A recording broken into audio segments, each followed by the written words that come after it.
Hey there, hi there, everybody. Hello, hello. It is my delight to be jumping back into some Slice and Dice today. Such a delightful roguelite. A dice builder, if you will. How's it going? Do not put me on pizza. Thanks, Kokiak, for gifting that sub there and bringing them back into the Cozy Sub Club. Capture Slice and Dice properly. As usual, we will be having our variety tunes joining us for Slice and Dice since this game has no music of its own.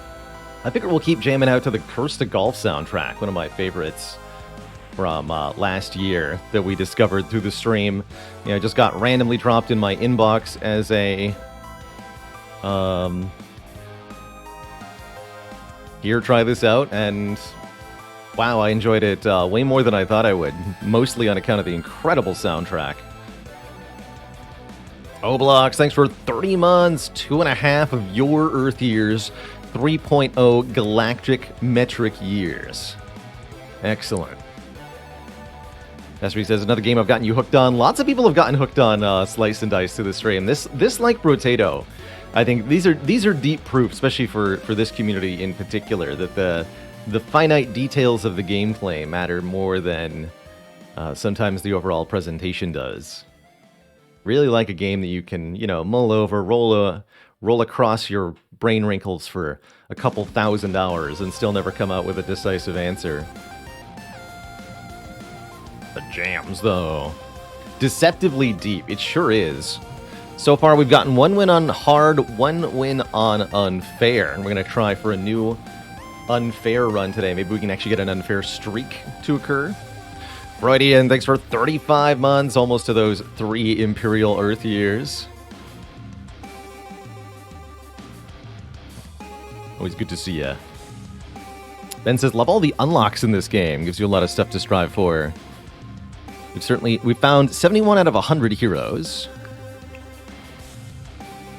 Choose collector twice. And a lot of them are just like, keep doing what you do. Just keep picking stuff. Have heroes die. Choose the dabbler twice. Some we have unlocked, but simply haven't encountered yet. So lots of new stuff to find as we play, that's for sure. And there are monsters to unlock too. Very interesting. How's it going, Ice Monkey? Hi, hi. So we see, the Dragon and Hexia. We can actually see the stats on them. Cool. We've always beaten Tarantus. Neat. Very neat. Alright, so let's start a new run on Unfair here.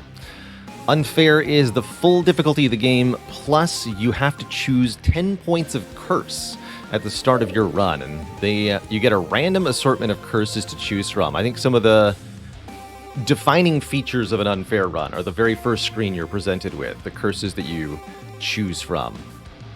You get only low point curses here, nothing more than 4. Cooldown added to all spells, that's kind of tough. Levels 11 to 20, add a Wisp. 5 hit point enemy. 2 damage and add pain. You can summon bones, oof. Interesting. Worse items, -2 to item tier. Seems like a nightmare. Yeah, I think this causes you to get cursed items early on as well. You can have negative tier items, if I remember that correctly. The hardest difficulty where you don't need to start with curses, I think that would be normal, actually. Hard difficulty starts you with 1 curse. An unfair starts you with 10 points of curses. So I think normal is the hardest difficulty level. Slippery dice. Cannot lock more than 2 dice at a time. I actually don't hate that completely. During the second turn, enemies get +1. During the second turn, shield 3. I really don't like those 2 things together. I would definitely think we should only take one of these 2. Add pristine to all sides. ×2 if you have full health. So all monsters will do double stuff if they're at full health. Again, don't combine that with the armor either.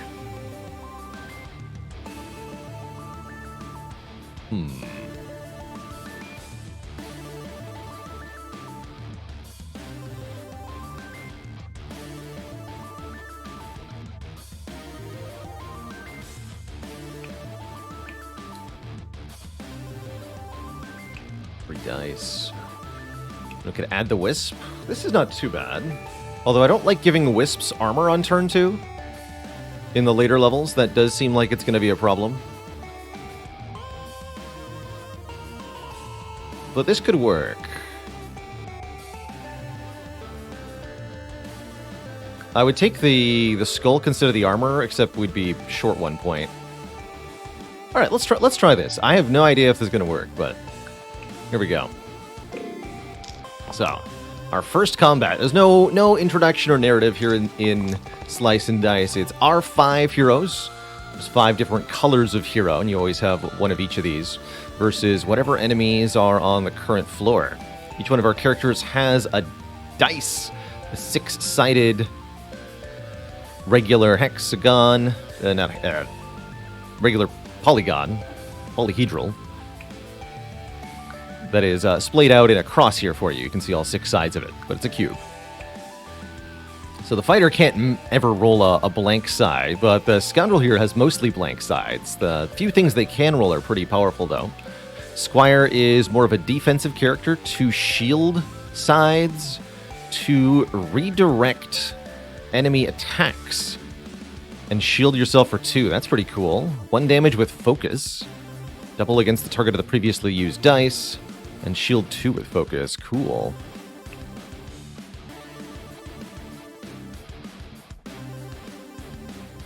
Healer heals or generates mana, which we can use on our spells. And the Initiate has single use 1 mana.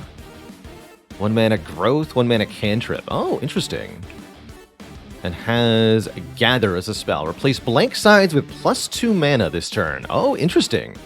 Unfortunately, having a cooldown on all of our spells really means we can't abuse the Initiate very much. Otherwise, we'd already have a way to play Burst multiple times per turn. Interesting. How's it going, Captain America? Thanks for 8 months of support. 039 says, in custom mode, you can choose all same colors or randomize. Oh, that's neat. So you could have a party of all mages, for example. Very cool. So we can only lock up to 2 dice at once. Which is fine. I'll lock these 2. Yeah, let's lock these 2. Reroll the other 3. Get 2 rerolls per turn.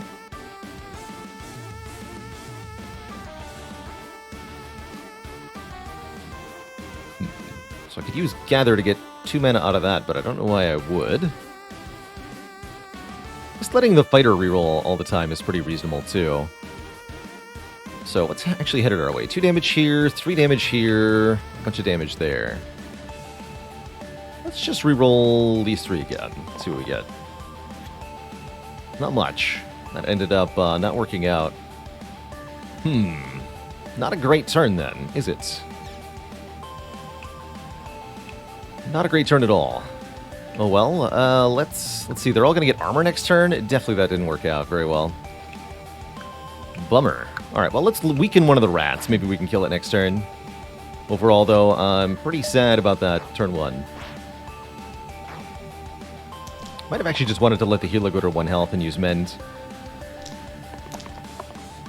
All right, here we go. What an excellent roll. I think we're just going to keep this, since I'm not allowed to lock more than a few. Cleave actually isn't the one I thought this was. That's vulnerable. That'll do 1 to all of them, which is not that helpful.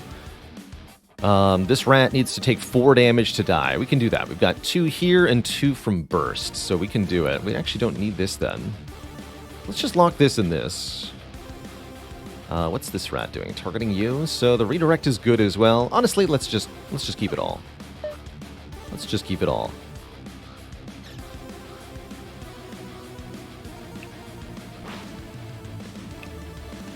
So the burst spell is either 2 damage or shield 2. Unfortunately, we can't use it multiple times per turn because of the cooldown that we added. But that's alright. Redirect that.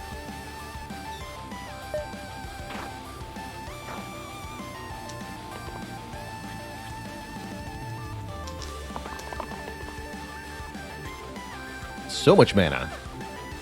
I just want to see what that dice is. What is that? It's a 1 hit. Okay. Lock those then. We're going to need a big spell of some kind. Let's just keep that.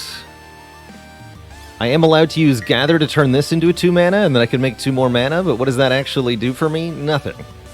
Nothing at all. Oh well. Let's kill this rat. And block you. Double-click on the floor to arrange the dice. Oh! Neat! Thank you. What a good roll, too.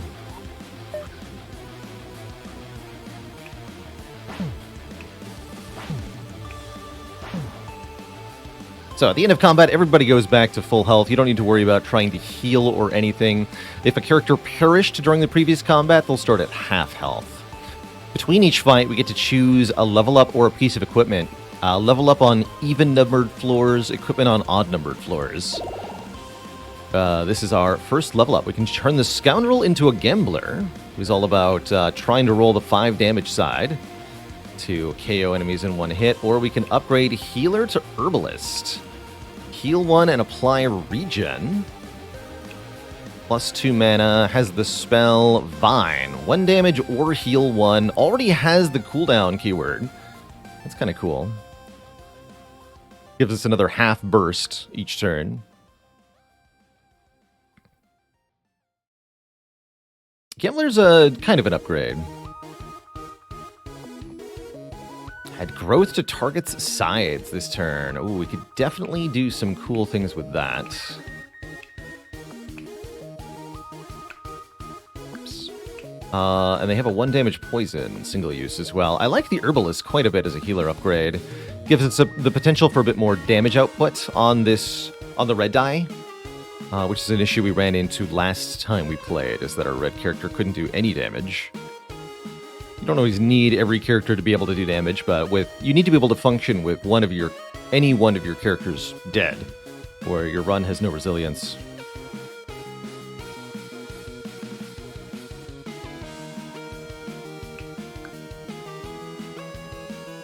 Slates and Hydras just die immediately. Oh, normally this doesn't have a cooldown. Okay, so that's considering the curse. Yeah, that would be a really cool spell without a cooldown. I am going to go Herbalist here as we go into this next fight. Facing a boar, has this iron hit point, which has to be removed individually. There's poison. Okay, let's lock in the poison on turn 1 here. Crone is hitting for 5 damage. Target with the most health, and the boar is going 4 damage to the initiate, which is going to exactly kill them, unless we can prevent some of that damage. I think that'll be pretty easy to do. Definitely keep that. I may be able to KO one of them, right? Because this is 1 damage, and then plus 1 damage from dice and spells. That's right.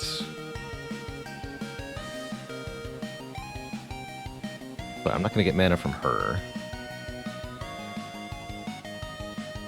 Only lock 2 anyway, so yeah, reroll. Okay, that works just fine. I guess we'd like to kill the boar to save the initiate. Vulnerable works on poison stacks too, that's pretty absurd. So if I just fire with the Herbalist, the boar is dying to the poison. But the initiate actually still gets hit here. I guess that's fine. Can block here. Yeah, that's fine.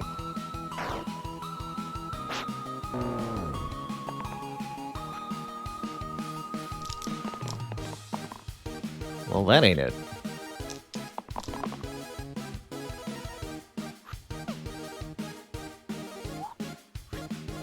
Sure.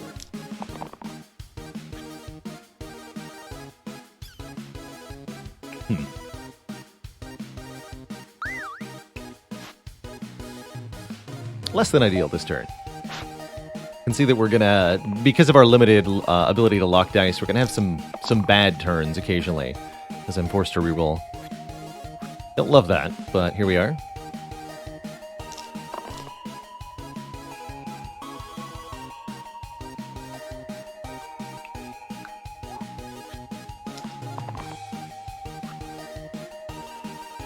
seems good enough.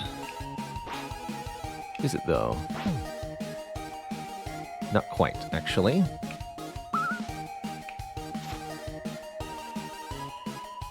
Yeah, not quite. How's it going, Firebird Lover? We're currently listening to the soundtrack from Curse to Golf, one of my favorites from last year. Quite a delight.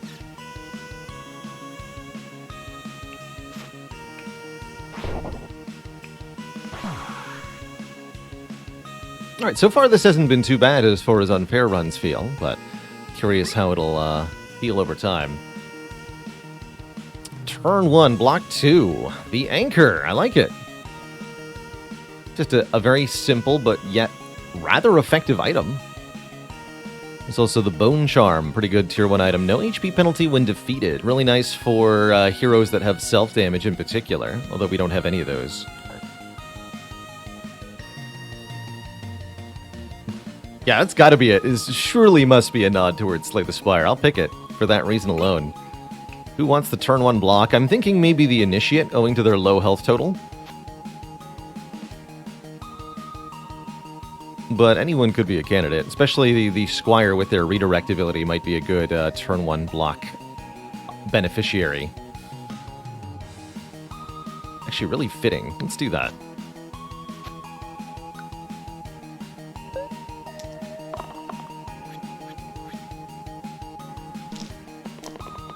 So we've got a Gnoll. Gnolls have armor, meaning they reduce incoming damage by 1, which makes Gnolls potentially very tricky to deal with. We just want to lock that. The Archer is in the back row, which means the other enemies have to be killed first.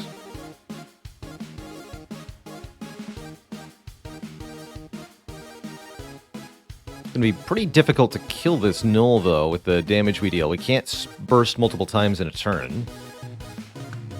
Our ability to do 2 damage is actually quite limited, mostly to the fighter's attack and the burst spell, max of 1 per turn. So we might be better off trying to kill the wolf first, although the wolf is one of the least threatening things here.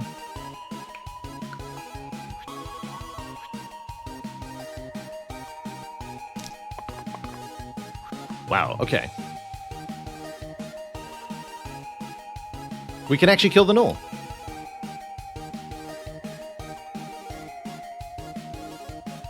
I believe.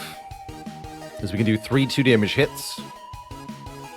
We just have to do this, right? We use the 2 damage here. This is then 2 damage. And burst deals 2. Unfortunately, the vulnerable won't do anything to the Gnoll because the armor prevents the vulnerable as well as the damage, is my understanding. Although, let's double check that. Immune. Oh, it is become vulnerable, though, right? Oh, no, it works. Okay. So if I just do this... There's still 2. Okay. So we can actually spend the mana on something else, then. Or even keep it for next turn, although we shouldn't. Here, you make 2 mana. Smart. Alright, yeah, let's burst the wolf. Sounds good.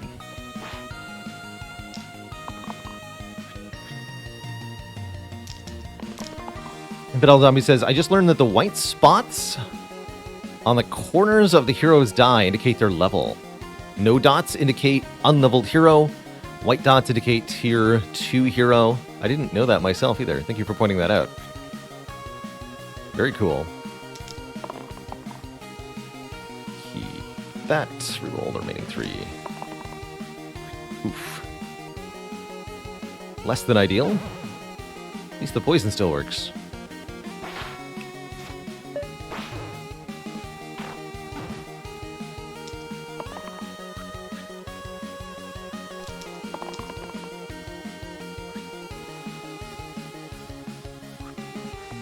Oops.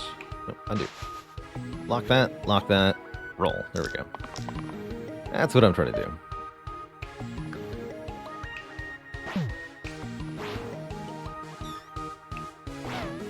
GG. Our first boss occurs at floor 4. The Troll is regenerating at 1 per turn. Can be quite tricky, especially if you've got curses that give them bonuses. I've fought off-stream a Troll that regenerated at 3 per turn, and that was seriously a problem.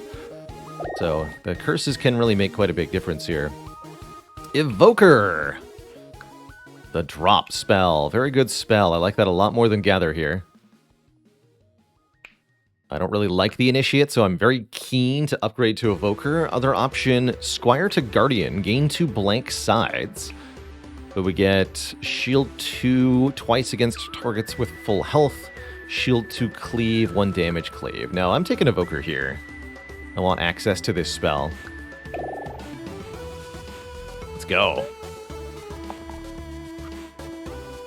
Troll's got some pretty nasty multi-hit attacks. Either 3 damage with Cleave, 2 damage to all enemies, or 1 damage with Poison to 3 targets. So I think this is actually probably the best attack to get turn 1. I'm going to go ahead and lock that in.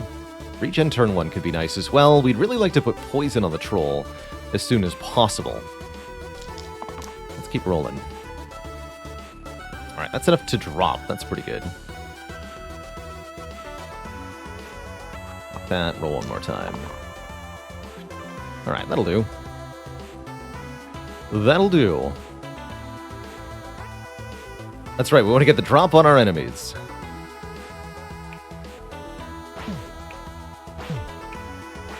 Now that we have 3 different damage spells, the fact that they all have a cooldown is not as relevant here. Alright, let's start having the Evoker regen, because we can't lose access to the damage spells this fight, or we won't be able to kill the troll before it regenerates too much. Alright. Excellent.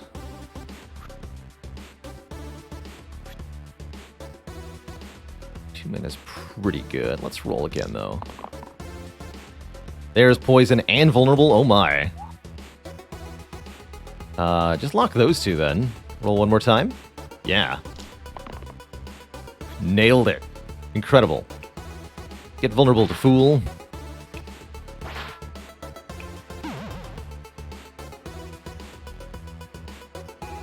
Wait, what? Oh, I see. The poison damage isn't showing up because it's being countered by the regen? It does indicate it's being poisoned 1. It's odd that it doesn't show up on the health bar, though.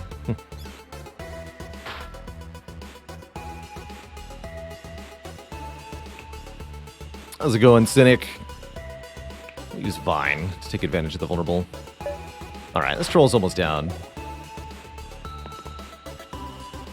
Easy peasy. We've rolled very well so far. That's all we need to do. Drop him. Bonk.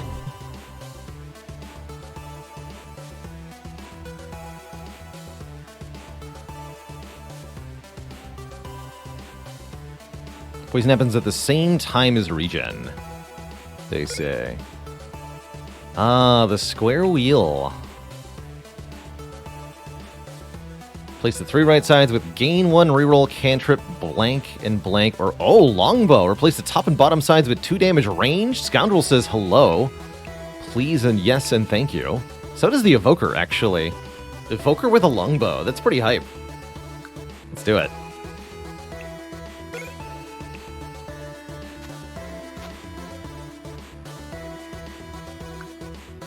Cool. An apple for you, my dearie. Let's try to prevent that poison. Growth to target sides this turn. +1 after use. Let's see about that. So that regen timing is going to work really well with our own regen when we're poisoned.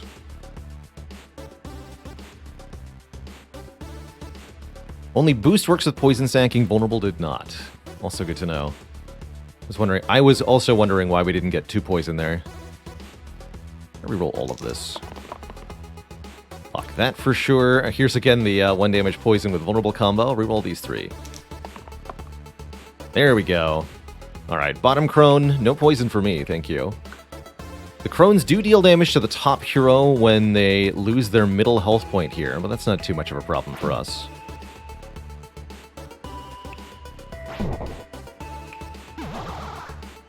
Death.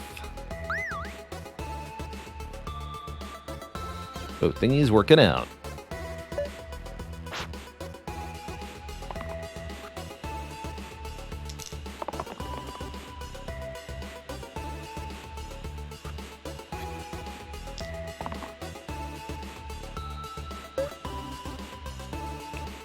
That's right, you have 3 block. Is this good enough? Nobody's undo. Pretty sure it is, though. A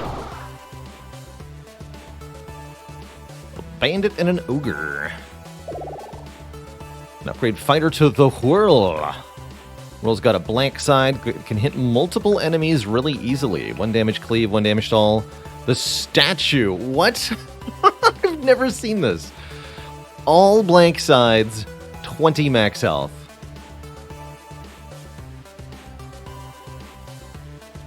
Amazing.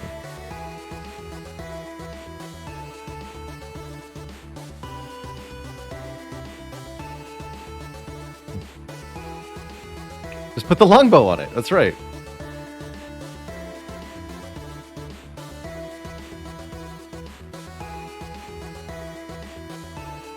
Just add items. I mean, the Squire barely does any damage anyway, so... You can think of having 20 max health as being able to generate an extra 14 block for free right away. Problem is we just can't really choose where the damage goes. It's literally build your own character. Eats all the heavy attacks. Let's do it. Let's take the statue. Look at that health display. I've never seen it like that. Have a longbow statue. Yeah. All right, turn 1 block's now going on the evoker here, I think. Actually, no, the herbalist. We don't need it on the statue. And we'll have to pick up items that can give them stuff to do. Don't know if the right choice, but definitely interesting, right? That's why we picked it. I've never seen it, and let's do it. Let's try it. So the ogre's cleave and hits all enemies. When low health, the ogre does more damage. The bandit flees if an adjacent monster is overkilled. Yeah, there we go. The bandit immediately, the statue immediately eating the big attack from the bandit here. This 5 damage is not a heavy attack. They weren't forced to target there, but they are targeting there. So it's free damage mitigation. That's pretty cool.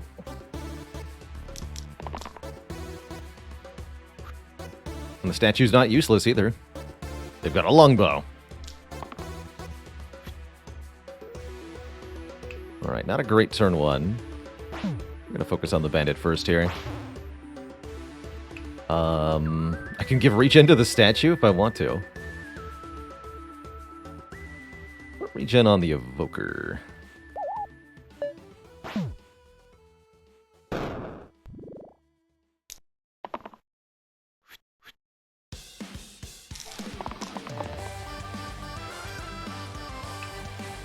Good enough.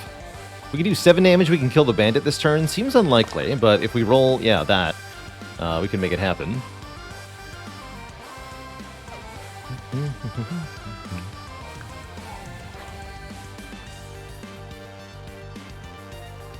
So we would do 1 plus 3 plus 3. That's not enough currently.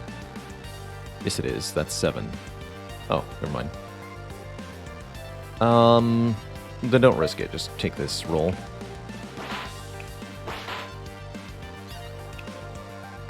Oh, actually, it's... yeah. Perfect. It's a role-playing game. That's right.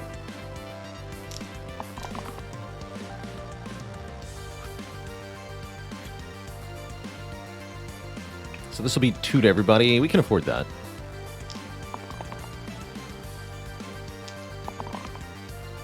Nice. Ogre.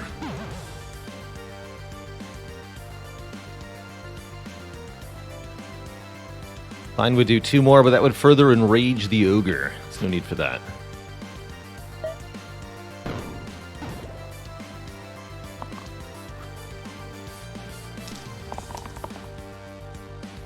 Easy.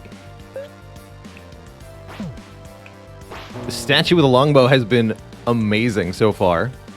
Let's get a new item with a statue in mind. Scalpel. Red heroes get +1 to all damage sides. Ooh, that would probably improve the poison on the herbalist. That's her only damage side. Spell Sprout. Heal 3. Costs 1 less mana each time it is cast. Interesting. Or a random tier 3 item. The Sprout spell is not bad. I would not mind a random item at all.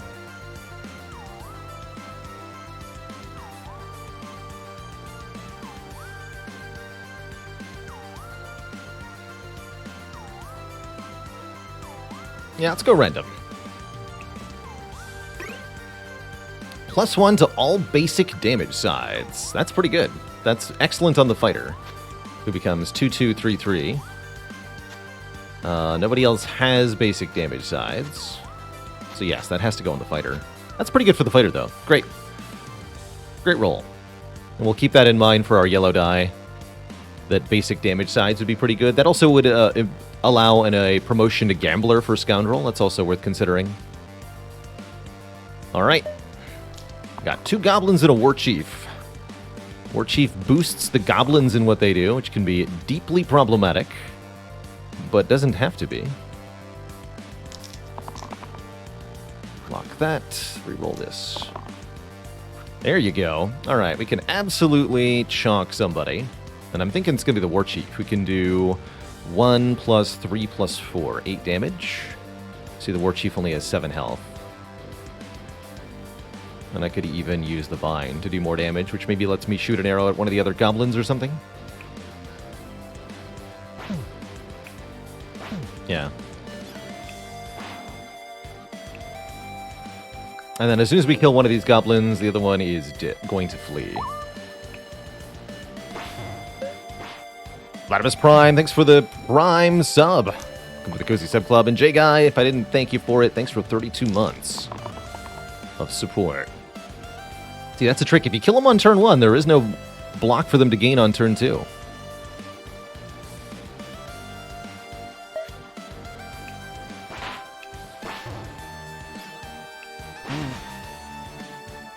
Along as I run of this game, there are 20 total fights to do. 5 boss fights. Here's our second one, the 3 Fury Sisters. Agnes, Gaeta, and Magrat. The 3 witches. It'll be quite a tricky fight. Statue is yet to miss. Can upgrade to Spellblade or Collector. Ooh. Spellblade. Replaces Scoundrel. I like that this is a dice that can't miss because of our limited ability to lock dice. 1 damage and copy keywords. 1 damage, gain mana. 1 damage, poison on 2 1-mana sides, as well as providing a new spell, Imbue. +1 to target's damage sides this turn. It's only once per fight, but that's really good for 1 mana. Ooh, I like Spellblade. At first glance, we lose access to the vulnerable, but that's okay. Or upgrade the fighter into a collector. 3 damage exert, 1 damage duplicate, 2 damage range, 1 damage cleave, 1 damage focus. I'm thinking Spellblade is looking really good here, actually. Yeah, single cast and cooldown. Oh no. Oh no. The cooldown is from a curse. That's right. One of our curses this run. So yeah, a full review of the curses just for those who are joining us since the start of the run. All enemies get block on turn 2. All of our spells have cooldown. There's going to be an added Wisp enemy in the later levels of the run. That's going to be quite a challenge. And we can only lock 2 dice when rerolling. At most. That's part of why I really like getting rid of the blank sides on the Scoundrel. Is so that the Spellblade is never going to whiff with a blank side.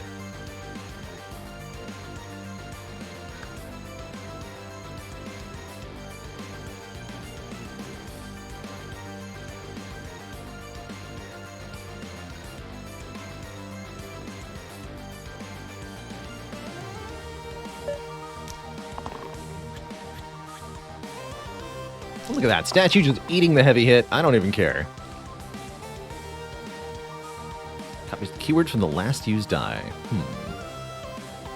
Definitely lock that. Again, 100% hit rate on the statue. Probably want to go top to bottom because of our drop spell.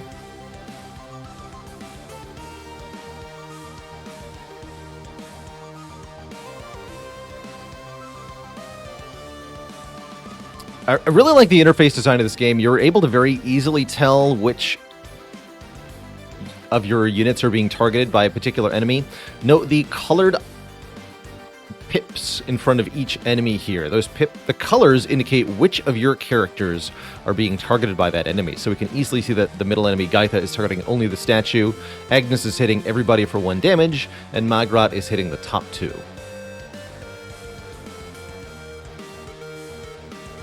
Oh, and their HP, their health actually now indicates who's going to get hit by their flame abilities as well. That's very neat. Very, very neat. So it makes it very easy, Kokiak, for you to see which is which. Which will hit which hero. Bottom, middle, top. Let's reroll. 3 mana. Copies the keywords from the last used dice phase. I guess I'll stop rolling there. I have no keywords to copy, unfortunately.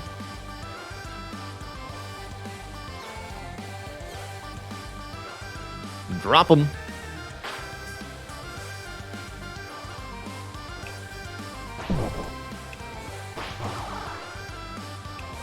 I'll just keep the 2 mana. Yeah.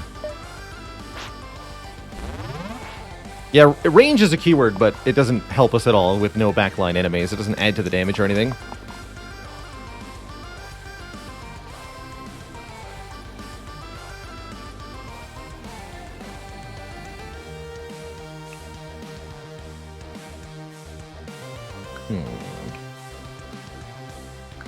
Weaken plus cleave. Can use burst to keep the fighter alive. Again, the statue never fails. Not even once. Alright, let's do this then. That ain't it. That'll do. I think, anyway.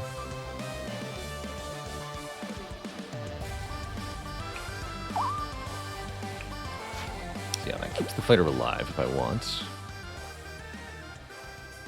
Don't have the damage to kill Magrat because she's on the bottom. Although this is what, 4 damage? We can do 3. We would need to do 10 to kill Magrat. Can't do 10 damage. I can only do 3. I can only do 9. Can't even kill Gaitha. Okay, so don't stress it then. Let's go for the block.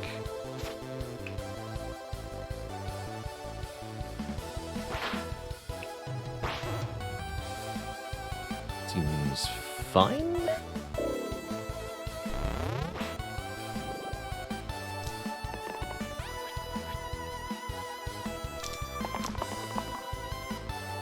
I didn't see a way to get a kill with Imbue, but there might have been one. Alright, Herbalist is weakened this turn, so she can't really do anything with any of her sides except the mana side. We'll lock that in then.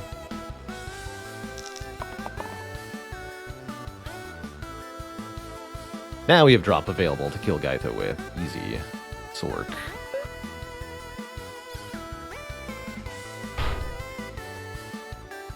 How dare you try to kill my statue?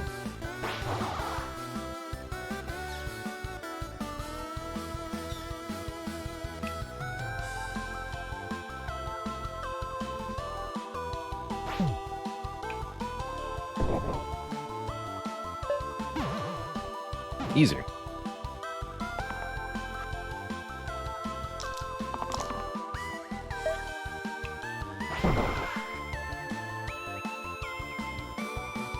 Two snipers, a whiz and a bones. This one can get. This is the fight that took us out on our last unfair run. The whiz summoned lots and lots of skeletons, and our best damage dealer went down first. That was a recipe for disaster, it turns out. Ooh, harpoon. Replace the rightmost side with 1 damage vulnerable. I mean, statue says hello. So does the evoker, actually. Apple, add ego to the 2 left sides. Double effect if you target yourself. Unfortunately, none of our characters could benefit from that. Mana doesn't target yourself. Let's take a harpoon.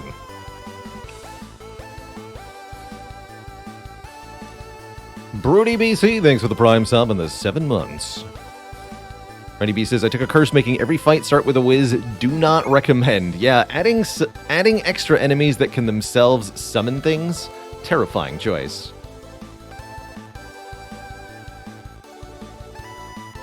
Good imbue target as well, that's right. Because then it becomes too vulnerable. Pretty spicy.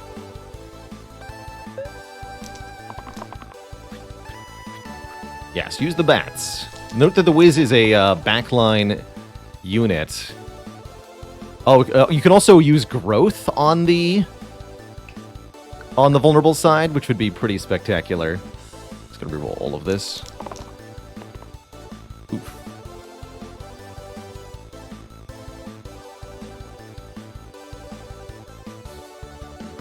Sure, I'll keep that. Better than the 1 mana sides. Oh, thank goodness. Okay. Awesome rolls.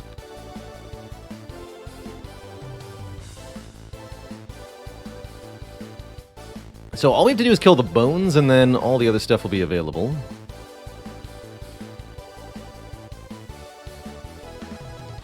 Statue never misses. Does vulnerable increase the mana gain? No, but imbue does.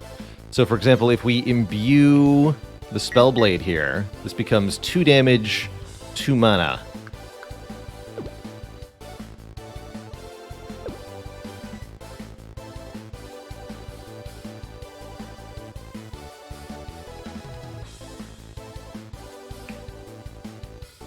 Bones is also going to deal 1 damage to adjacent units when it dies.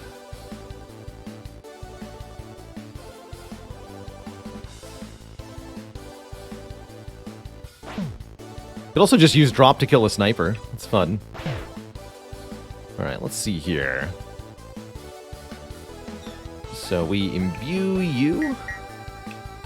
Could also imbue the herbalist, make it poison too. But I think we just kill the Wiz this turn. 5 damage, 4 damage. So yeah, as long as we kill the Wiz, yeah, this is fine.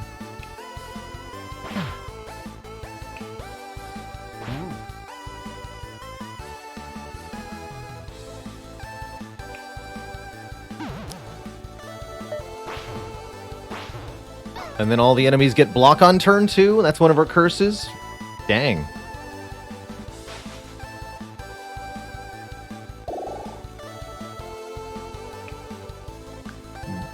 Time for a yellow upgrade. I guess this whetstone's already obsolete, unfortunately. 2 damage self-shield, 1 damage, and 2 damage engage, and a shield 2. Gladiator's pretty alright. Definitely a little bit less damage output than the fighter currently. We are allowed to refuse, but I don't recommend it here. Bonus equal to the number of damaged enemies. Bonus equal to this hero's current shield. So the Scrapper has only damage sides, but we don't have a lot of ways to get shields onto the Scrapper, so it feels like it has to be Gladiator here.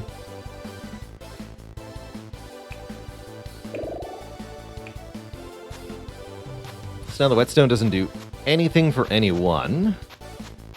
We'll hold on to it for now.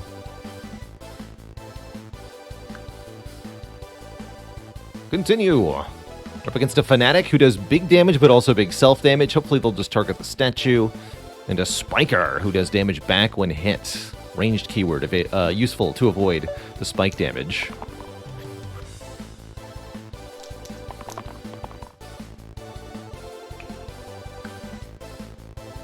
Self-shield doesn't matter here. Just roll that again.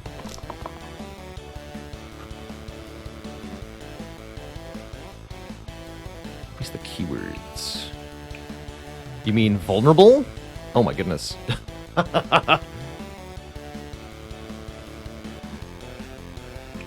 Don't mind if I do.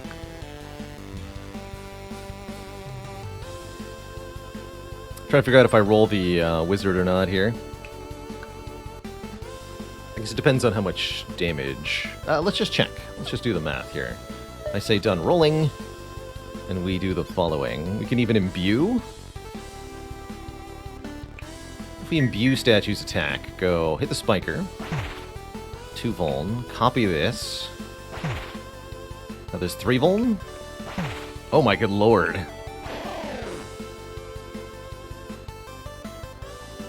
Okay. And that's with the Evoker rolling a blank?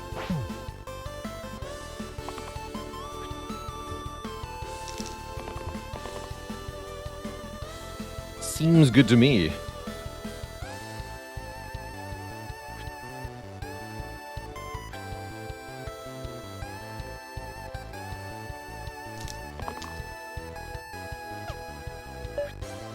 Glorious.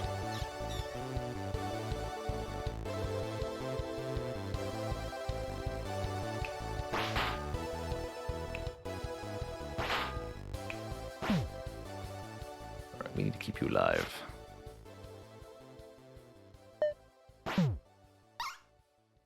See you later, friend. Alright, we've yet to lose a hero on this unfair run. That's pretty insane to me. But now it's time for Nightmare Mode. We've got Wisps added here on the level 11. So it's Wisp Imp. 2 Wimps, 1 Wisp, 2 Slimers, who will themselves split. This would be a really good floor to have area damage on. But we don't really have much in the way of that. Yeah, some fanatic running away. Fairy Pact. Replace the rightmost side with 4 additional mana at the cost of 4 max health. I mean, that's pretty easy to put on the statue. We'd have to put the harpoon on somebody else, but that's fine. Or Heart of Light. Replace the 2 right sides with Heal 3 and Cleanse. Also really good for the statue. Heal 3 Cleanse effect. Very nice for preventing nasty enemy status stuff. Oh, there's an option to say always allowed to flee. I don't always want to allow them to flee, though, so I like how it is currently. Both of these are very good. This is why minus item tier is such a nasty curse.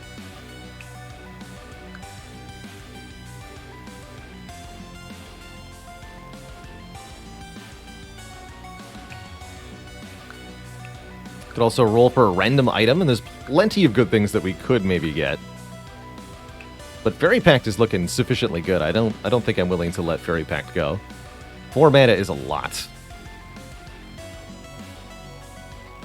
Give me that. Oops.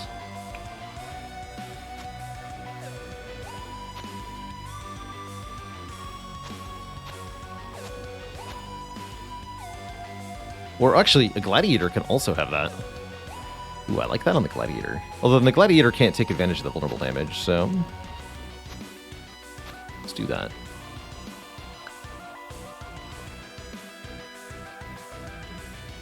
Minus 4 max health can be hard to use even with tier 3s. How about with a 20 max health creature? I'm not going to put the minus 4 max health on the Evoker. That's crazy. That's crazy pants.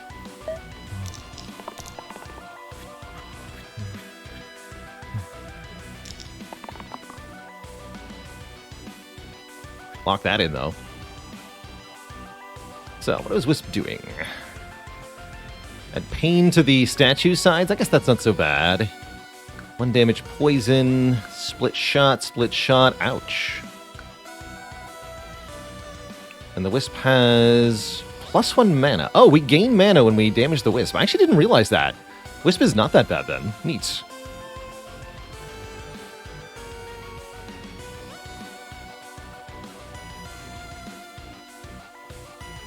Okay, so we can kill the Wisp currently. How does that help me, though?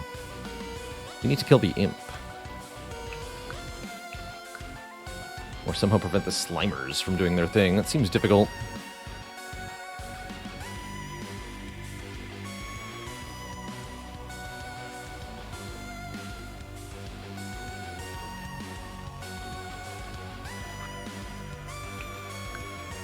Hold on, I gotta test something.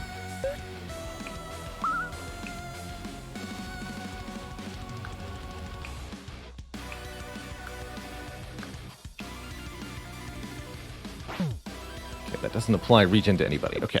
Doesn't copy the regen keyword. Didn't think it would be able to.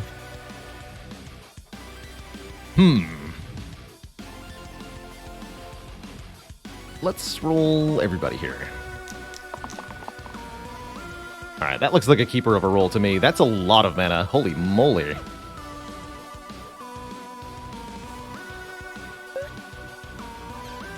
Here's where having cooldown on every spell is bad. Normally I could drop 3 times here. That'd be sweet. Not how it works, unfortunately. Can only keep up to 3 mana, so we need to spend basically as much as possible here.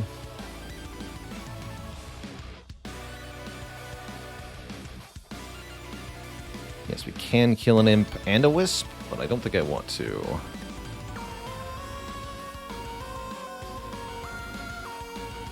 Duly noted. Okay, let's try... I want to use Imbue this turn. I'm not sure. I don't think so. Yeah, because we'll actually still have too much mana.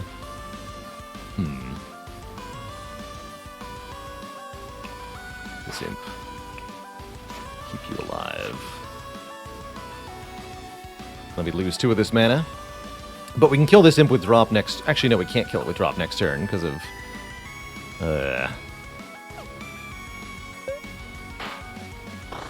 stuff.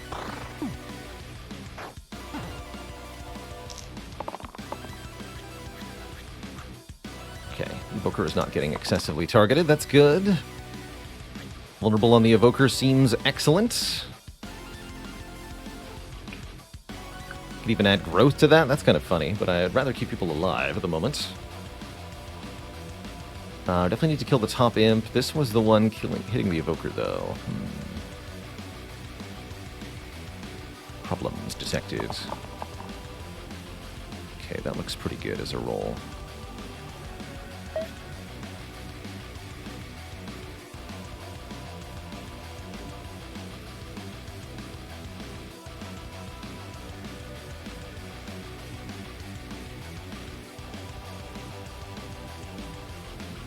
Damage and 2 vulnerable. So this is enough, right? We imbue you, vulnerable, and then drop. Yeah, it dies. Okay. Gladiator is unfortunately self-shielding, though. Evoker does stay alive that way, but not the Spellblade, huh? So what if I don't use drop, but rather use burst?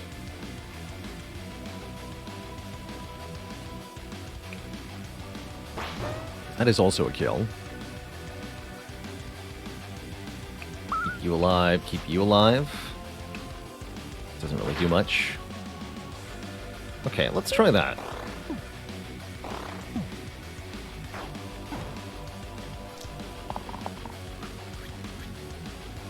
Definitely gonna be tough to keep everybody alive here, though, that's for sure.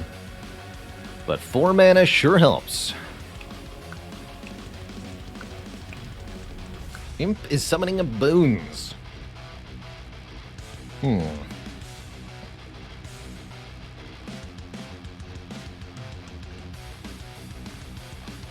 that's why I haven't targeted the Slimers first. When you bring these below certain health thresholds, they'll split into new Slimes, and that's going to cause more problems for us. More than we'd like, that's for sure.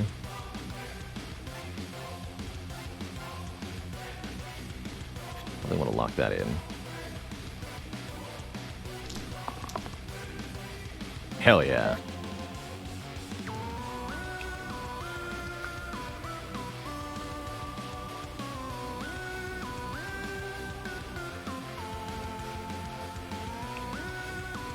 Although, can I keep the Evoker alive? I'm not sure that I can.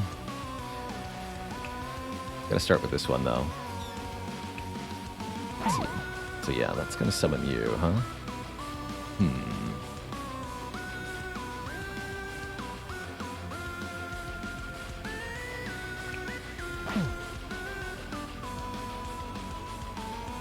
I can't do the double damage versus full health. Do that, though.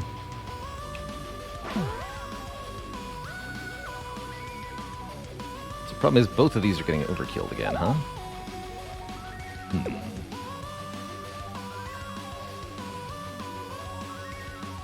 But I can kill the other Slimer as well. That'll work.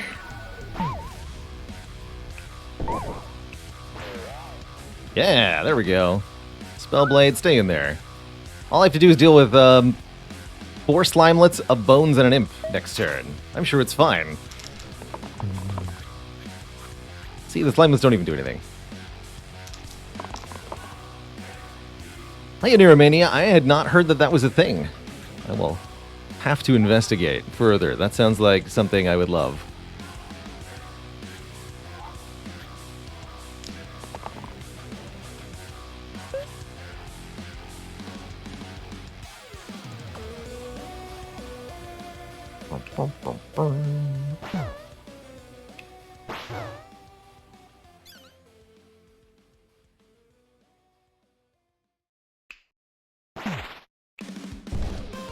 Put an end to that stinky imp.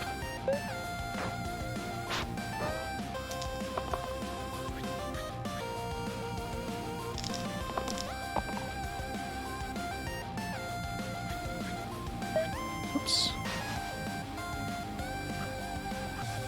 There we go. That'll do.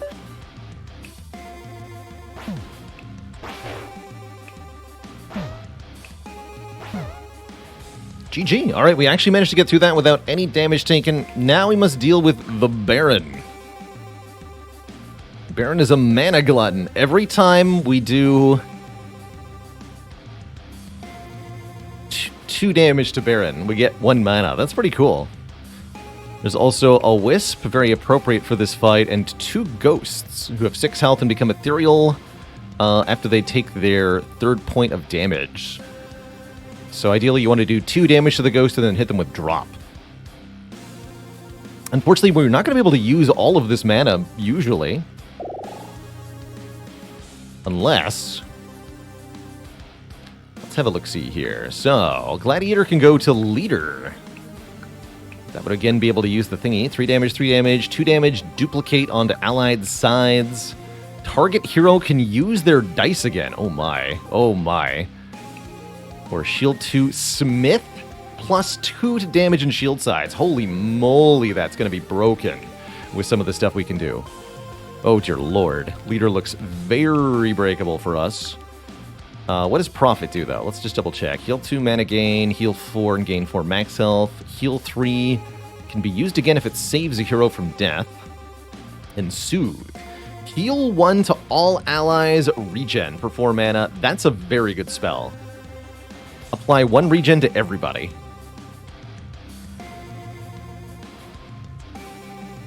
Yeah, Soothe is an excellent mana sink. Very tempting. But man, Leader is going to be the damage output of the ages here. I'm taking the Leader.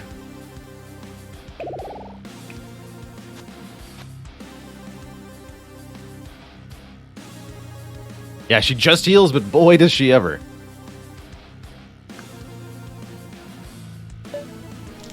Is this game on Steam? No, Chinko. You have to get it on itch.io for PC. What on earth is this roll? Hello? 9 damage to the statue. Its statue is currently dying.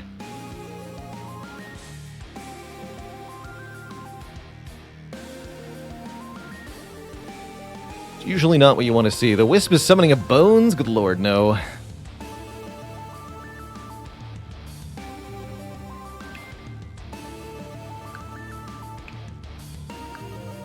Wow.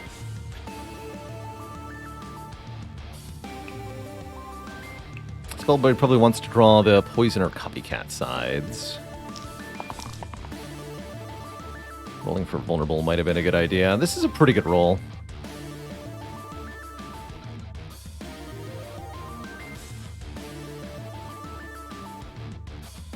We can use Burst plus this to kill one of the Ghosts.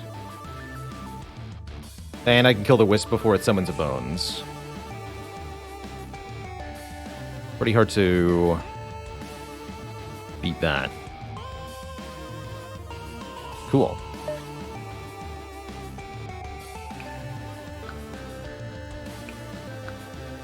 So let's have the Herbalist take the hit. We can kill this bottom Ghost.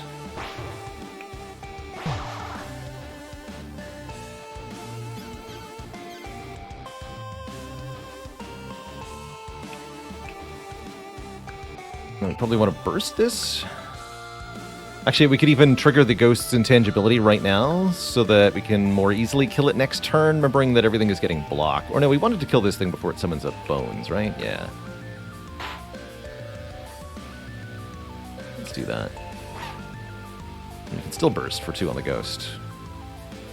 Bring it to 4. Might as well.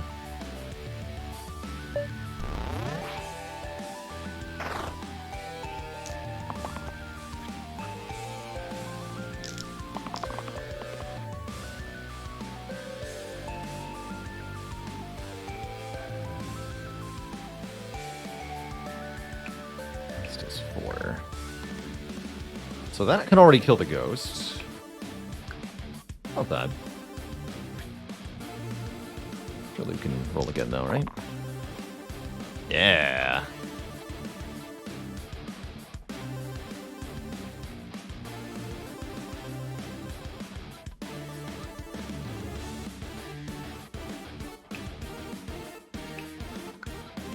Be tempted to lock that in. As it is, we miss out on the leader's dice, but we kill the ghost, and I think we get to put poison on the Baron, too. Can always undo. Let's just double check.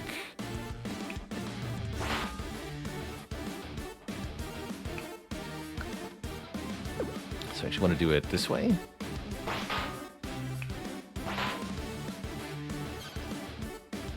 Oops. That's not right. It's got to be dropped. We overkill by 1, that's fine. 1 poison for you. And we get poison too. Is there any way to do that without spending all the mana?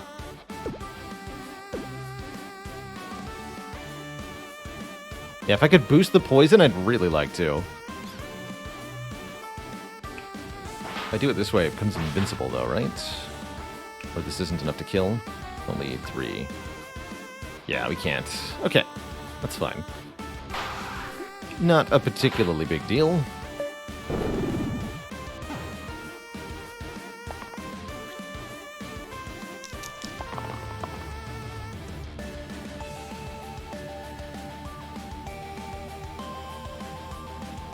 How do we keep the Evoker alive?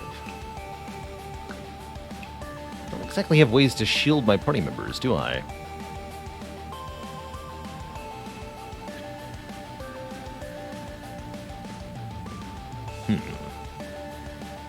Guess I have to roll the regen side.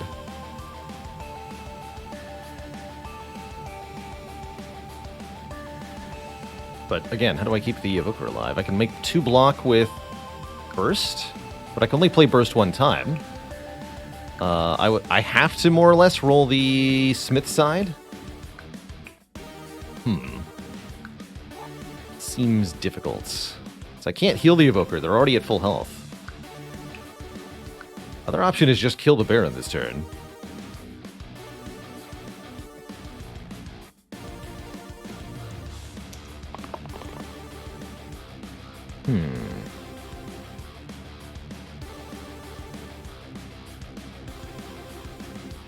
Yeah, we actually have more mana than we can use.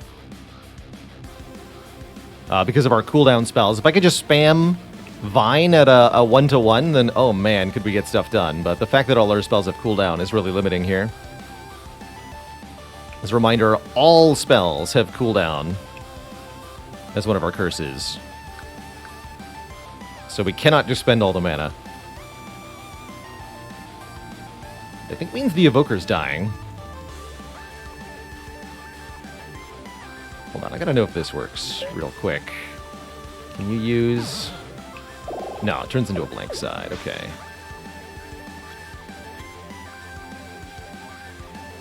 Duly noted.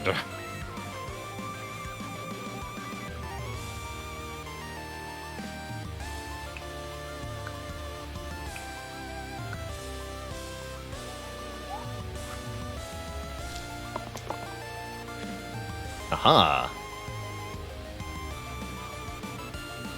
Alright, we can do some serious shenanigans, though, that's for sure.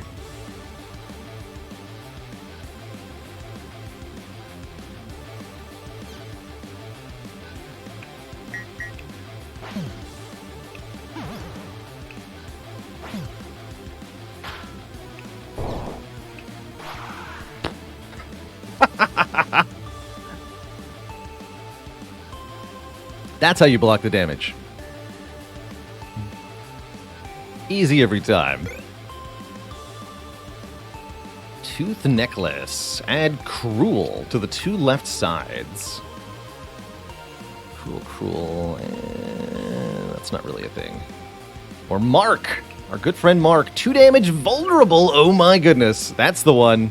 A way to spend all this mana and a way that adds more vulnerable stacking. Beautiful. Simply beautiful. Damage is a block source. I choose Mark. Well, join the team, Mark. You're great. We want to put that on somebody who's going to stay alive. Herbalist. Stay alive. Yeah, solid round of do we have lethal? Unfortunately, vulnerable doesn't work on Slate here. But we can probably overkill the Basilisk and get the bandit to flee.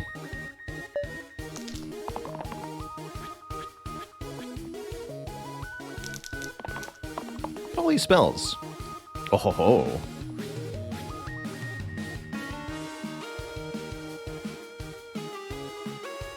Wait, hold on. I just have to know how this interaction goes. If I apply growth to the evoker's vulnerable, attack with it.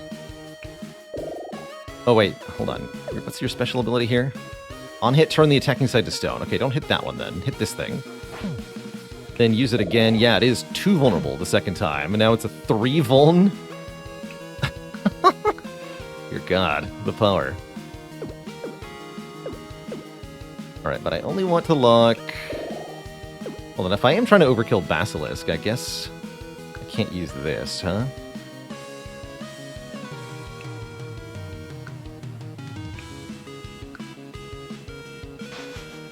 Just keep this...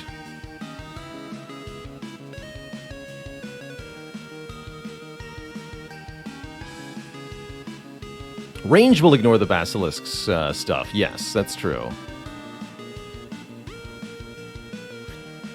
Let's try this. Oh, heck yeah. Here we go. That should be enough.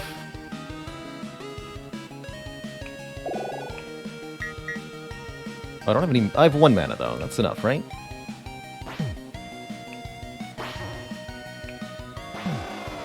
Jeez.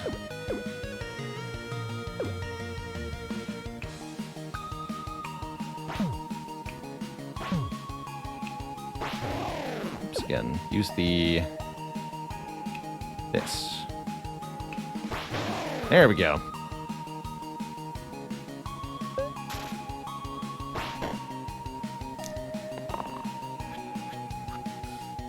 So I got some stone sides from that, but shouldn't be too difficult to clean up here.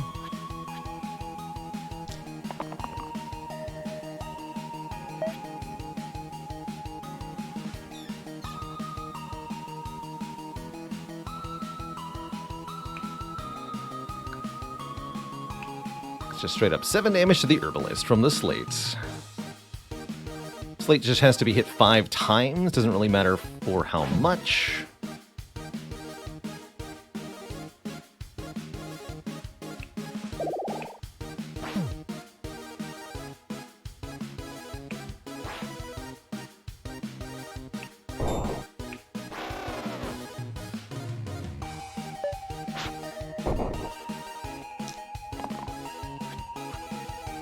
Significantly overpaid in mana for that kill, but it didn't matter because we have so much mana.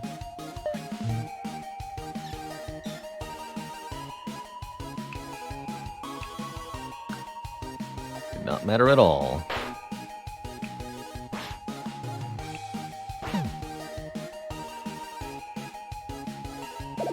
Stone Revenge. Kill 5 slates. We got a new monster unlocked. Quartz.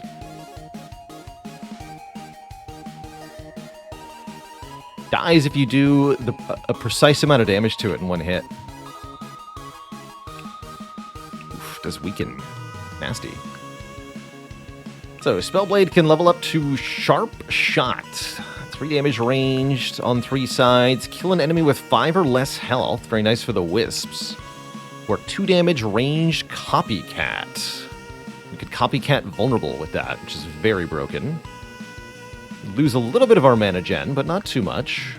or Wizard. Shield and mana cantrip, single-used perma-boost. Target gets +1 to all sides this fight. And has the spell Inspire. Target hero can use their dice again. Oh.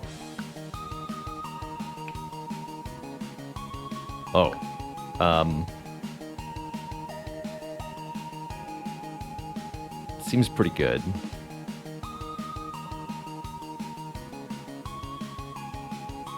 Leader can smith the perma boost? Yeah.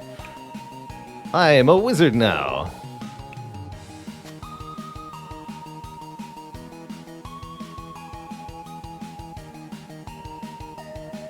Spellblade, I want you to have the vulnerable.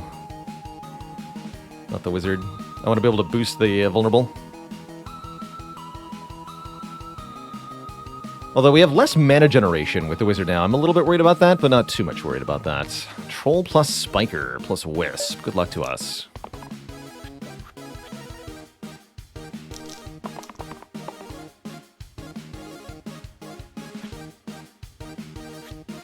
So somebody said smith the perma boost and achieve absurdity. Yeah, because it's a shield 1. Exactly. Exactamundo.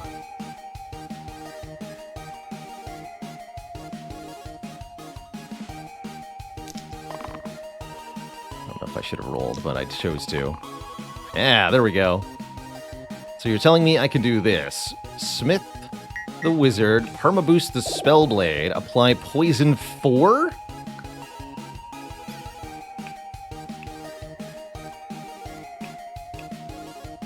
Twice.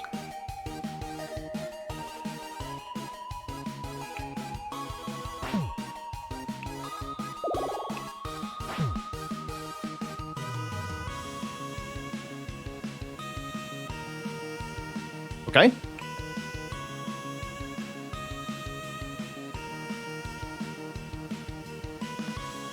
Yeah, regen that. Got him.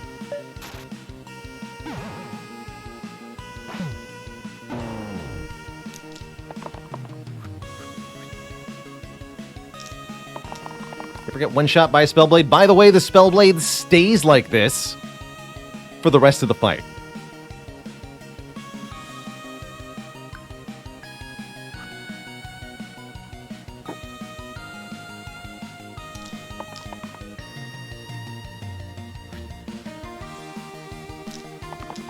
Yeah, 4 Vuln is the thing we can do. And remember, we can duplicate a dice every turn as long as we have 4 mana. Which we're probably not going to have most of the time. Spiker, no spiking.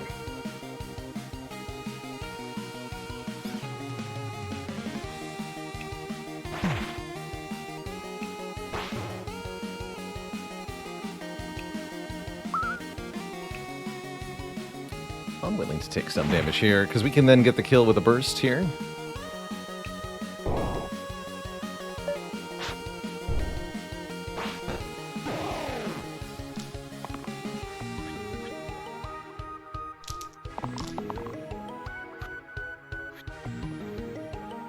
I'm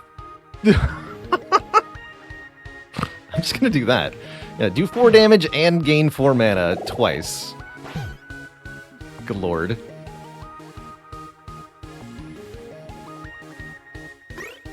Broadsword. Replace the middle column with 4 damage. There's an upgrade for the statue. Or the dragon pipe. +1 to all heal or self-heal sides. No, I want a broadsword for sure.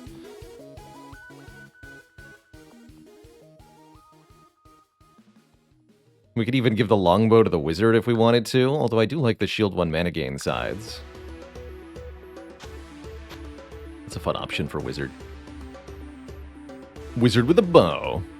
Yeah, give me that. Have a sword, statue.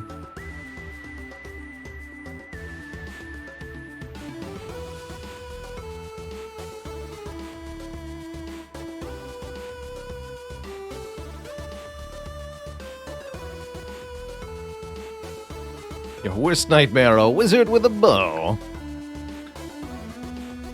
So, Hydra dies if damaged 5 times in 1 turn. There's also a Knoll, but I don't think that'll be a problem. Was that weakened to 3 characters? I mean, we can just kill the Hydra right now.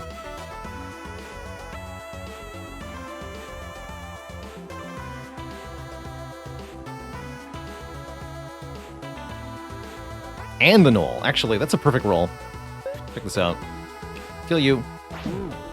And then hit 1 time, hit 2 times, hit 3 times, hit 4 times, hit 5 times.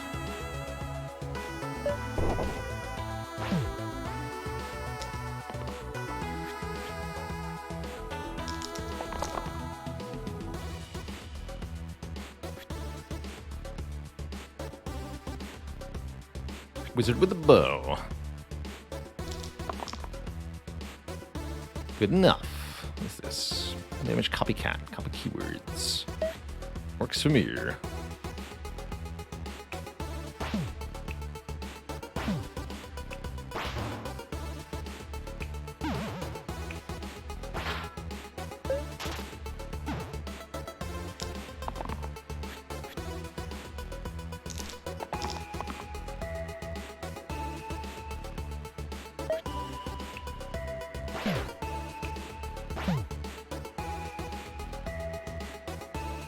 Troll King. I've never seen this thing. Regenerates 2. 5 damage cleave. Ouch. 3 to all, and a double strength poison. So just a bigger, badder troll, a slate, and a wisp. Assassin. Ooh. Or fate. So the assassin has 2 damage ranged engage, 3 damage poison, 3 damage cruel. Also a very good recipient for the boosts that we're able to generate, although it doesn't contribute the imbue spell. Fate. 3 mana 1 time, heal and shield 1. Ooh, this is a good recipient for smithing. Also has dodge. We lose Vine. We get Strand. Heal 2. Costed refunded if it saves a hero. Not that good with cooldown, though. I don't really like that. So I'll probably go to Assassin, although I will be sad to lose Imbue, big time.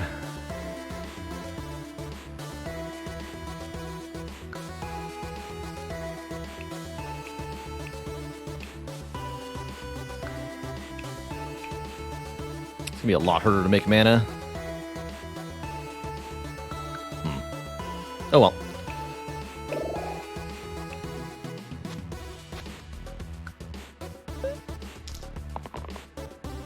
I think we'll be able to do some really stupid things. The good kind of really stupid, that is.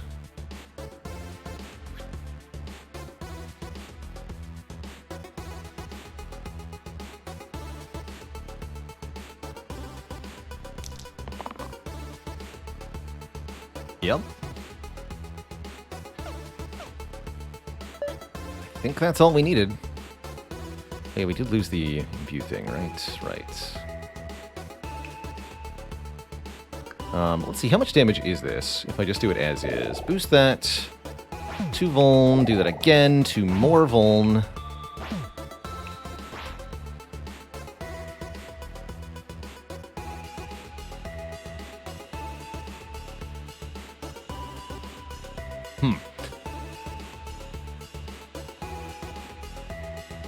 If only we had 1 more mana.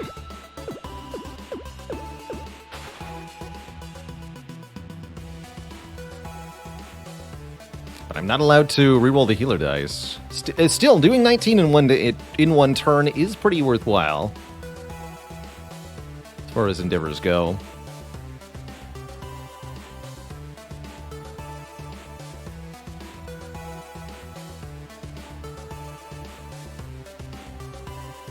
Yeah, I think we just do it. We kill the Troll King easily next turn, even with the block. Yeah, I'm thinking... I agree. Good enough. Seems to be Seems to be the theme here.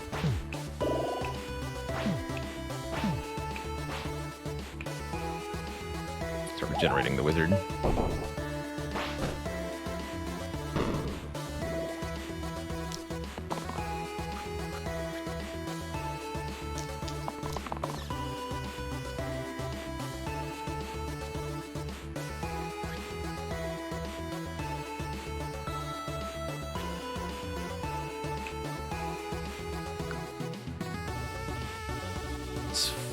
Huh?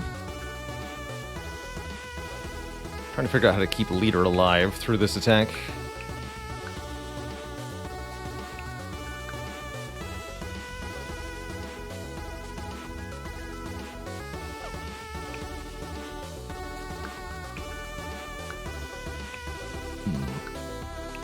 Got no self-block anyway, right? No, not really.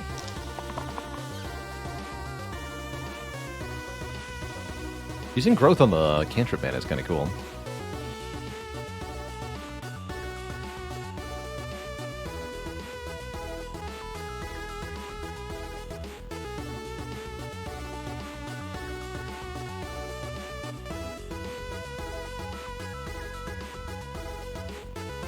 Okay, let's do this actually.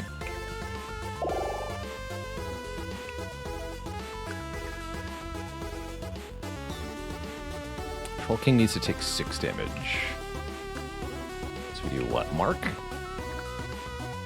Or we can actually tell them to Inspire and use it again.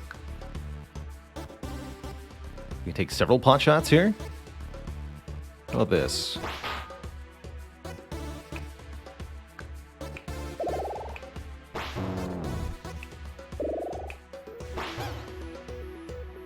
You're still dying, though. And I can't prevent... Whoa, what? Oh, that's right, you have pain on your thing. Right. So yeah, leader is dying by quite a bit, and I don't think there's anything I can do about that. So we'll just have a half-health leader at the start of the next fight. Not in love with that, but it will work just fine. Tangang, thanks for 4 months of support.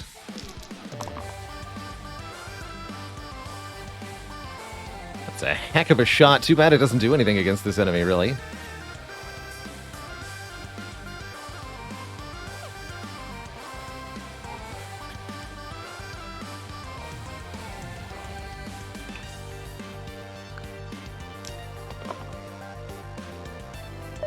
Just do anything.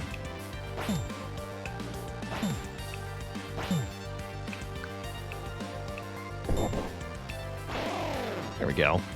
Alright, half-health leader for the Wisp Sniper Fanatic fight, but I think we'll be okay. Burning Halo.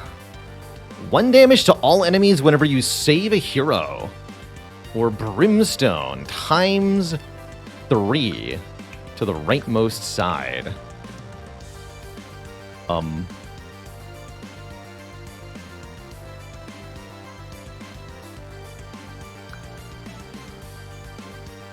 That's a hell of a vulnerable side.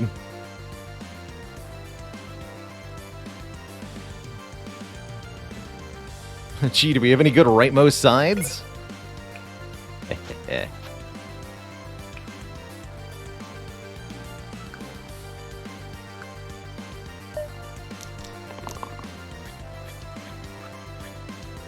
Whew, that poor wizard. That was cool, actually.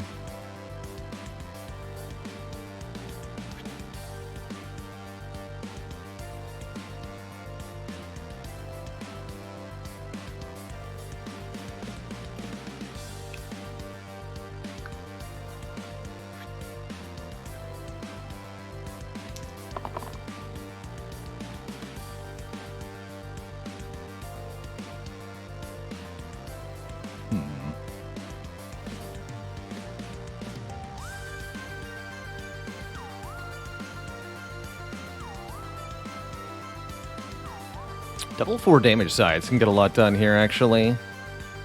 Let's see, the wizard's being targeted by the Fanatic and this sniper. Assassin kills a sniper. How's it going, Chrono? Fanatic has 12 health. And we can do 12 damage. Okay, this is good enough then, right? Because we can do this.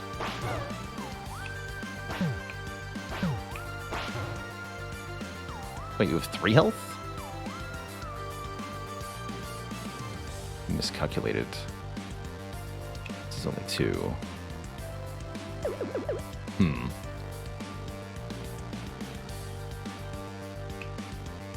Oh yeah, and this one's doing more damage anyway.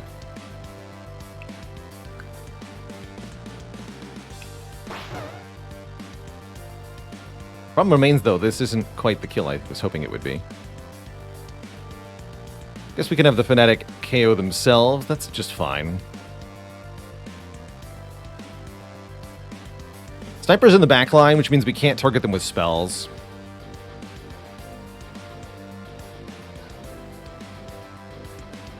And I can't get the 4th mana I need. I'm fine with this, though.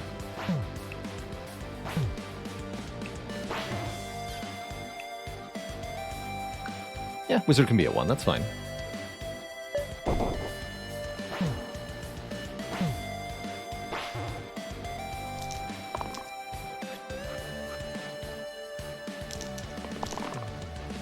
Those rolls, though. Look at that. 3 poison.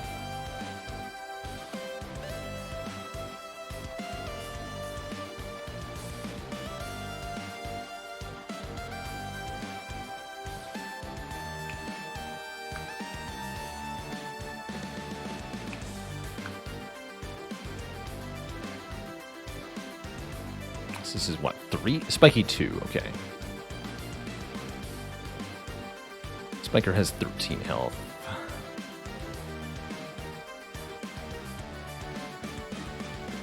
Lock these for the moment.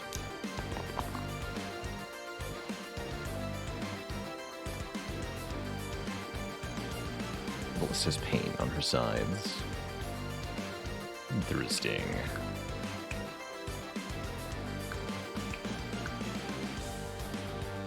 So we'd like to kill the Spiker if possible. Before it does stuff. Let's roll one more time here. Okay, that's a lot of mana to work with. That helps a lot. Let's just do Mark here.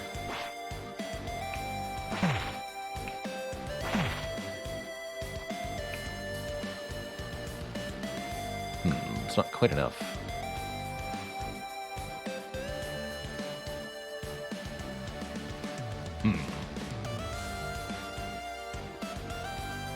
I can kill it with Vine, but then we don't have enough for Burst.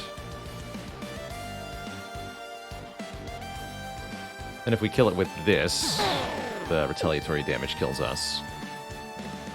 So we can kill it like this, but then the assassin is still dying, you see?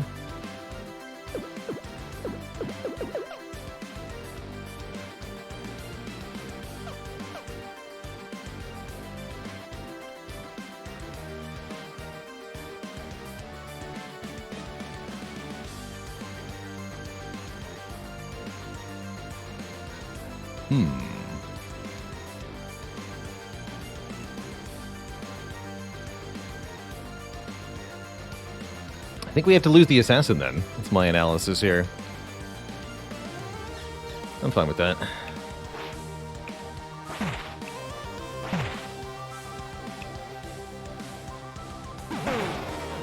We will avenge you.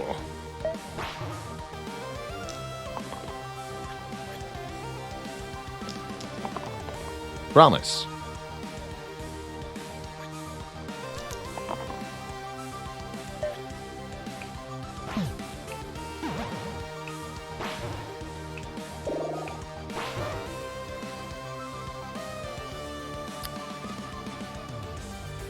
Six Wisps and a Hydra. I like it.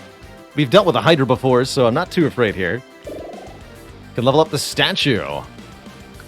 If we're willing to take them for granted. Lose a lot of max health.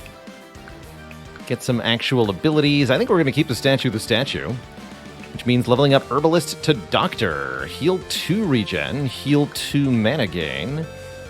1 damage to all heroes and monsters. Poison. And Liquor. 4 mana. Heal 20. Cleanse. Oh. I like it. Join us, good doctor.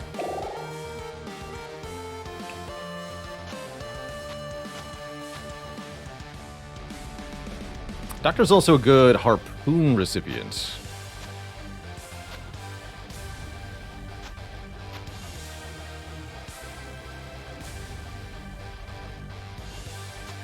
Let's do that.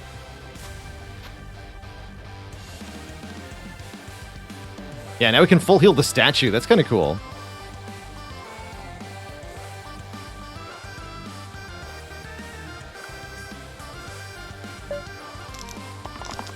Here's our curses for your Chrono. Armor turn 2, all spells have a cooldown, extra wisp, including this fight, and we can reroll at most. We can lock it at only a couple of dice. So 5 hits, duplicate. Okay, so we can easily kill the Hydra, plain and simple.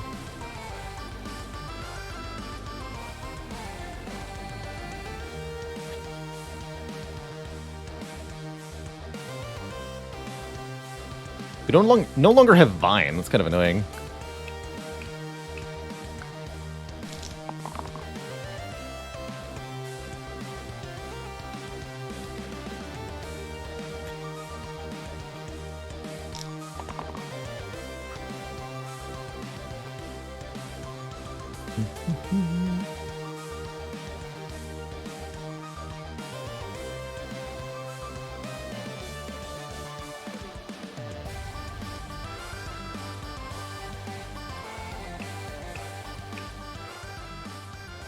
Spire.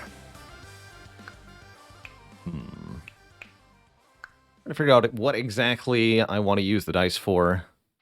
We definitely want to hit the Hydra 5 times and kill it. Yeah, this fight should be a breeze indeed. Any brief rundown of what you're looking at. We're on the left, enemies are on the right. Every creature in this game has a health total and then rolls a 6-sided die to determine its actions. You can see the 6 faces of the dice here.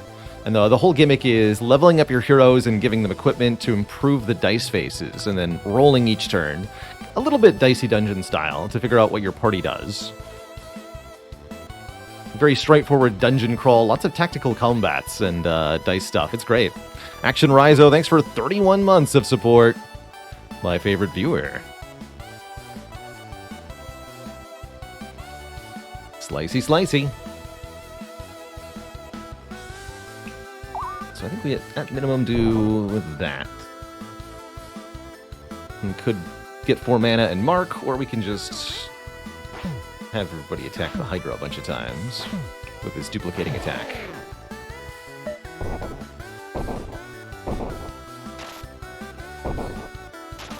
So basically everybody gets the pain keyword this turn, which is going to be a bit annoying. And there's a lot of skeletons with armor. That's also really bad.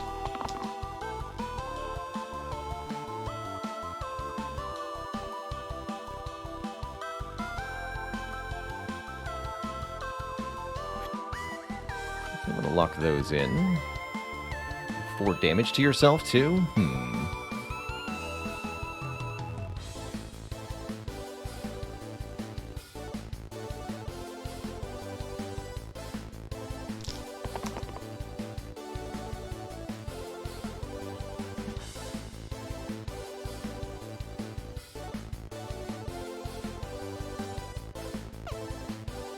Sorry if I want to keep these. Alright, I'll reroll one more time.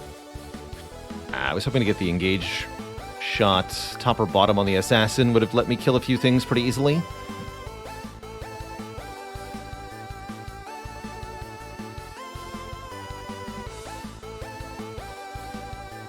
Three blocks is problematic.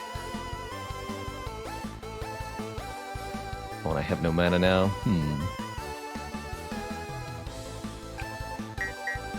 But that becomes then 4 damage to yourself, right? It's not good. Doesn't improve that.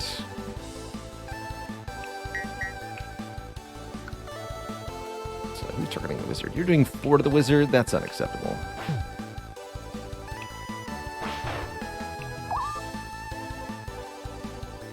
Good enough.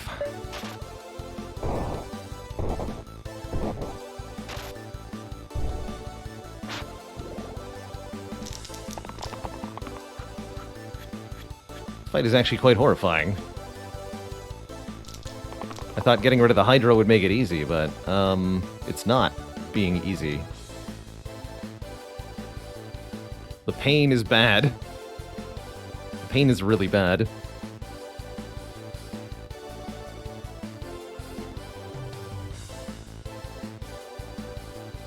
Yeah, they keep summoning new skeletons, too.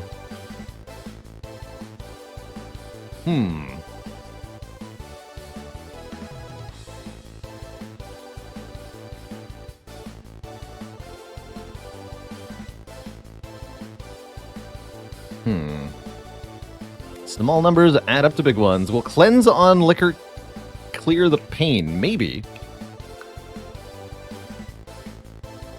That's a good question, actually.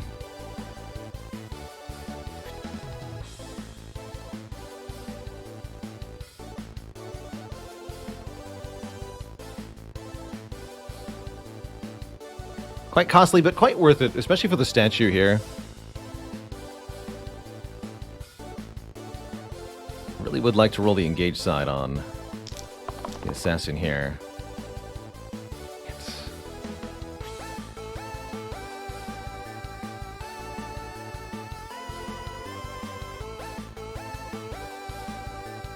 Clears incoming pain as well.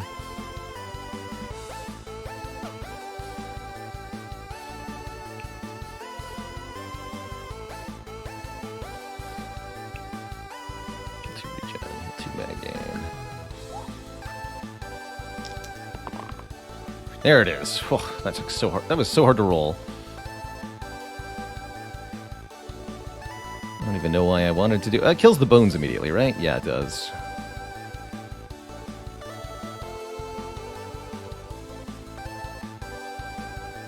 Does pain only work for one action? I gotta find out.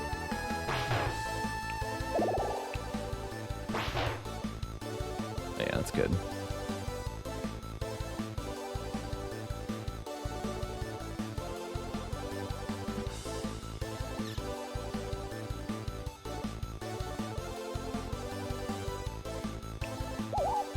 Easy.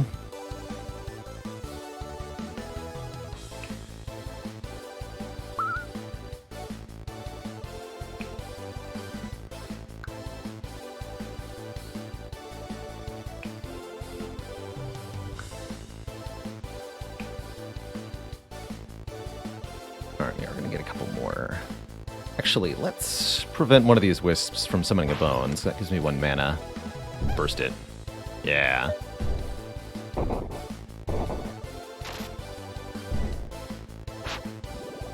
And yes, that pain was cleansed on the statue there.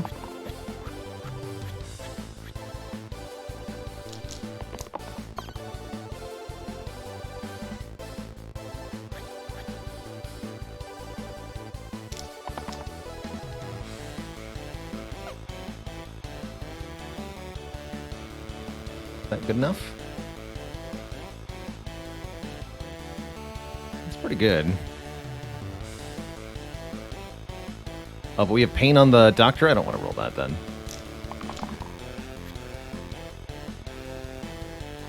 Adequate.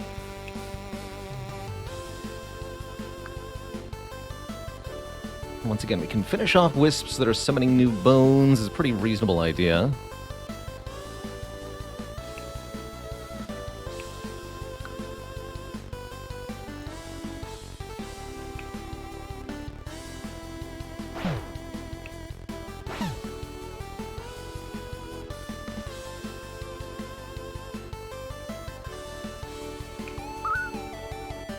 The pain.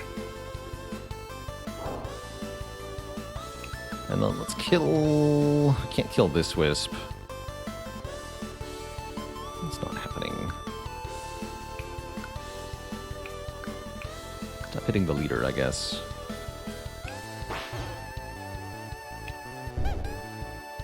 Alright, this fight has simplified. Harder than expected after the Hydra went down, but here we are.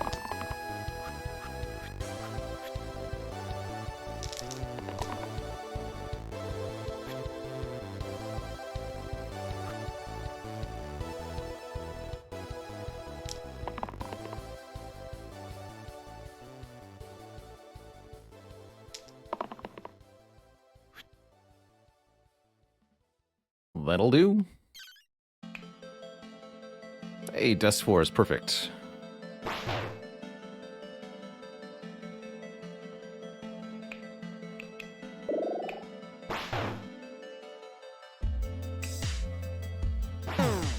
Whoops. Alright, it's got pain 4. Understood. I could use liquor, and I'm not going to. Kill you then.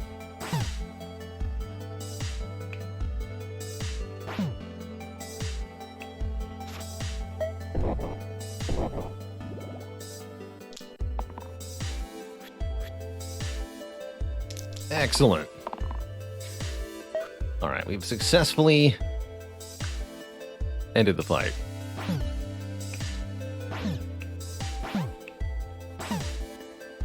Whew. Everybody's back to full health for the 3 Caws and a Banshee. Bullseye. Add engage to the middle column. Double damage against targets on full health. So we could have double damage engage on the statues. Kind of interesting. It's also obscenely good on the leader. Probably one on the leader. Or Iron Crown. Gray hero only. +4 to the left side. And we don't have a left side on the gray hero. So I don't have any item that can put something on the left side either, do I? No, I don't. Alright, well, Bullseye it is then. Having regen 4 is really strong. Yeah, but you're applying this to a target that has to be on full health, so you're giving regen to the character who needs at least. I don't think that's going to be as good as you want it to be. However, I do like the idea of doubling the leader's damage against full health targets here, like this. I think that'll be very potent. So Caws move to the back line when they take damage. I bet we can just kill them from full health, though, if we roll half decently here. Look at that incoming damage. Statue just tanking so much. 2 damage, duplicate engage. Tempting.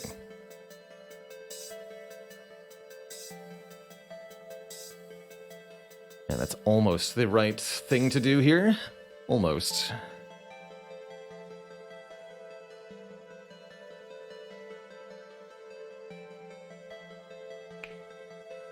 Really want to roll top or bottom here.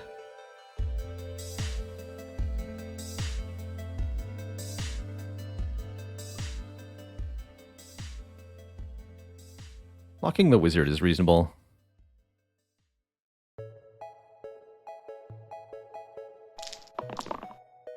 There we go.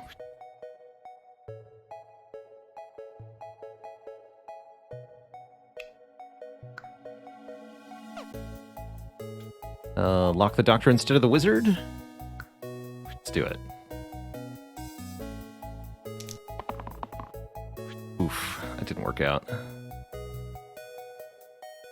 Well, we can kill one of the Caws, at least. And we can dodge one. So hit one of these two. Alternately, I can kill the Banshee. Do I see that right? After the first spell, each turn is cast 1 damage to all enemies, by the way. Yeah, we should just kill the Banshee.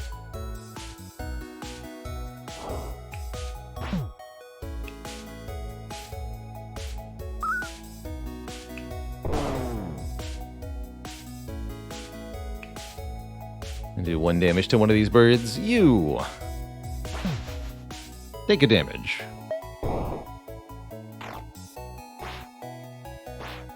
Good dodges. They all have block now, though. That's a bit of a problem.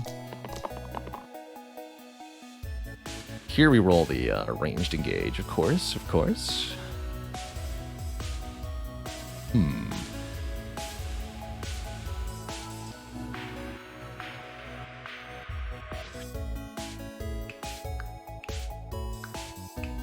Wow, we are getting murdered.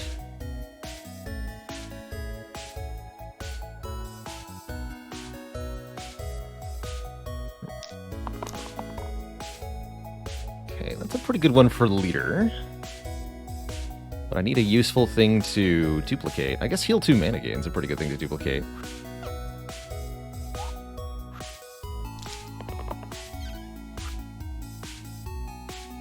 Adequate, I think.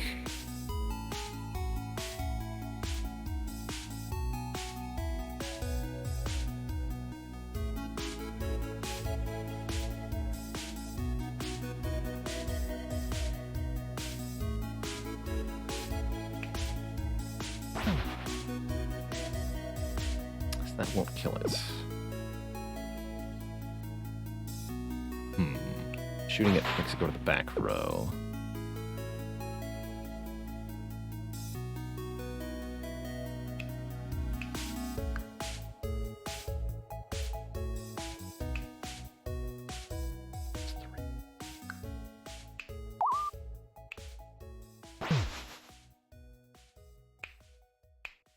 We have to do something like mark it.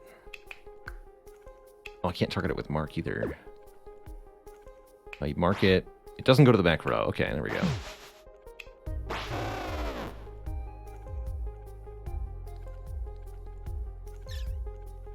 Three overkill means even a heal and a burst won't keep him alive.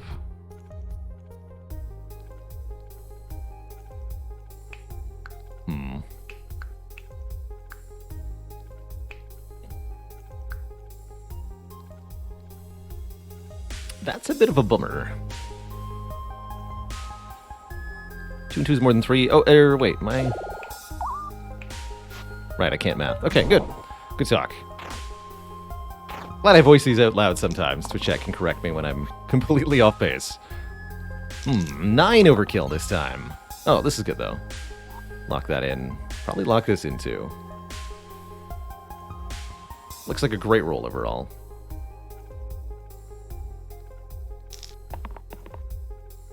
Oh my. Although that'll kill the doctor. Better?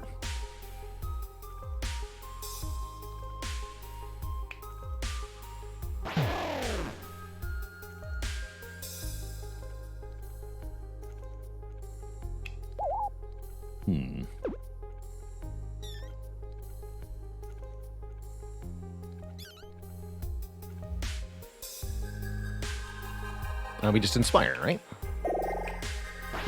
Yeah! Easy.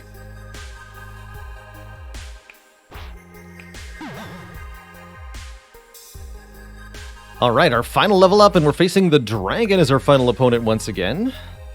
It's 2 for 2 on fighting dragon as the final boss in Unfair. Let's get our last level up here. We can potentially upgrade the statue. Honestly, I think we're going to be declining here. Although, let's take a look at the keeper here. Shield 5, gain bonus equal to shield. Shield 2, repel. Add self-heal and self-shield to target's sides. Kind of cool. Or the stalwart with the cleansing shield. Can be nice against the dragon's poison breath. But I think we just keep the statue with their 16 max health. I skip this upgrade. Let's go. Oh, it's poison breath first on dragon here. Definitely a bit of an issue.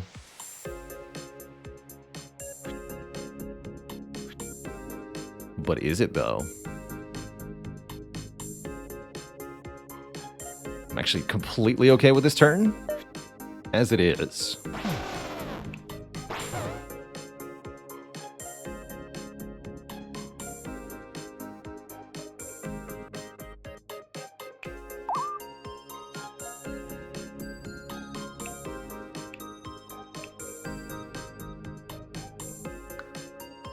And I've got a heal 20 cleanse sort of deal as well.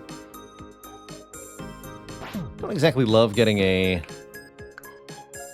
skeleton here. Guess we could do this. Kill the wisp. Or we can do 8 damage to dragon. Kill the wisp.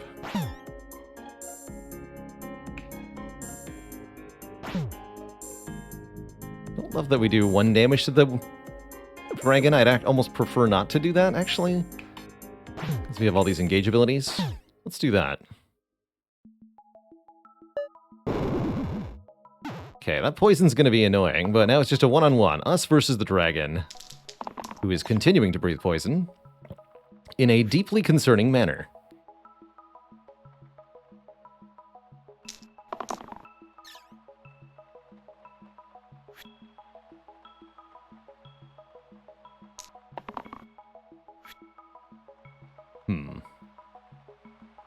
If only we had a heal 20 cleanse.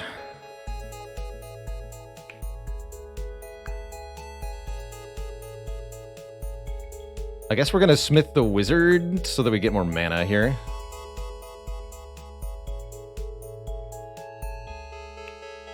Comes a deal 3 mana gain thing.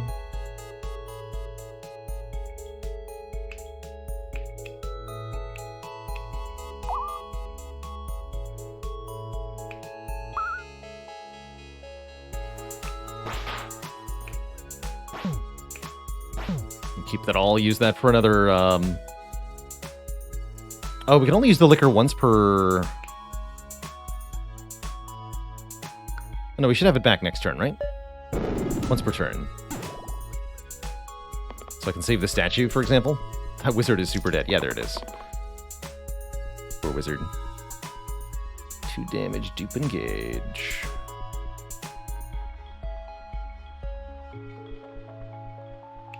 $15 damage. Apparently the wizard had the most health. Bummer. That really bites.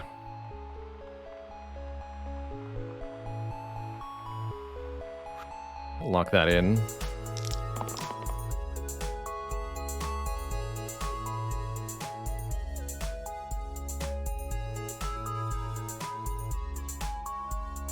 One more time. Yeah!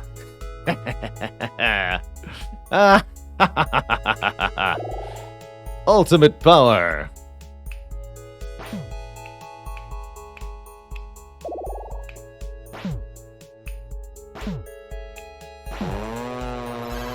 GG! What a win, Twitch chat. What a fun run that was. We officially have a 1 streak on Unfair. Question is now, can we make it 2? GG. Show me the stats on that. Only 2 deaths the whole run. I increasingly liking taking a bunch of small curses, especially curses that only kick in later in the run. Seems to be more successful for me. The wizard even lived. GG. All right, next up, we're going to be going for another run on Unfair, seeing if we can get to a 2 streak. But before I do that, it's going to be break time, Twitch chat. I've been live for 2 hours, and I've yet to get out of this chair 1 time, so I'll be back in a few minutes after I refill the legs, stretch the water. Upon my return, Slice and Dice continues. Be right back, everybody. In fact, let me...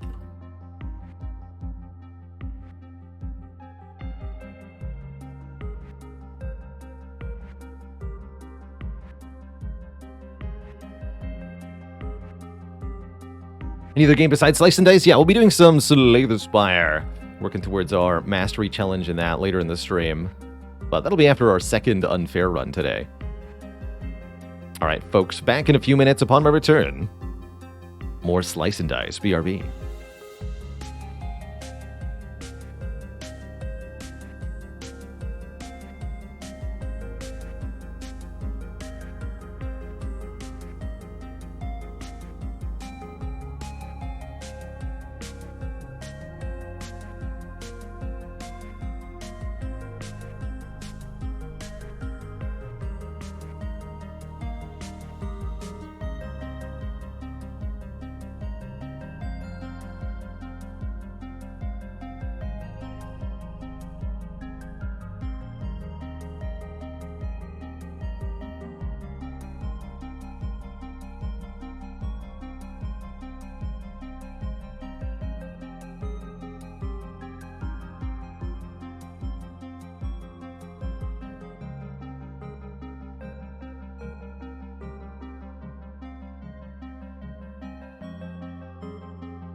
Alrighty, Twitch chat, we are back. Thanks for hanging out there. Let's dive into a new run on Unfair. Holy moly, monster HP plus plus, plus plus, plus plus plus. All monsters 2 additional health for each 4 base health. That is some chunky monsters. Kind of sounds fun, actually. Max 1 spell cast per turn. Undying monsters. Monsters cannot be killed on the first turn. Are you allowed to? No, you are allowed to do that. Okay, somebody told me you had to exactly hit 10, and that was wrong. Good. Slippery Dice is back. Osteoporosis. Tier 3 heroes get less max health. Start the final level poisoned. Yikes. So many pluses. Yeah, it's 50% more health on everything. That is, that's pretty tanky.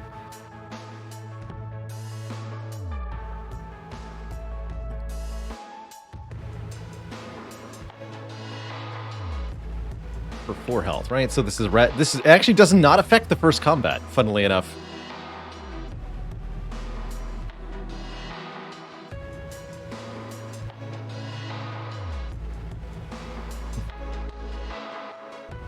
Chat told me that brutal difficulty is unwinnable in sillies. The obvious question is, when will Baylor beat it?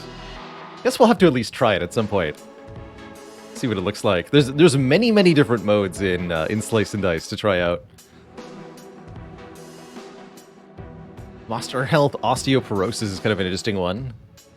So I worry about our late game. I could also see Monster Health Slippery Dice being a-okay. I'd like to be able to lock my dice, though. That'd be nice.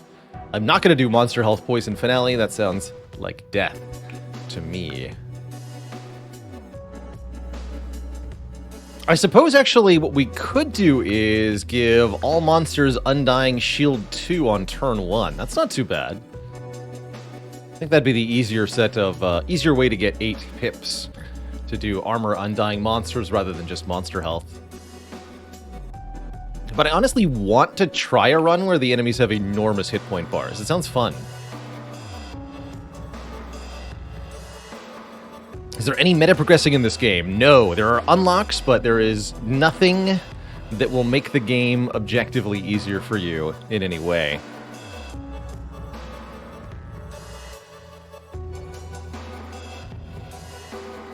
Other than modes, which are easier. Plenty of modes to try. So if you want a much easier experience, there are various modes to try out that are going to be freebies and all kinds of wacky fun. There's also a cool unlock all button, says Chrono. I've decided not to use this myself, but it is awesome that it's there. You can just unlock everything no matter what in the options.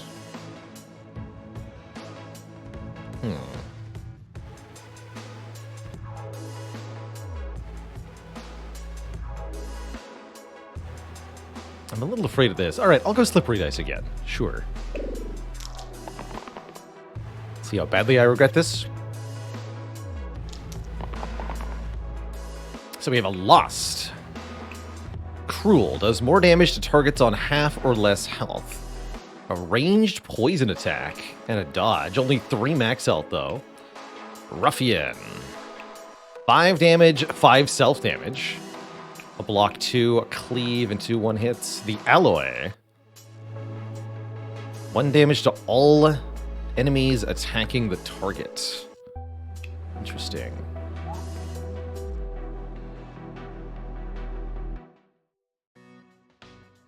And a 2 mana side from the Acolyte. Acolyte has Flare. Or no, Mage has Flare, excuse me. And some mana. Acolyte is heals and restore. Heal 1 to all allies. Interesting. Very interesting.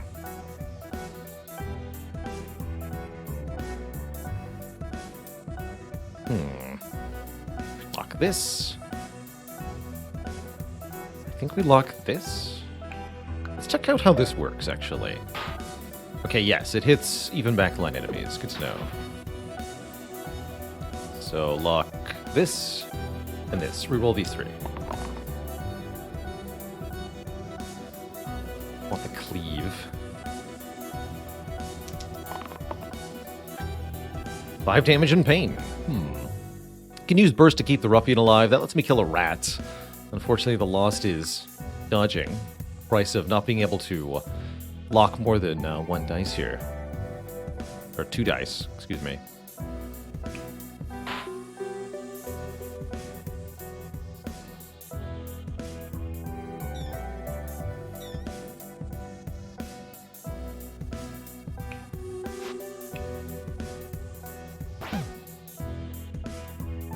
Sure.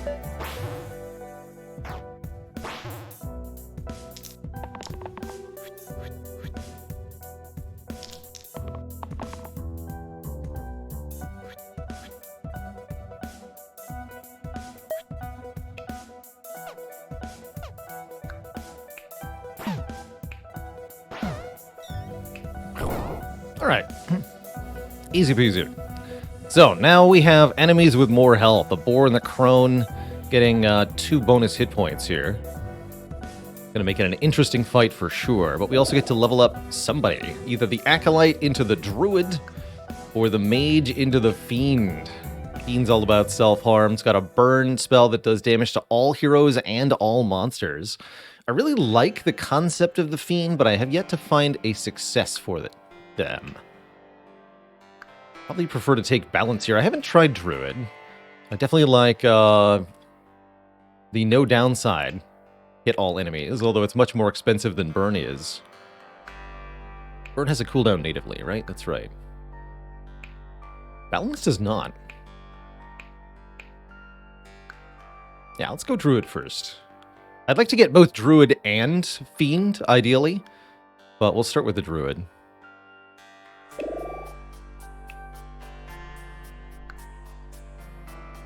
See how this goes for us.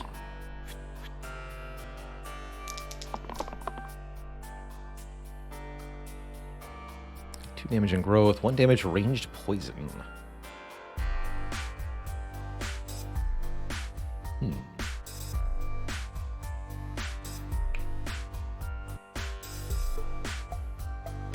And the crone also hits the top enemy.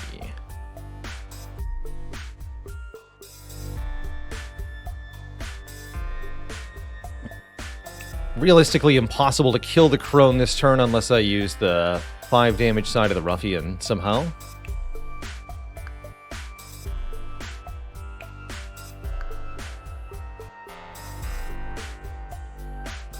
But I can keep both my characters alive and do some important stuff. I think I'll poison the boar and start focusing damage on the crone. I'm okay with this roll. Got shield 4, we get poison down, gain 1 mana. Good enough.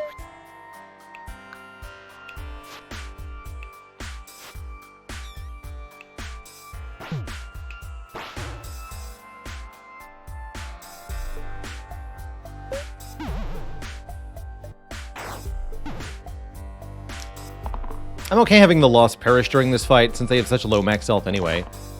It's not a big deal for them to be missing that. So 4 damage here, 5 damage to the druid. Just have the alloy block.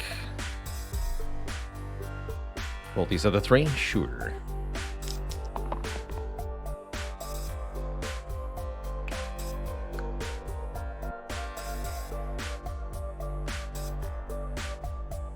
You dodge poison damage on yourself? We'll find out, maybe. Well, that got worse, unfortunately. Bummer.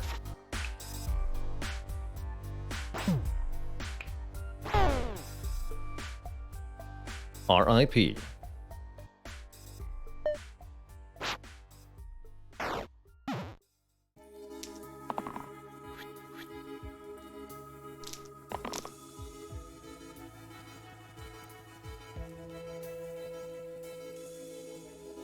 All right, we rolled that growth attack over and over. That's pretty cool, actually.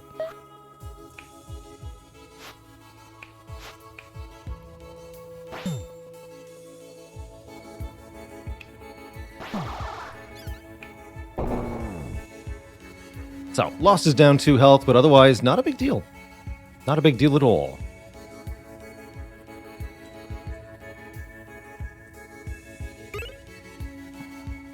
Infused herbs. Replace the bottom side with Heal 2 Regen Cleanse.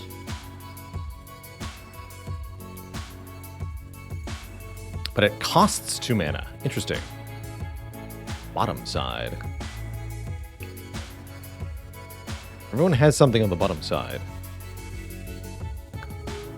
Glass helmet. 3 max health, but death is permanent?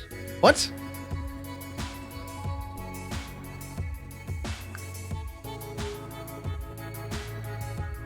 Death, you die.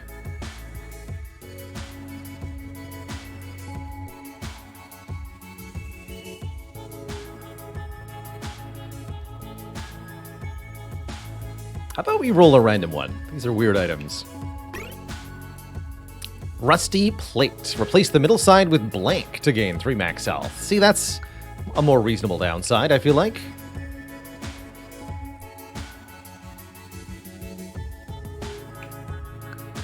I'll do that on the alloy.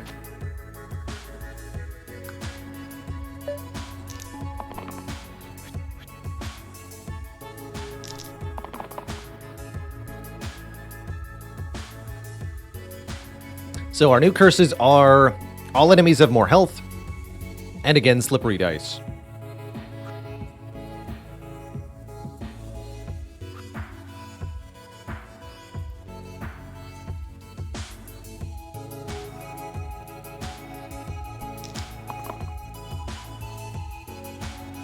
Shield and Cleave. Excellent. So you're being directly targeted. So is the alloy. This is an adequate turn, not a very offensive turn, unless we choose to flare, in which case it is a very offensive turn.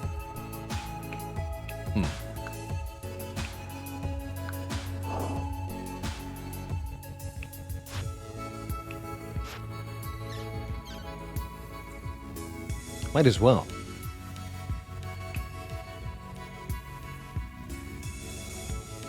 Does 5 damage. We could even outright kill the Wisp this turn.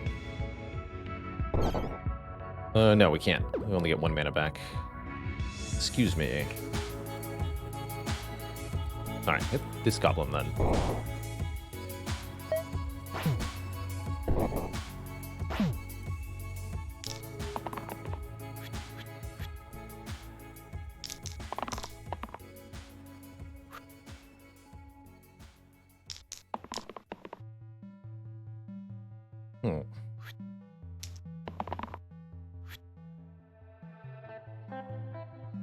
Less than ideal.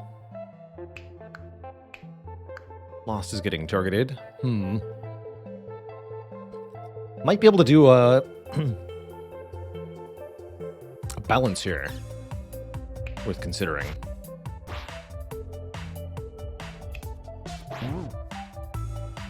Still doesn't keep the Lost alive, though.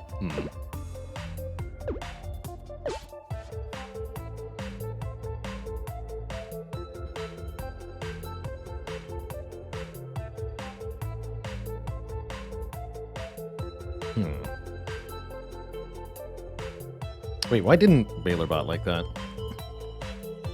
Let me try.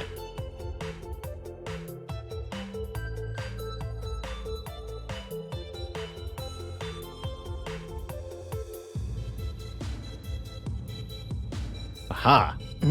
It doesn't recognize you as a rightful ruler, apparently. I'll get that fixed. Though not immediately.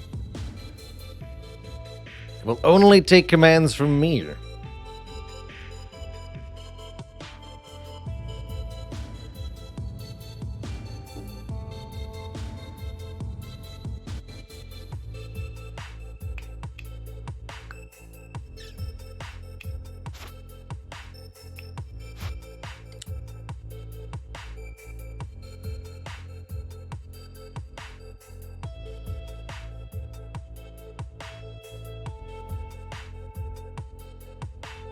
Well, I don't see a way to keep the Lost alive, unfortunately.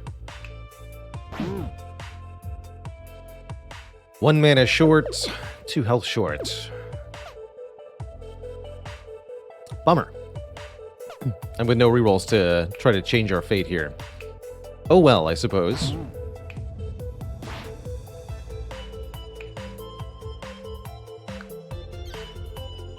Might as well use the shield here then. Save 1 health on the mage. And bank the 3 mana so that we can do a flare next turn. Definitely don't want to see a skeleton summoned. That'll do.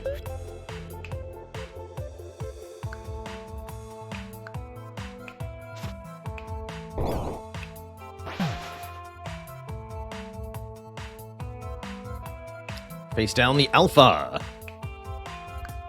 Alpha can summon new wolves and has a lot of health. Remember, our curse here is giving essentially 50% more health to anything with a lot of health. And the Alpha definitely had a lot of health to begin with. So 19 HP boss. Wolves are going to have 8 health each. Pretty spooky. But can the Collectors save us damage-wise? I definitely would like to get the Ruffian replaced. And there's a lot of nice things Collector can do. Or we could replace Alloy with Monk, which can redirect enemy attacks and do repel damage, as well as cleanse. Monk is not bad, but I think the improved damage output of Collector is going to be required for this fight. Don't understand how Focus works. It gets a bonus if the Collector targets the same thing that a previous character just targeted. So if I have the Lost shoot an arrow at the Alpha, then Focus would do double damage on the Alpha. Definitely need more damage versus the chunky enemies, for sure.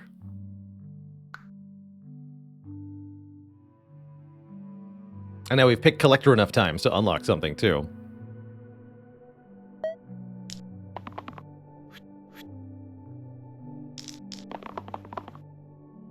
Already a bit of a shaky start. Rude. We just need to make sure we're keeping the Lost alive. This is Heal 2 Cleanse. Heal 2 is pretty good. We'd rather roll the damage growth or the shield growth, or even honestly 2 mana, to do 2 block for Lost. Although actually healing Lost is not bad. Let's see. 2 damage is about as good as Collector's gonna get. I think I'll lock that in. Reroll everybody else. This is the only way to do damage. I think our priority should be on maybe killing the wolf first.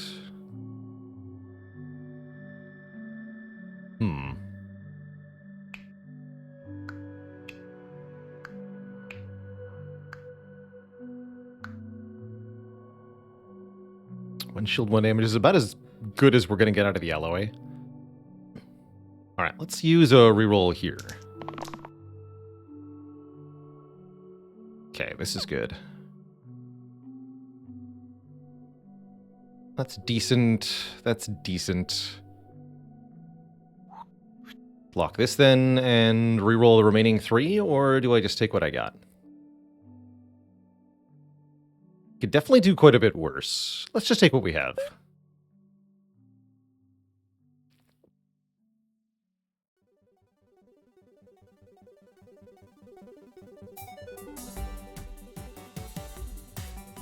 Let me just queue up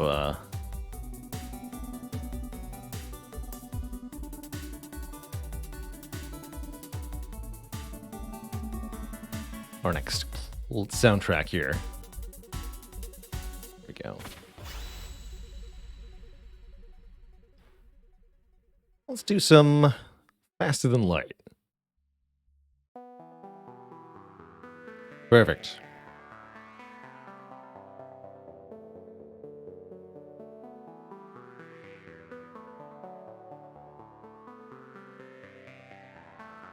So we'll use the shield 2 on the Lost. Have the Lost attack the wolf. Have the Collector do double damage to the wolf. Make our 1 mana. And then we should do 1 more damage to the wolf. Like that. So we take some damage. Make 1 mana, make some progress in the fight.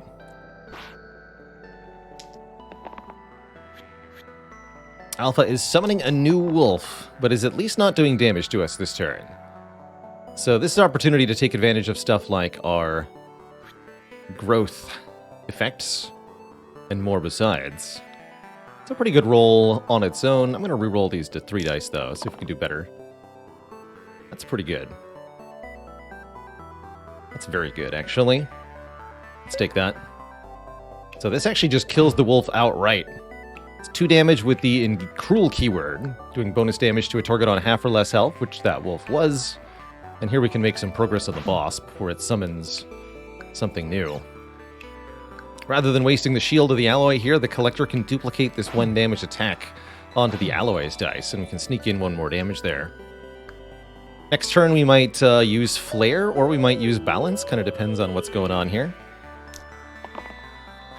Another summon.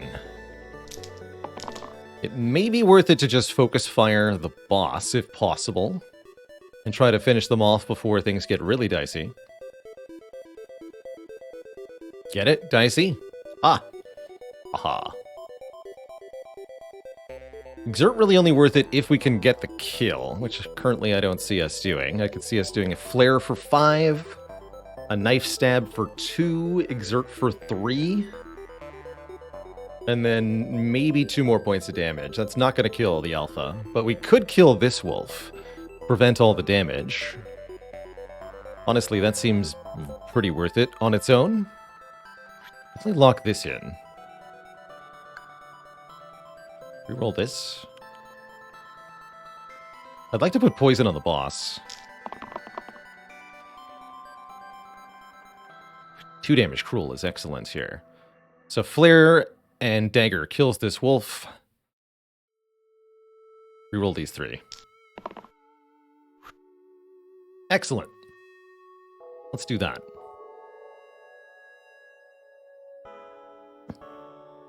We could also... Wait, can I kill the Alpha now?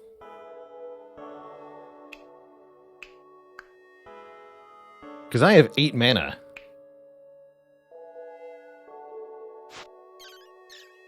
So you're telling me I can do this?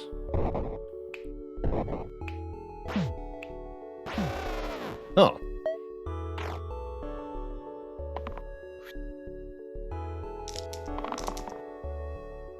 Neat.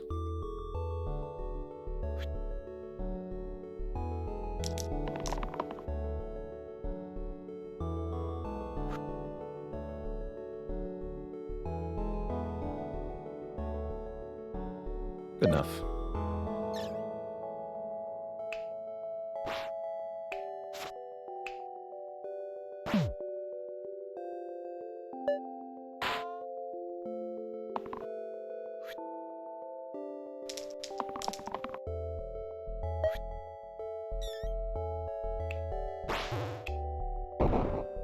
Toasty.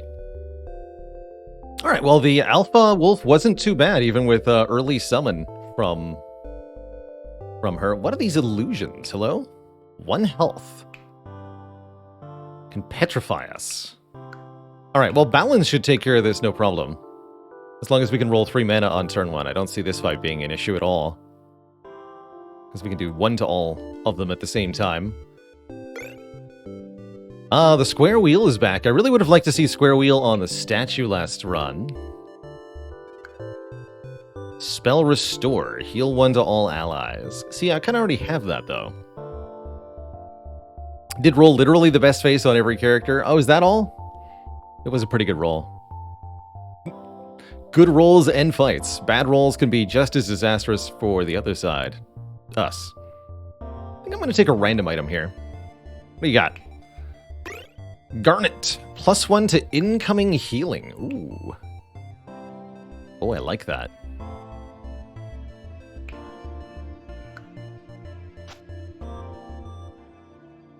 Take that on the druid, question mark? But with a heal 1 to all, this is a really nice pendant to have.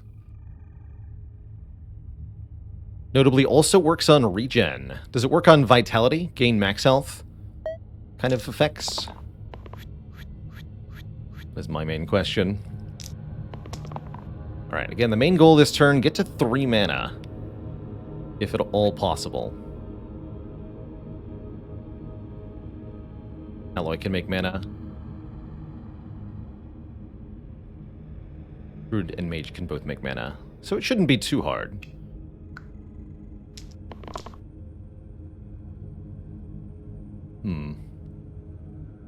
More difficult. Let's see. 2 of them are targeting gray. I'm going to keep this dice, because this can kill 2 of the illusions at once, currently. And then I'm going to roll these 3. Alright, only 2 mana. Kind of unfortunate, but still pretty good.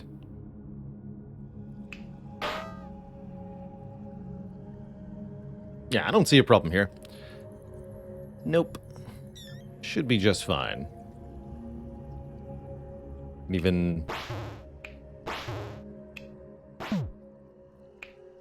solve this problem, then I don't care about being petrified because there's no other opponent. The illusions are trying to flee. All right. I don't exactly know where they think they're going to go, but you may flee, sure. Have fun. Ah, the Evoker. I'm a big fan of Evoker, especially as a replacement for Mage. Mage really does like this Flare spell, but you get slightly more mana efficiency out of drop in exchange for a little bit worse targeting, as well as the ability to make 3 mana for yourself in 1 turn, and some more max health besides. Definitely a big fan of Evoker. Guardian,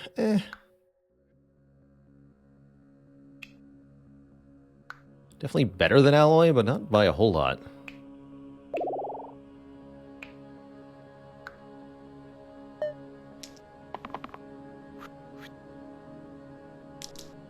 Wow, that is a high health bandit.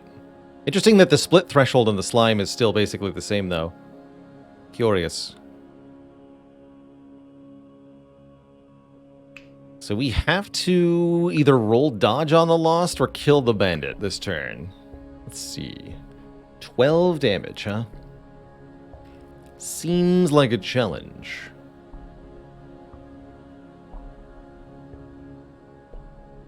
Although I already have 6 represented. Actually, 8 represented. So I just have to roll mana for drop. Player is ranged, right? I don't think it is. Is this game on Steam? No. Game is on itch.io.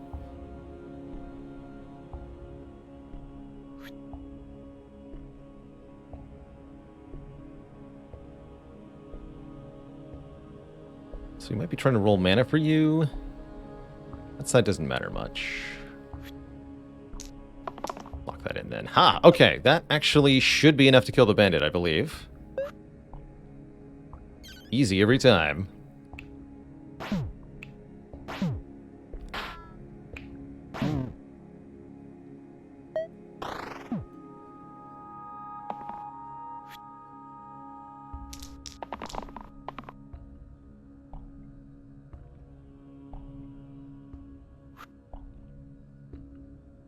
The duplicate is nice bad roll insurance.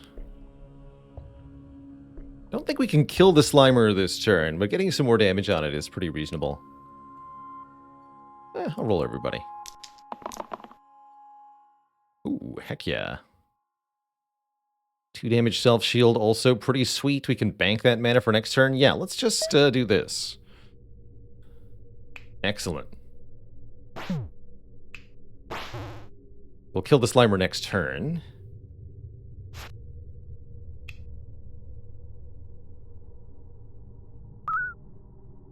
Brilliant. Oh, right. Very important that I do that.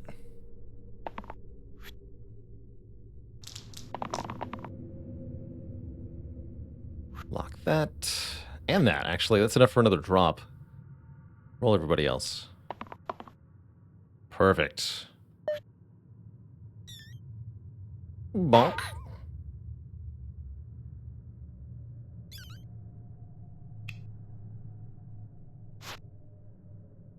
Bonk.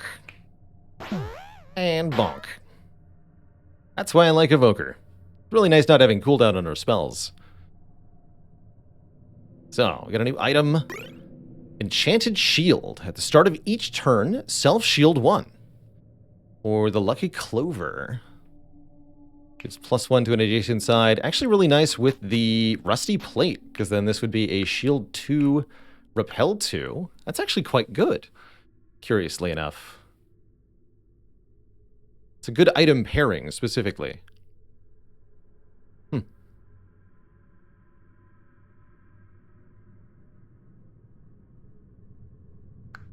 Yeah, +1 armor also has a lot of synergies. If you get bonus to incoming shields, it's great. Or if you have any character who gets a bonus based on their current shield count, that's also great.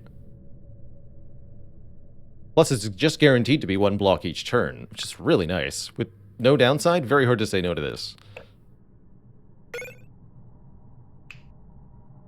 going to put that on the Lost, who surely needs some help staying alive at the moment.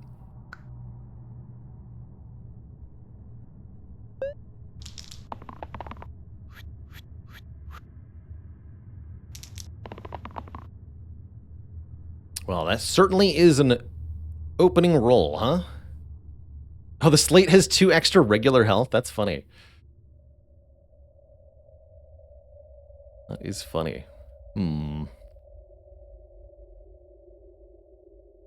the barrel does 5 damage to the adjacent enemies when it is killed. Interesting. Yeah, we're just at a really quiet part of the FTL soundtrack. Here, I'll put us to the more active part of the FTL soundtrack. There's a hidden achievement for getting a barrel to flee. Amazing. I bet.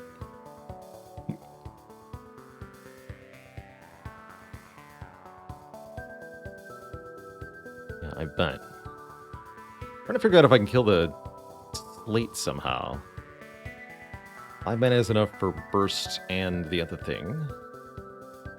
We'd have to hit it like 6 times, though. Maybe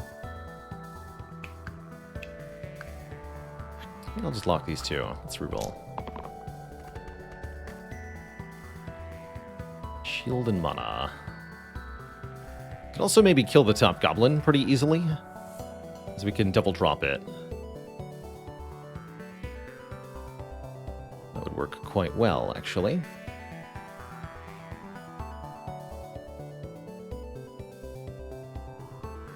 That doesn't change the druid's fate, though. Actually, that would cause the druid to perish.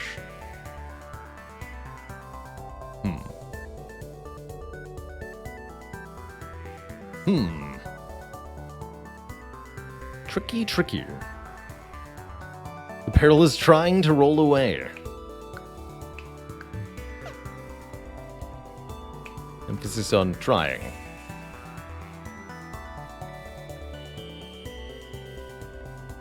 Still have another reroll.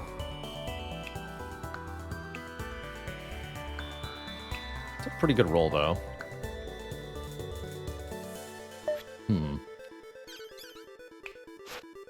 Let's do this. This will make more sense next turn. Yes. I think we actually do target the slate here. Oh, that's how that works?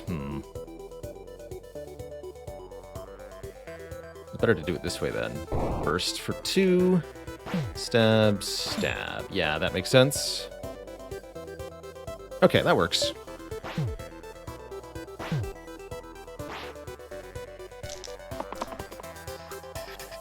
Yeah, I really can't tolerate getting punched again, so we have to get the slate off the field here.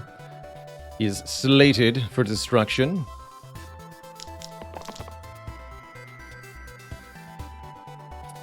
These ain't the rolls I was looking for.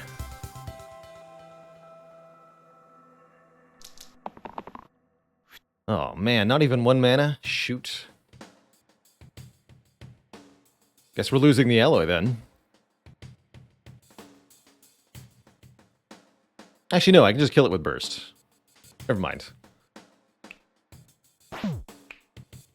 Life's easy. Hooray!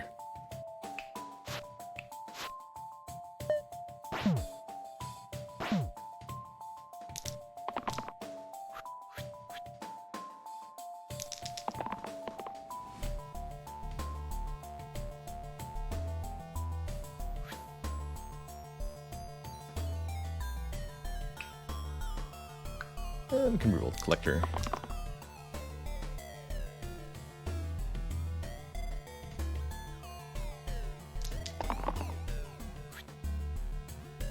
Works for me.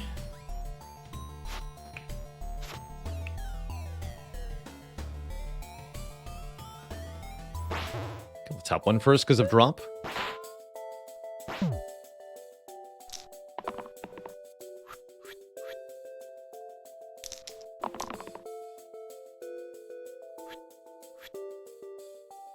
Let's reroll the Evoker's dice. Yeah, there we go. Seems good enough.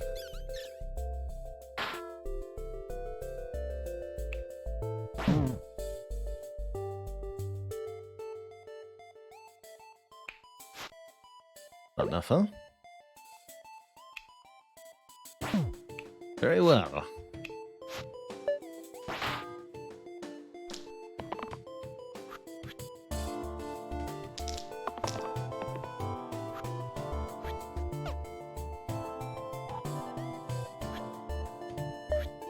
Oops. No, just lock that and that. There we go. For some reason, I really want the reroll button to be in a different place. Somehow.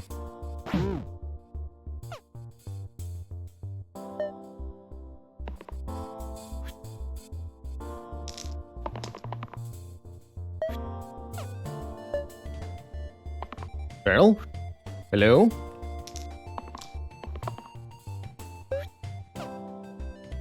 Maybe we have to damage it. The barrel's still too confident in this matchup, apparently. We have to demoralize it. Obviously.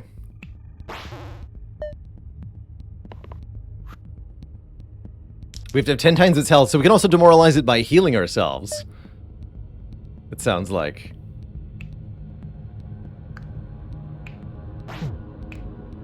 Take that. The barrel is trying to roll away. Be gone.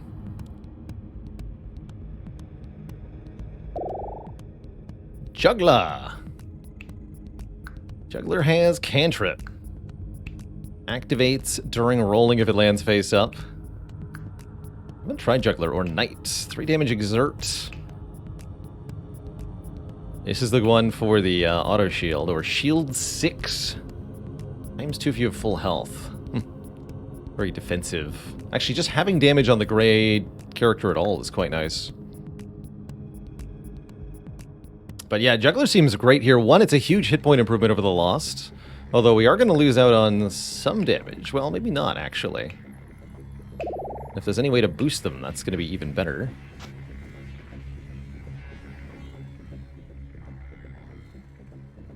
Put the auto shield on... Not sure who.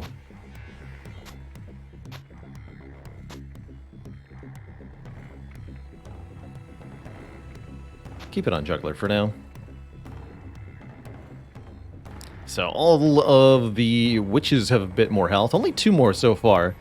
Haven't actually been feeling the hit point gain as much, but I'm sure we will more as we get further in. It's a lot of extra health the enemies have. Nice. Lock this. Guess we'll be killing from the top down for the same, because of the drop again. Pretty good lock-in, actually.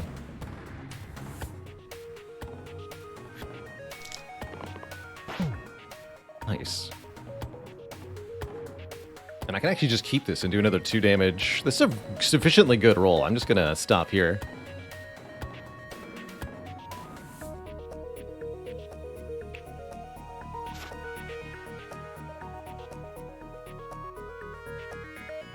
So drop does 4.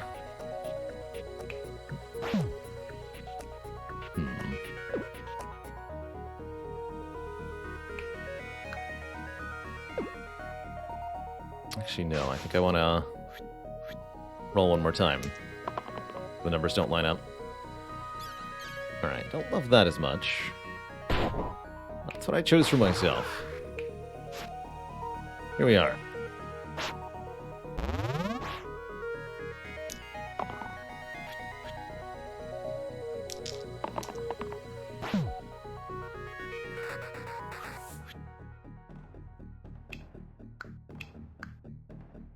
So, Collector's getting pretty killed here, or Evoker is only getting barely killed.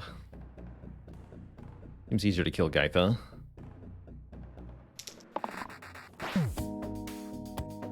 Randomly targeted? Curious.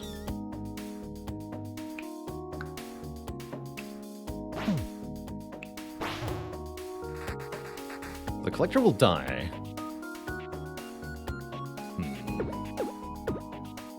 I keep them both alive.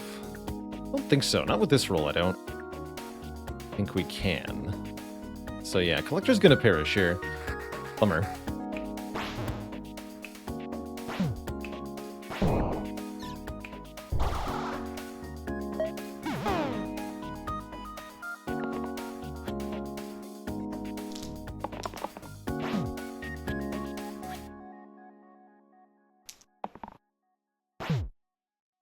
That's enough.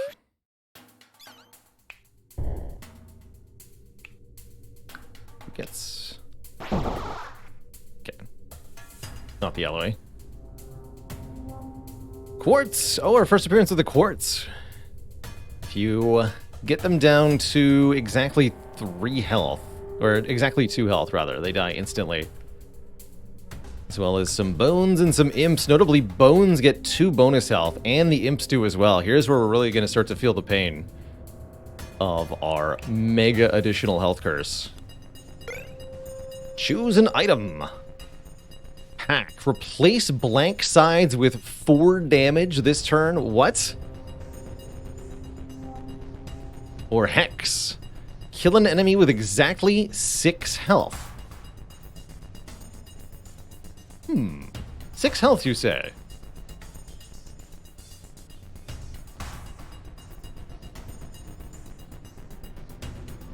And it's ranged.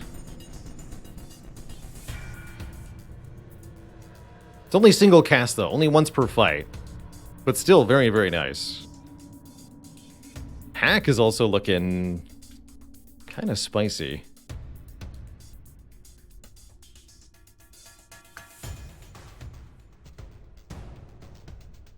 Let's take Hex, just because of the way the hit point modifier. This actually means what would normally be a 4 health enemy, and there are a lot of those.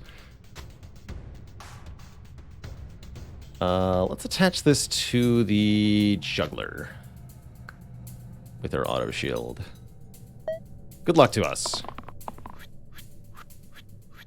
Also, Juggler's cantrip damage is going to make doing exactly to anything kind of awkward.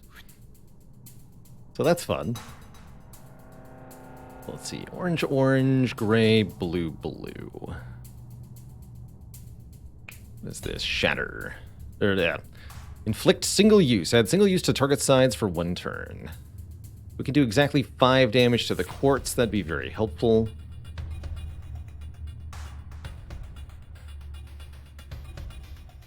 We could, actually. With the current dice.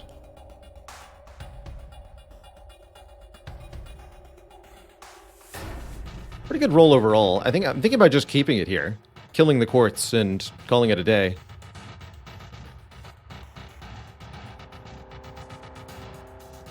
Actually, I might even be able to kill a Quartz and our choice of target with Hex here. Let's take a look at this.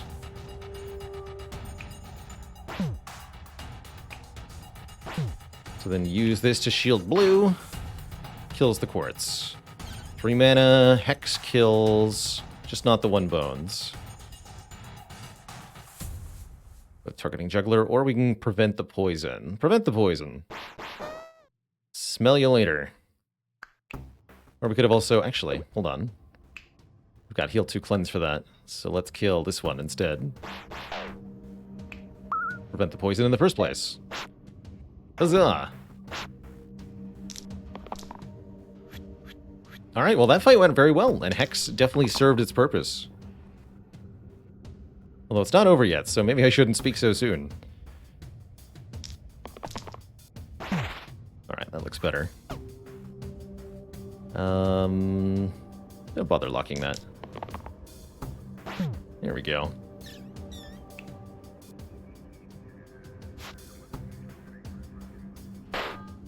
Bonk. Bonk again.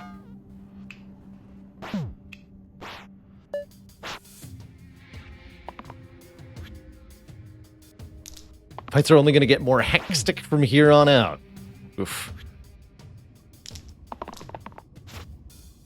Kill it with cantrips. Yes! Got him. Banshee Slimer. If the first spell cast each turn, we all take 1. That's not too bad, because we have a heal 1 to all. Slimers are kind of annoying. Definitely want to focus on the Banshee first.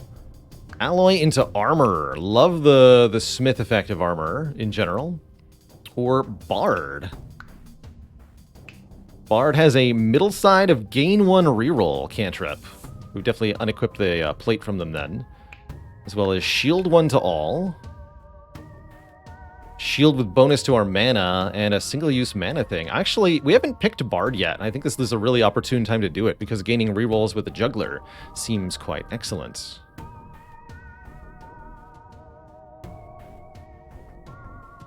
Let's do it. So, who wants to lose their middle side? Collector could. I'm cool with Collector losing the middle.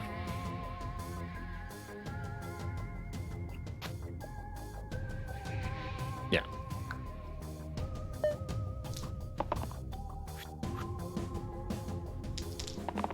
Well, that's an enormous attack. Don't know why you feel the need to do that.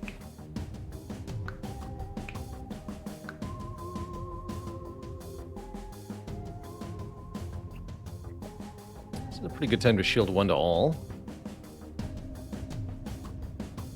Just gonna lock this one in, reroll everybody else for the moment though. Let's see what we can do here. Nice, got the extra reroll. So we're still at 2 out of 2 rerolls. Want to lock the Evoker into this? I think so.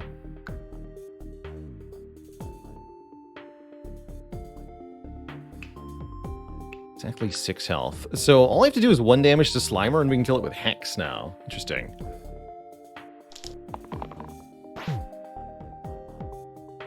We can kill it with Hex now, but I don't have the mana for Hex. Still have 1 reroll though, and I'm going to use it. Now it is 5 health.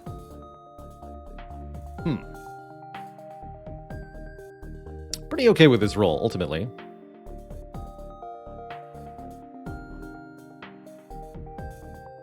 This is now a big shield. We can do 5 damage, so we can actually just kill the Slimer this turn. We'll get some more minion slimes created, but that's fine. That helps us stay alive. We'll block on the Evoker. And I think I'm just going to keep the 2 energy here, the 2 mana. Alright, well that's not how I was expecting turn 1 to go, but I'm glad it is what happens. 2 mana is great. Lock these 2, reroll the remainders. 2 more mana.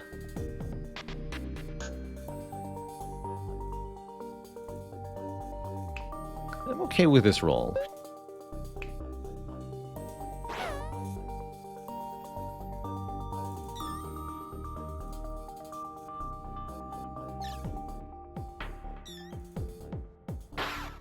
Bonk. Heal everybody 1, kill that slime.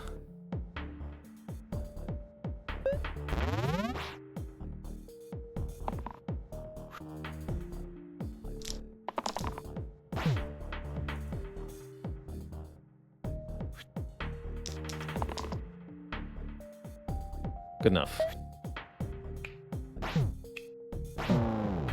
GG.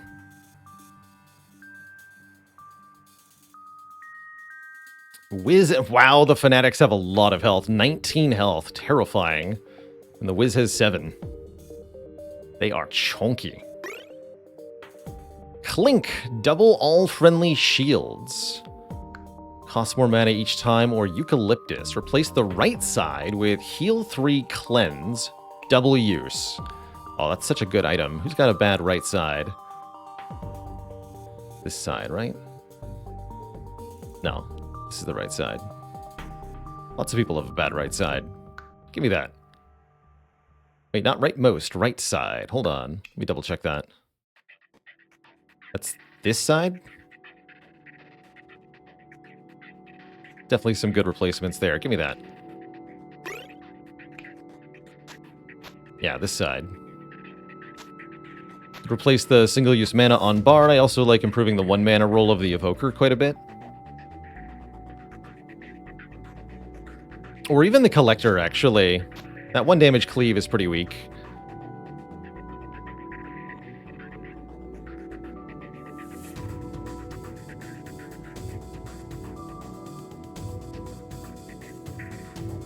Hello and welcome to Range Merging Accident. Been watching every single YouTube video of yours for the better part of 6 months and finally got a chance to stop by Twitch to say hi. Really appreciate the great content, solid explanations, and good vibes. Well, heck, thank you for those 1,000 bits. Glad to have you and so glad to hear the videos have been an inspiration.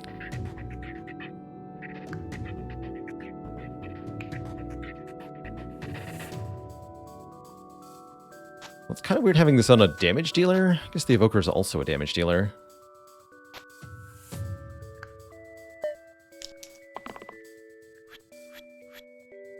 Oh, no biggie. Just having 2 characters killed on turn 1. Easy. Easy. Easy.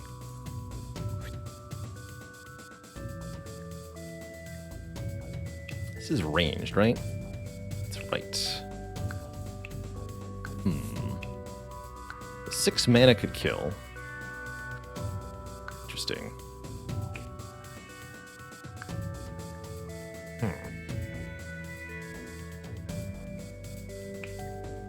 You're doing a heal 3. Interesting. It looks like we're going to need to roll some blocks.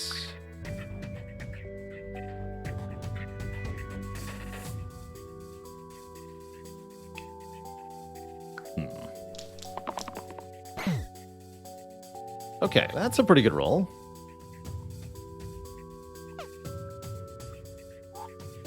Does it work if you actually use this? Like, yeah, exactly. Okay, it doesn't. Good answer to my question. It doesn't. We want to lock that. Reroll these 3. One more reroll. This is pretty good, though. This is going to be a huge shield.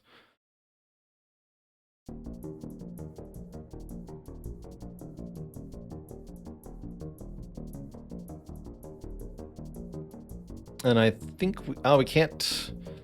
The Wiz is going to undo any damage progress we make on them, so I don't have to worry about that. Okay, so I should probably just drop then. Do some damage to the top one. That seems fine. This is shield 1 million.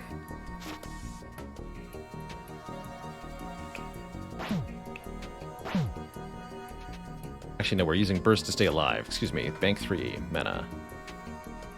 Can't we kill the Wiz? Not that I saw any way to do it. The Wiz is in the back line, so can't be directly targeted by anything without the ranged keyword.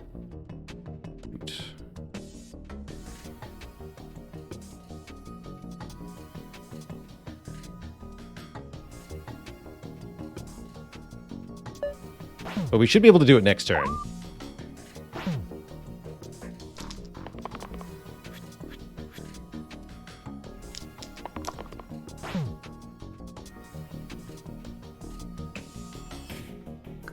Arrow into Hex.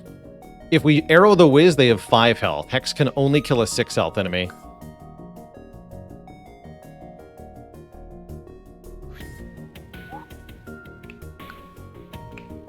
So that needs to not happen. Actually, it doesn't need to not happen. We just need to Kill the wizard. So reroll everybody? Roll everybody. That'll do. So now we can use Balance Hex to kill the wizard. Thankfully we have one more reroll.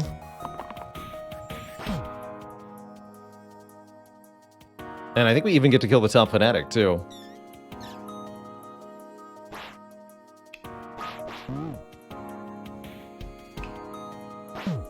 Oh no, you have 1 hit point too many?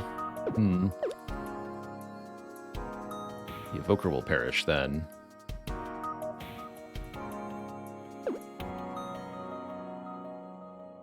In which case we could do this.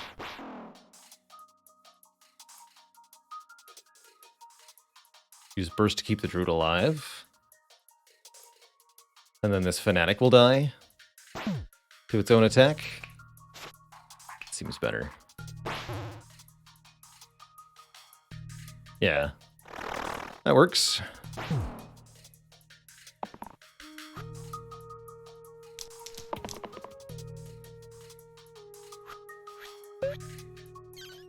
Bonk. Okay, perfect fight.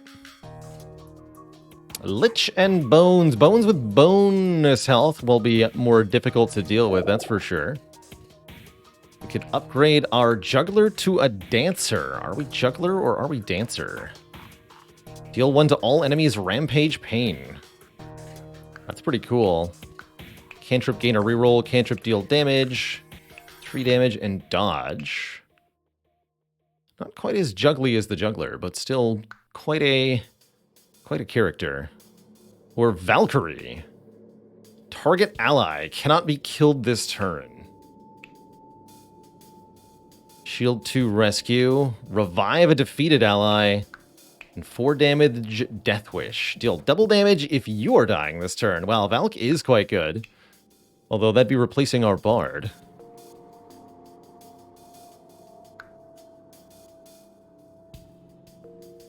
Let's do it. They like the Valk. I like the skull helmet on the Valk, too. That's cool.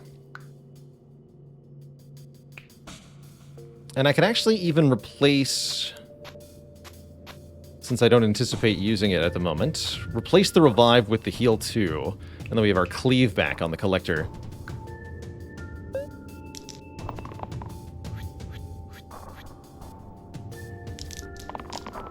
What are you doing here? Weaken, okay.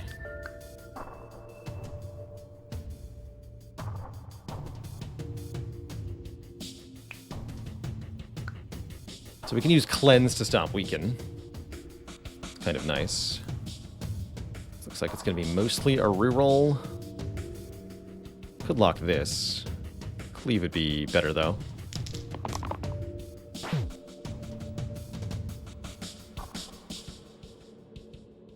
Pretty weak overall.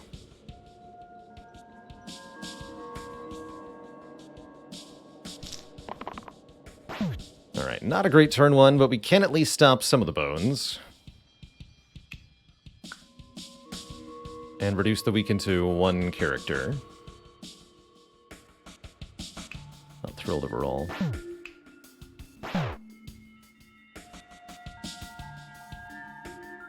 So, who needs to not be weakened? Probably Juggler.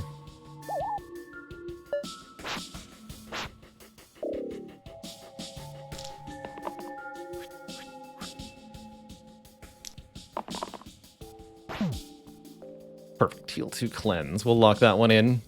That's going to let us cancel the Petrify that is about to happen to Valkyrie, as well as remove the Weaken from one of our other characters this turn. And do some healing.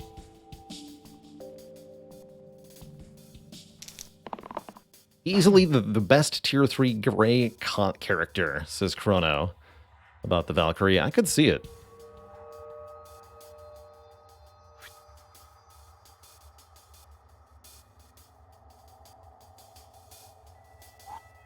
Fuck that one.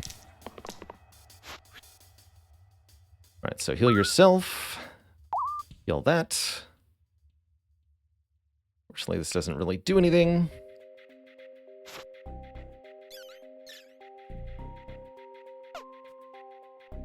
Cannot be used, they say.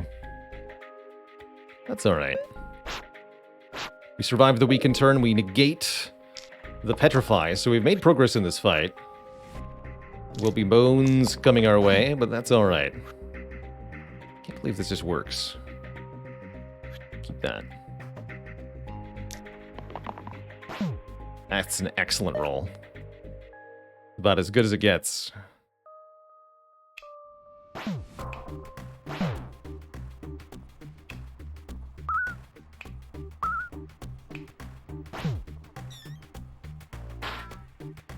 Bonk.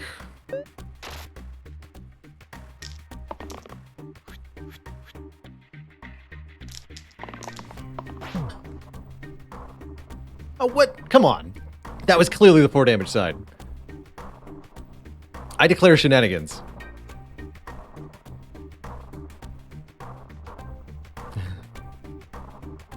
Alright, let's roll them all again. Keep the manas. There we go.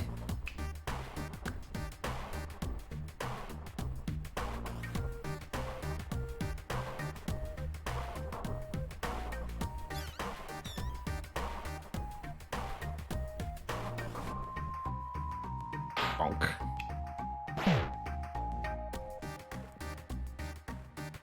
You do 4 to the Lich.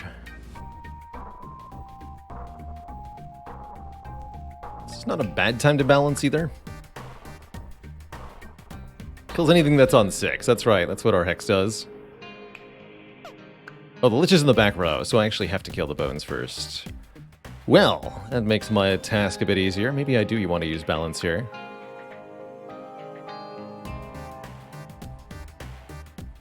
Yeah, if we're going to balance indeed, we should undo, because of how this went. Yeah. Do it this way. Drop. Balance.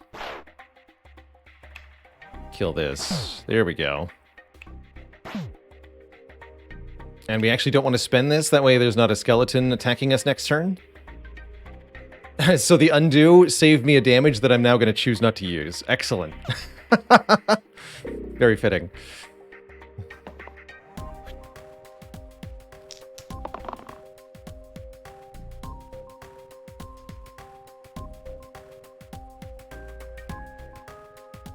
This is starting to get a little problematic. This side's pretty good. This side's excellent. Ugh.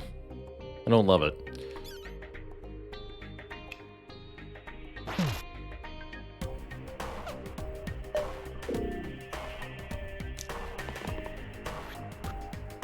Stop awakening me! This is music from FTL, it sure is. Can't hex the bones now. Oh no.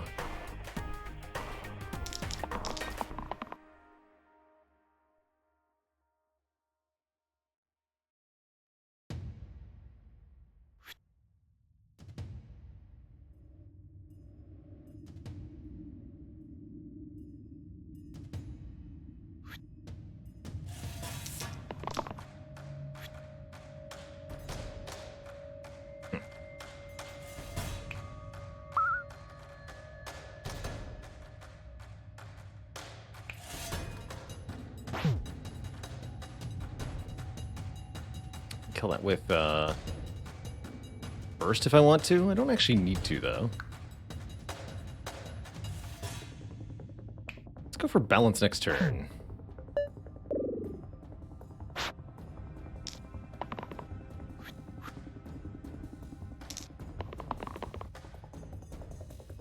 Alright, use that to stop the petrify. I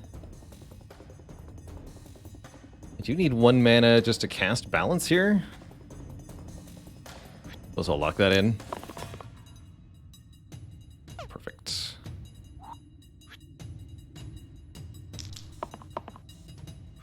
Great. Excellent roll. We might want to cleanse before we do that, though. We can get bonus mana out of these two. So you want to cleanse yourself and guess the Evoker. Yeah, we get one more mana that way. Hit him with the balance. 2 damage exert. Sure. Sure. Alright, now everybody's back to a neutral state. This should be better.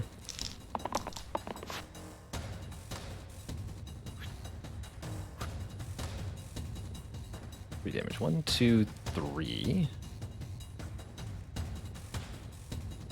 Actually want to do what, 2 damage.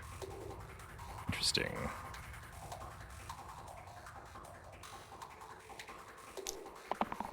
I'm gonna lock that though.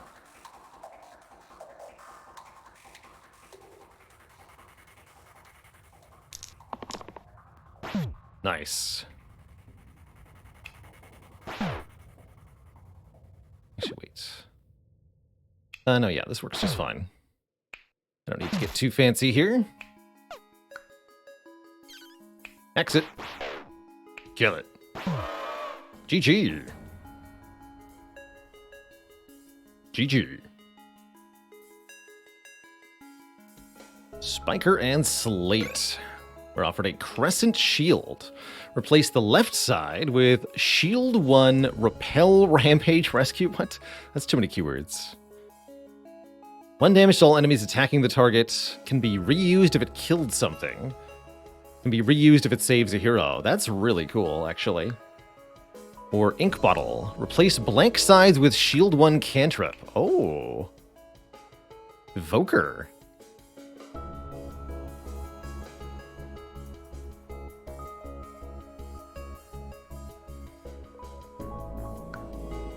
Boosted even by 1. Oh yeah, because the lucky trinket can do that, for example. Yeah, that gets real crazy, huh? Or we can go tier 5 or 7. Ink Bottle statue, anyone, right? So I'm definitely okay with Ink Bottle on Evoker. Otherwise, I would go Random here, I think. I don't have anybody I'm willing to use the Crescent Shield on at the moment.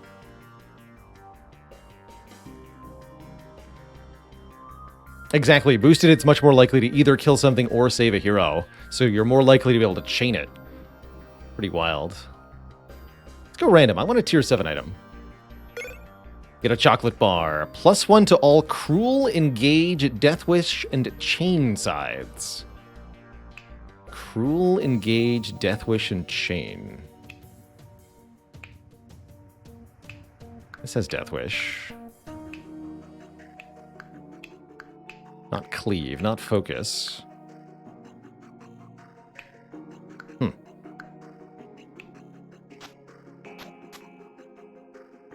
So boosts that, and that alone. All right, definitely not as good as the other things we were offered, but I had to know. Had to know.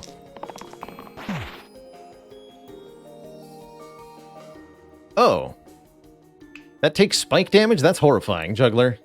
You're not in a good spot. It's gonna be 2 damage each time. We gotta kill the Spiker immediately. That's not good. Ow. Stop. Ooh, Shield 2 rescue is perfect here.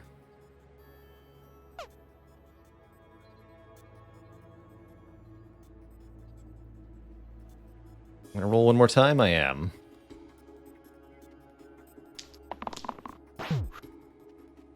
Good.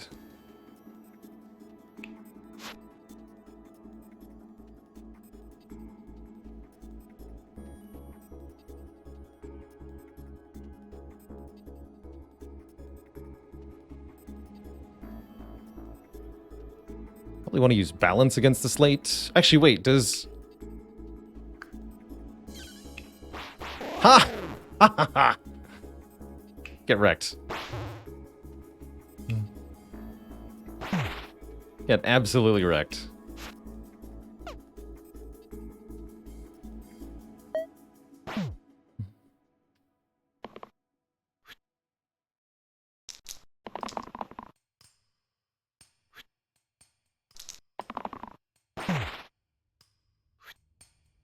Do you mind not doing that?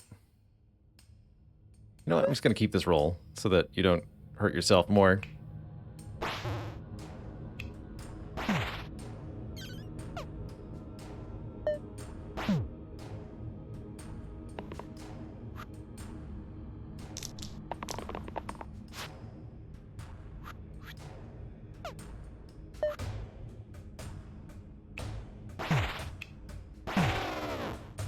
Easy peasy. Snakes, gnolls, and cars. Upgrade the collector to the leader. Oh, there's the thingy. If only we'd known that was coming. Leader is definitely a favorite of mine, having seen them last run and what they can do. Wait, does this damage and shield sides this turn? But I can't use that during the cantrip phase. That's not how it works.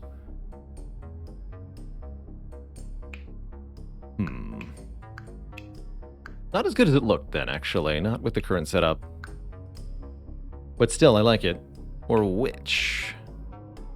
Cleanse 5, a 3 mana side. Heal 3 cleave. And a very cheap heal 2 spell. Interesting. Crypt Rat Daddy, thanks for 7 months of the Prime sub. Heck yeah. Although the fact that it's not shield is kind of concerning, because it doesn't let you block overkill damage headed your way.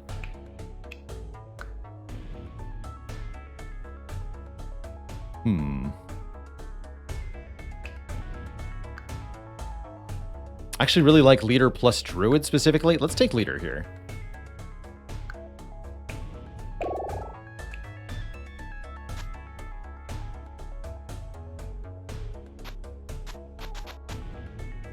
Might not use the Rusty Plate anymore. The 2 damage dupe's actually pretty good.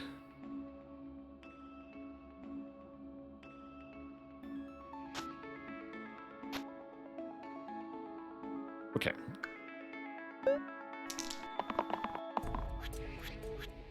This fight, it's really important to kill 1 or 2 of the gnolls quickly, or you're going to have a hard time. They're pretty good to lock in, though.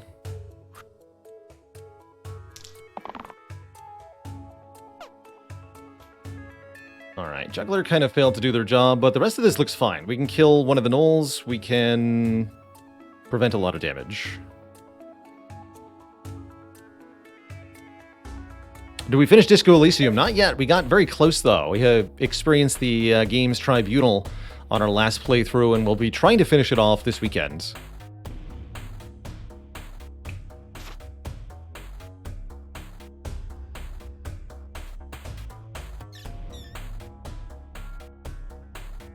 Unfortunately, none of our enemies have the quite right amount of health. Let's see, what are we stopping here? This does 6 damage exert, or 4. We gotta block that 6.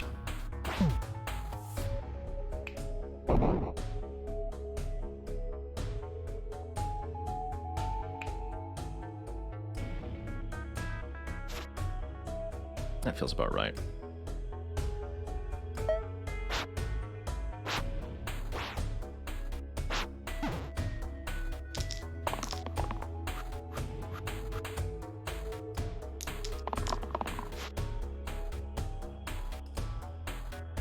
Probably want to lock that in. Forcing somebody to not die also looks pretty good. Let's roll the rest. Ooh. 2 heroes can't die. Actually, one of the reasons I wanted this character was so that we could reuse the 2 damage growth side of the druid. If we wished.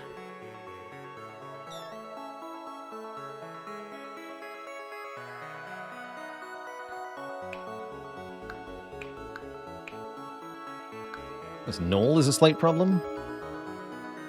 Kill a gnoll. And a snake? That's probably the good way to do it.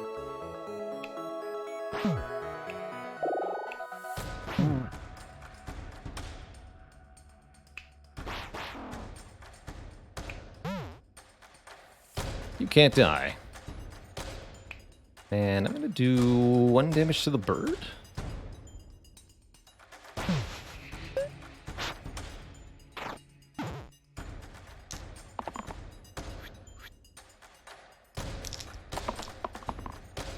Not dying is pretty OP.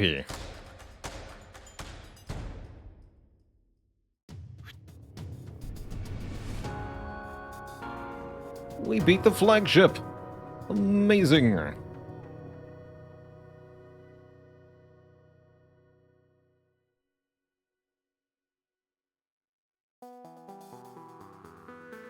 Beautiful. So, do I want to keep the leader's die side here? I'm not sure. Shield 2 Rescue is actually not able to be used twice, because it won't actually save either of these. Let's lock this in, though. Huh. Interesting consequence.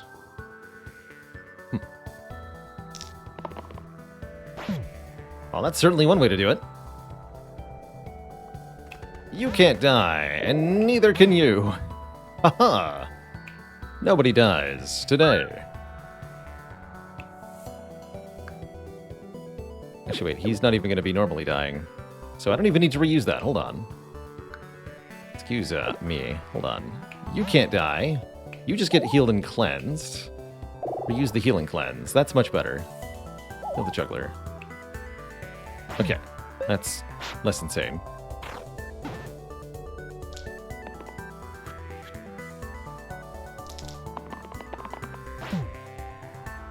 Death Wish is active. Let's go, Twitch chat. Drop the hammer. Caw eggs. Killed 10 caws. Now we've unlocked eggs. Terrifying. Simply terrifying. Study. Burst Plus. Burst is better now. Demon Claw. -1 exclamation point. Add Rampage and -1 to the left side. Crazy on the Valkyrie. Also absurd on the 2 damage growth side of the Druid. Or 2 random tier 4s.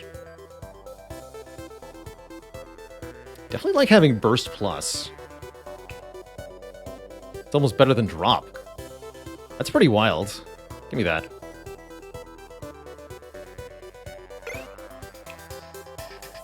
As tempting as it is to do that Druid upgrade thing. So snipers have 3 health and they're in the back line. That's tough. Oh, and they do so much damage. Probably want to keep that, because the Evokers have 9 overkill damage headed his way. How about we just ignore all of that? Doesn't even matter. Oh, that's right, the War Chiefs are buffing the snipers. That's what's going on here. I understand now. Lock this in too. But yeah, if we just make the Evoker immune to die, all will be fine. Great roll, actually.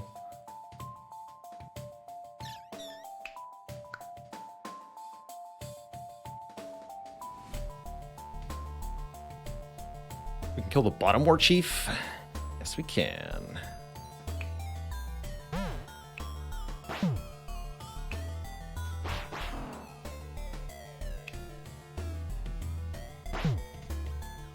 Also double balanced, maybe? Not quite. Single balanced. This looks pretty good, though.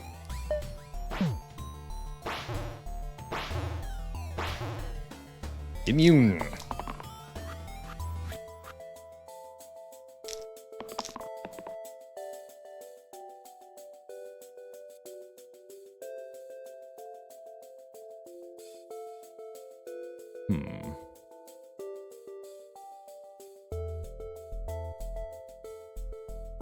Oh, we just burst? Oh yeah, this is just already a kill. Burst Plus is absurd. Or wait, no.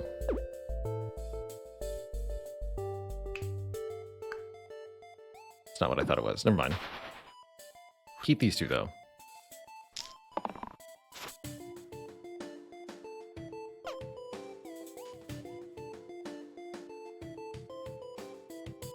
Still not good enough, right?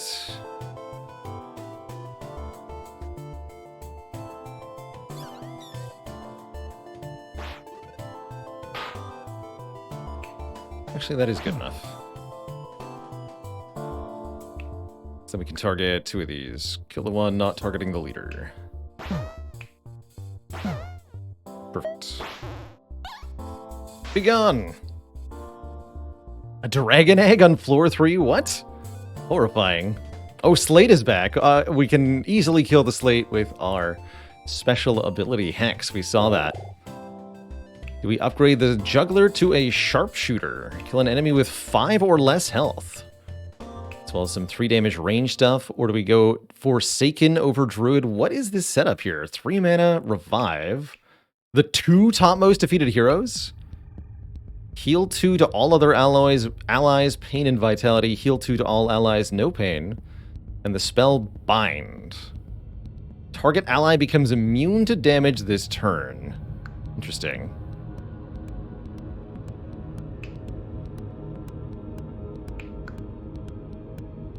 Down for replacing our Juggler. We lost the Bard Juggler combo, so let's go Sharpshooter here.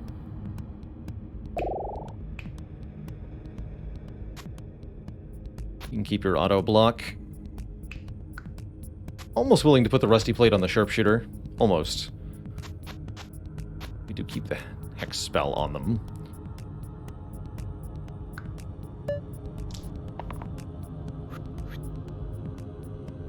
I cast Fist.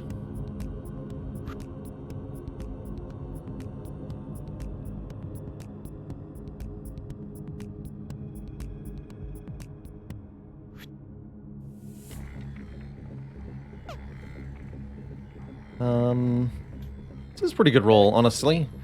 So we get to rescue and then shenanigans.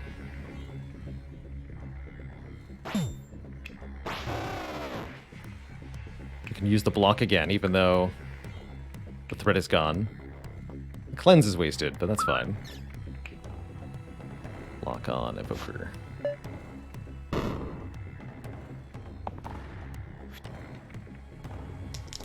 We still have Hex for later. I'm not sure that it'll be useful, but we have it.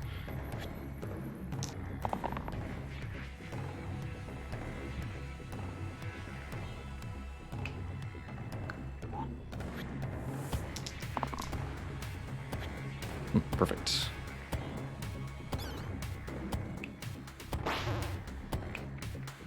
Override these dice, which don't do anything with these attacks. And then I'd rather use Burst Plus than Drop, right? 3 for 2 or 4 for 3. Yeah, it's more efficient to use Burst now. Drop is no longer relevant. Wow. That's saying something. That is absolutely saying something. Ooh, Shield to Smith. Copies the keywords.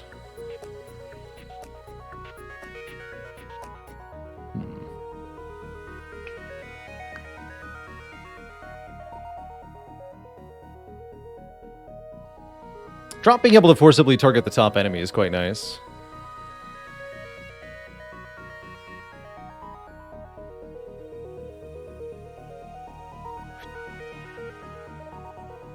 Yeah, we can lock these two.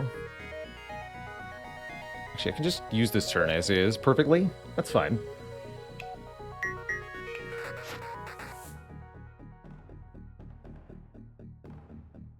Let me just say you can't die.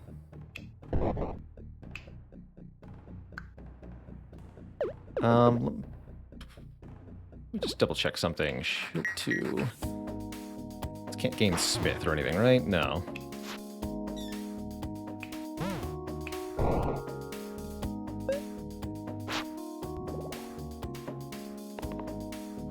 Oh, could have gained growth, that's right. Brilliant. Oh, it doesn't matter though. Check this out. Bonk. Easy. Wow, that Valkyrie Death Wish is pretty powerful. It's pretty powerful. The Troll has more health. Wisps with 7 health. Spooky stuff. Singularity. Improve the 2 right sides. Although nobody actually has anything on both of the right sides. Shield 4 Smith 4 seems kind of busted, though. Or standard. Yellow heroes only. +1 to every side. Oh. Oh. Don't mind if I do.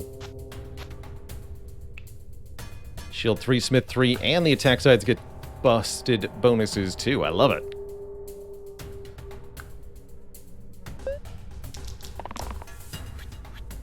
No, you're Clyde. A little bit of a misleading keyword. Essentially, Death Wish gives you a bonus if your hero is currently flashing yellow, because they're supposed to die on the turn.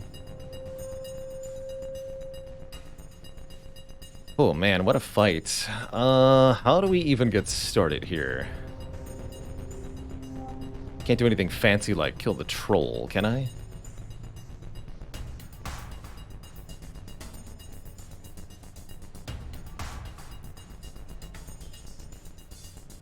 Death you die.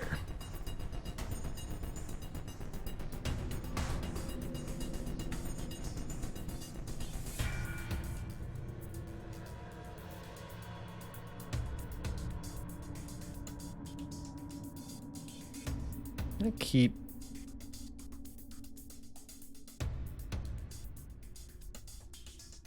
the kill side and roll everybody else, I think. Keeping 2 mana is also very reasonable. Lock that in as well. Alright, that's pretty potent. We can double the growth attack. Yes, let's keep this. So how much damage can we actually do? We can do 2, 3, 3, and then kill something with 5 or less health. Fanatics have way too much health. Troll has way too much health, so we should probably just kill a Wisp.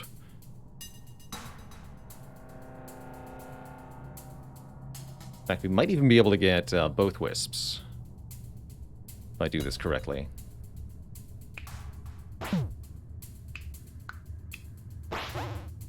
Oh, that doesn't give me 1 mana, though. Because I didn't remove the health. That makes sense. Interesting. Oh, yeah, we could actually double the execute ability, too, huh? But I can't get this... Oh, yeah, I could. Because we can burst this one and then execute it, too. Interesting. Interesting.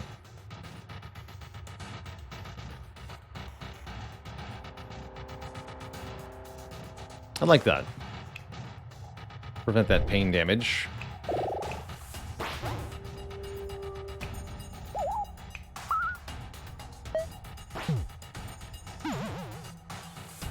Note that Cleanse even prevents poison that you're going to take, so Valkyrie was able to prevent poison on... Oh dear. Couple of things there. Excuse me? What was that? What was that? That looked a little suspicious. Hello? Alright, we gotta kill the top Fanatic. Fanatic has how much health here? That's 13, looks like.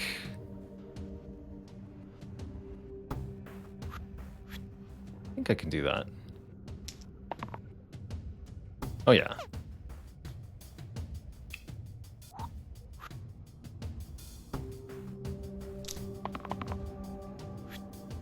Brilliant. Just nudge it. Nudge it. Just face it.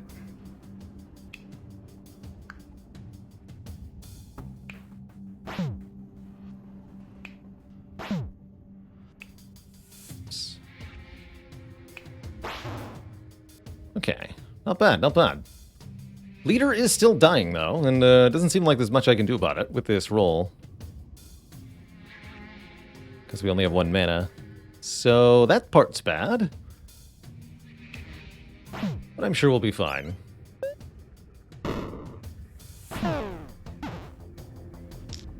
I'm sure we'll be fine.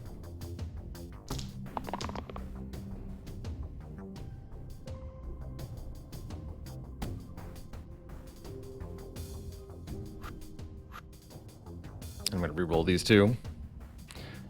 Can only lock up to 2 dice. That's what our curse is. That's why I often get the message, this character can't be locked. Fickle Beast, thanks for 7 months. And I owe the chat a dad joke. You know, I'd like to make a joke about our current opponents, but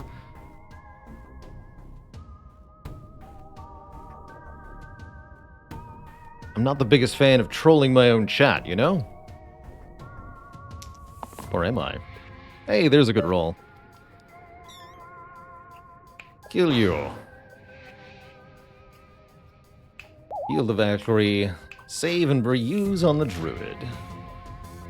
Then we can burst the troll. Don't drop it.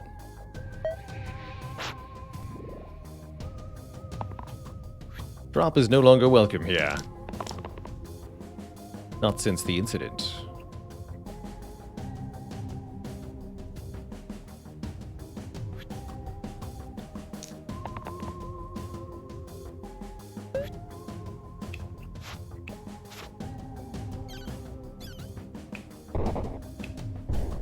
The damage.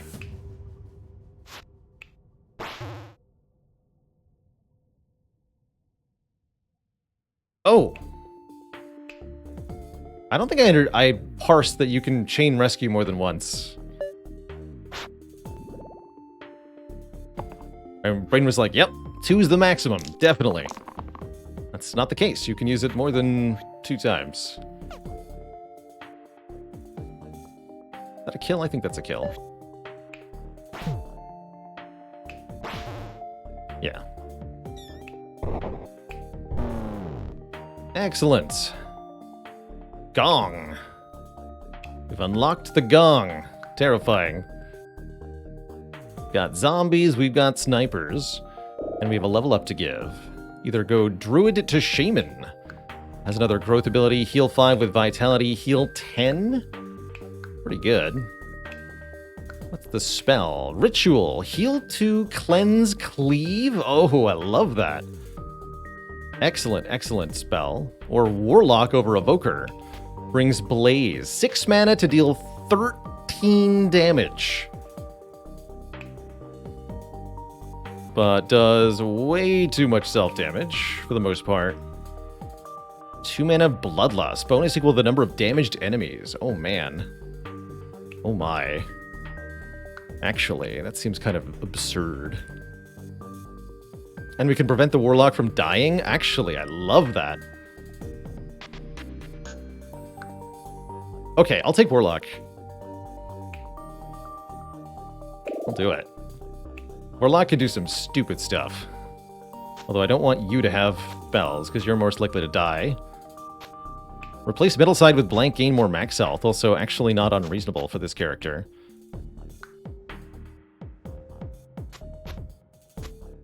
We can also do this. Put the heal cleanse on Warlock now.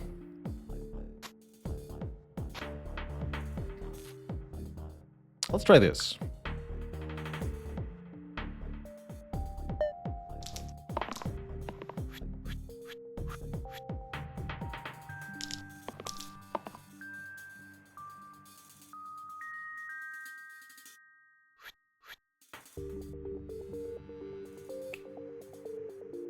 Dies if it takes 4 more damage in a single attack. Oh. Well, get wrecked then. The zombies are very dead. Easy. Easy, easy. We just go like this. Boop. Boop. Gross. You don't say. Oh, I don't have drop anymore? That's right. Bummer.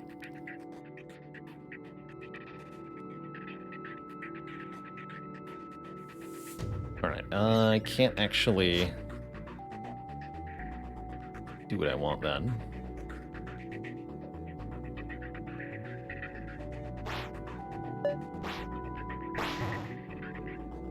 I could kill all 3, but then the leader gets killed by the sniper.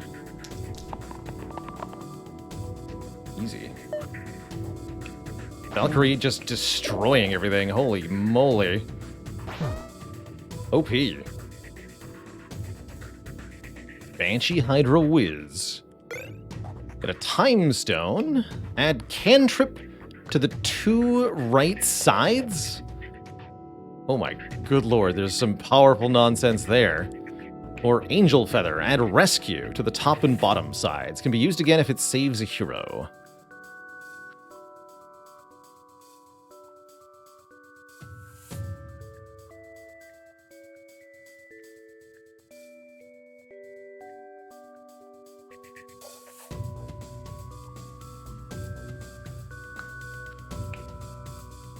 Oh yeah, on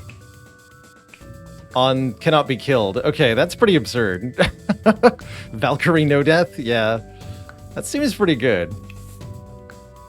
Here I'm trying to squint and look at what nonsense we could do with the cantrip.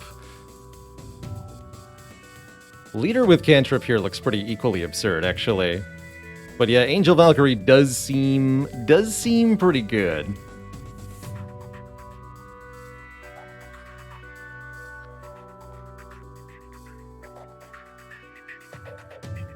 I believe pretty hard in the leader cantrip, though. If only I had an item to affect this side.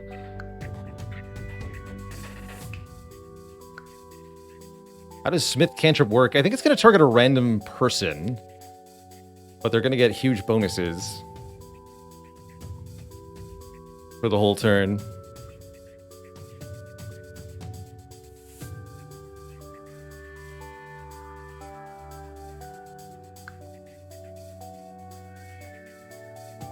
Science? I really want to try it. I know this might be the wrong choice, but I gotta know.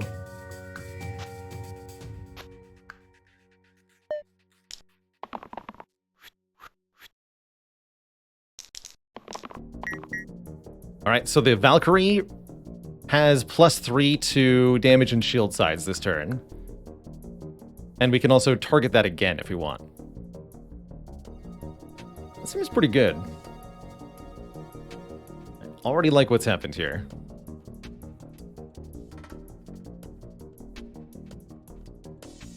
It's the Wiz summoning 2 bones. Understood. 2 mana is a reasonable lock-in.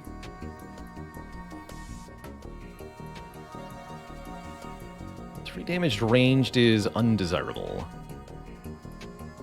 Just gonna reroll here. So now we got, yeah, Shield 5 Rescue. 4 damage pain. We can do some hot nonsense here. I'm done rolling. This is excellent. Look at this. So, block 5, you can use that again. 6 mana, ping everybody, kill the Wiz.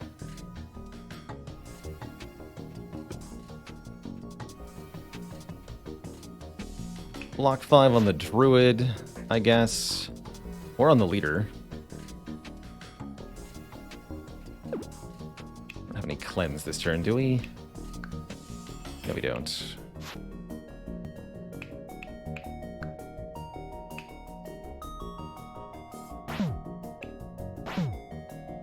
Cool. I call that a pretty good turn 1.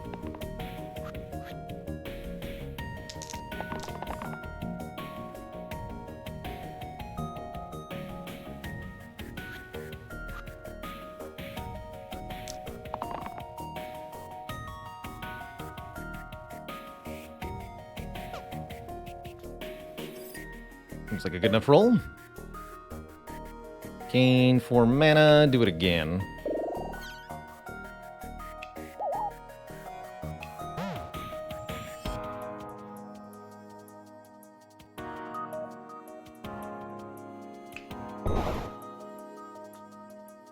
I'll take 1. Oh, which causes the Druid to be... the shield the Druid then. That's fine.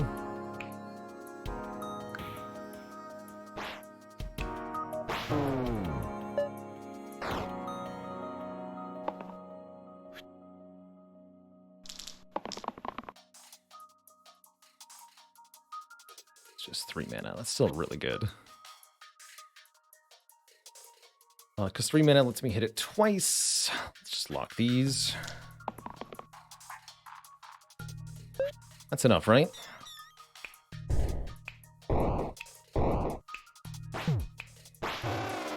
Hit it 5 times in 1 turn and it goes down. Hexia's here. Oh boy.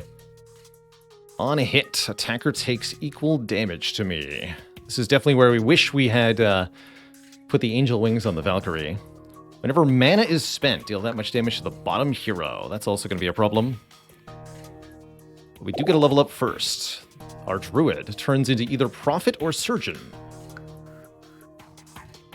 Prophet has rescue heal. Ooh, that's great. Heal 4 vitality, heal 2 mana gain, and a spell. Heal 1 to all allies regen. Ooh, I like that. Or operate. Revive the topmost defeated ally. Heal 2 double use. I think I like Prophet more here. The spell is definitely going to be much better.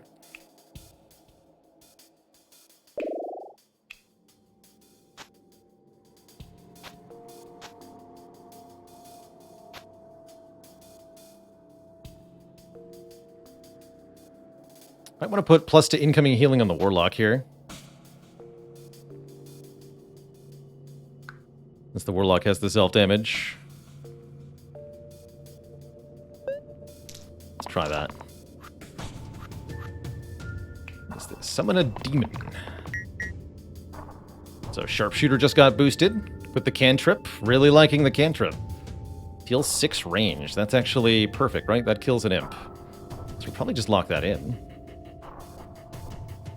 2 mana with Bloodlust could also be really good here.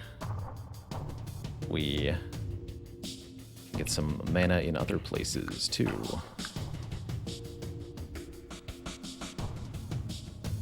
Just gonna reroll.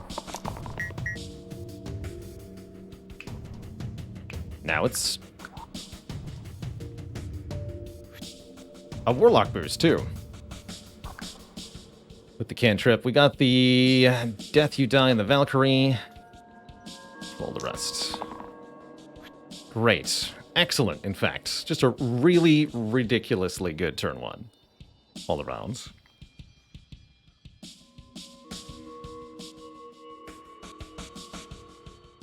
We can kill several of these imps. Although remember, when we cast... 2 things to keep in mind. On hit, attacker takes equal damage, and whenever we spend mana, the bottom hero is going to take damage.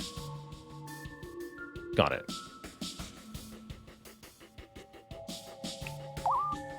I want to do that first. This is 5. Imps have 6. You no longer have to deal 1 to all enemies anyway. Range is going to ignore the retaliation, that's right. So we probably want to shoot Hexia with this ranged attack. Spells might also ignore the retaliation? Question mark?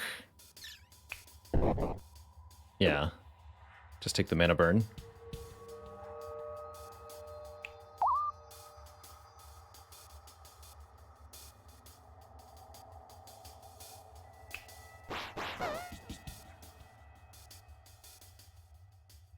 The mana burn.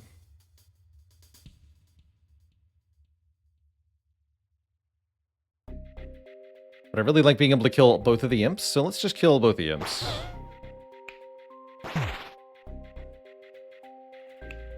Imps are spiky too.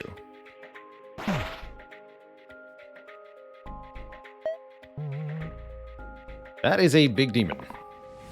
Oh, don't summon another one! Oh no. Oh no. I don't like it. No, I don't.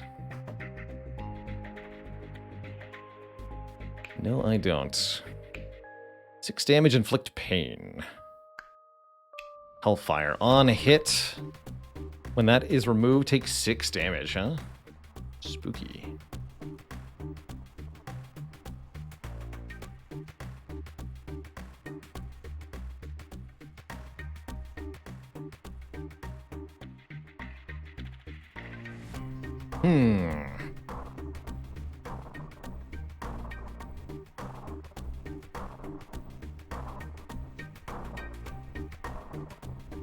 Spell Soothe applies heal 1 and regen to everybody. That's going to be essential in winning this fight, I think.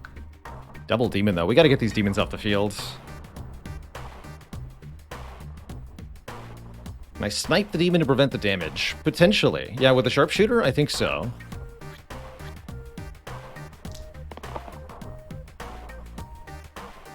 I think so.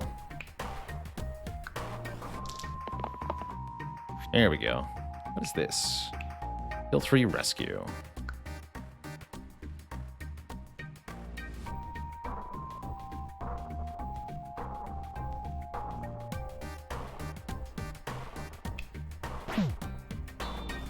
So that has 13 health, huh?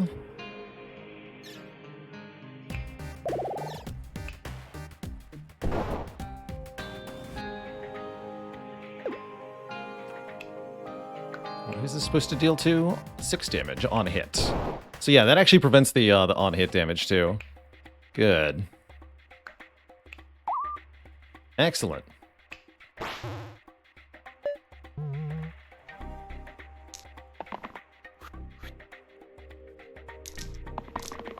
Alright, not summoning a demon. That's a good start.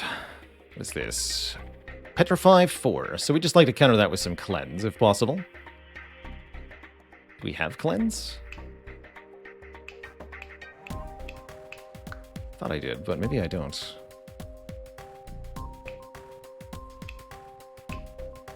Warlock has it. That's it? Troublesome.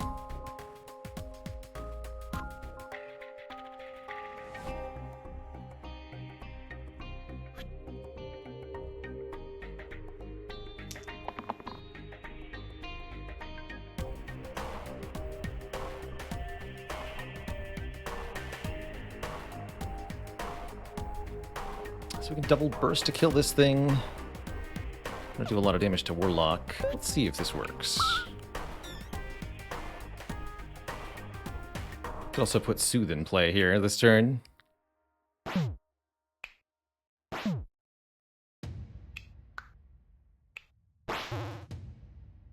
Yeah, because double burst kills now, right? We don't stop the Petrify, which means the Prophet gets shut down pretty hard. It's a little worrisome, but overall, I like where we're at. We can always cleanse the Petrify off after the fact, I think. Please stop summoning demons, though. Genuinely.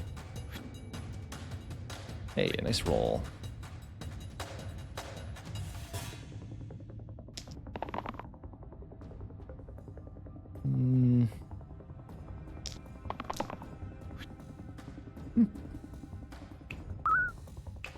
So yes, that restores the Prophet back to normal. Good. Great, even.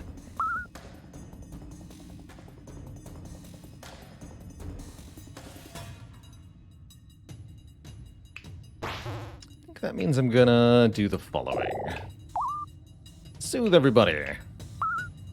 Have some regen.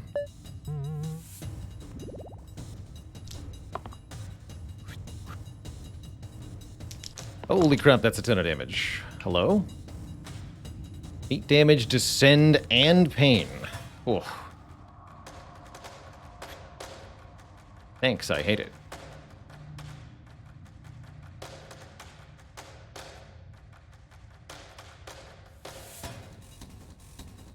It's a good one to lock in.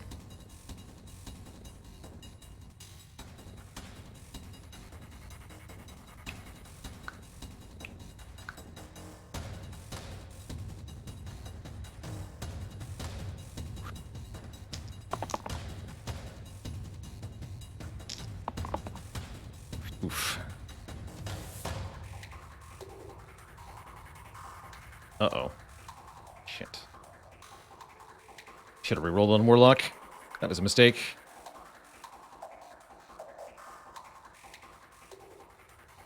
So I have to sacrifice either the sharpshooter or the leader for this fight. That's bad. That is very bad.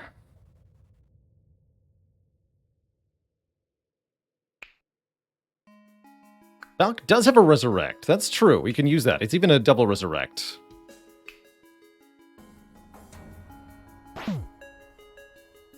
That's worth maybe thinking about. Is it time to focus the boss, or do we get this demon off the field again? I'm gonna remove this demon. Best I can. You stay alive, leader.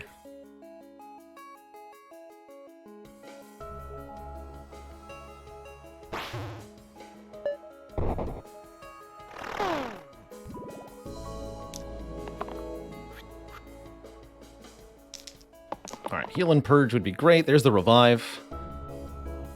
This is 4 mana gain. That's great. Let's lock these then.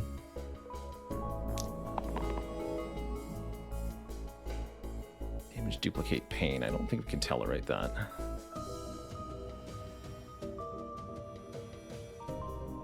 Although it says revive the top 2 defeated heroes, right? Yeah, we can use it before reviving. And that even means the prophet gets to attack as well. So we just keep this roll. He takes way overkill damage. Oh, wait, no. I can't use it before reviving, you fools, because it overrides the revive. We have to re-roll it.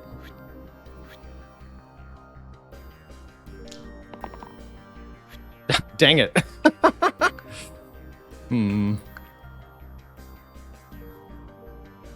Foolish, foolish. Well, that's unfortunate. What is this? Heal 3 and rescue. Okay. At least we get to use that.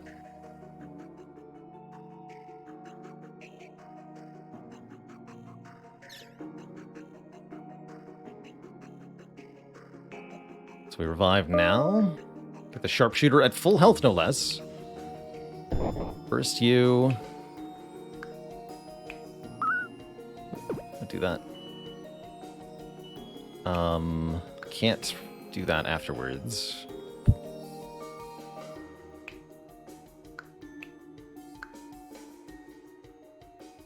So I'm not sure the leader is doing anything. Actually, yeah, we can do it this way, right? Good. Okay, fight seems to be under control, question mark. Another demon coming in, but we've got regen on everybody. And we get to do a lot this turn.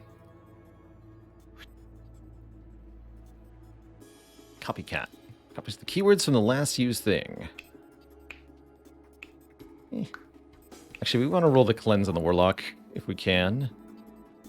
Let's lock in that, though. And this. That wouldn't be the roll I want. How about this? Much better. Although not ideal. Definitely better. So if we make the leader don't die, he won't die to the retaliatory damage, because otherwise he would. And then we can heal him after that. And we have enough mana to blaze. Good.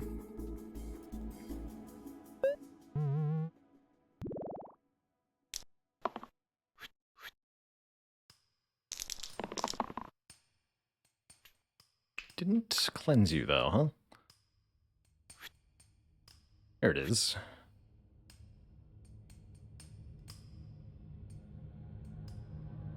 We don't need that, then.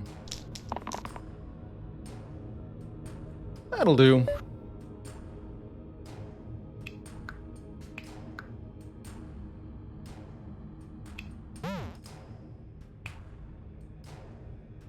Wait, the demons can summon? Oh my goodness. That's illegal.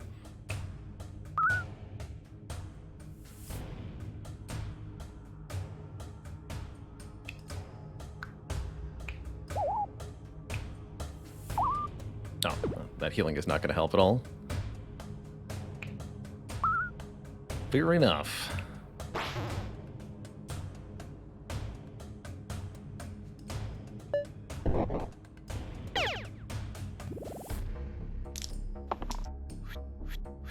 Okay, we would like to kill Hexia this turn. And we could do that easily. Just gotta blaze them. That's all it takes.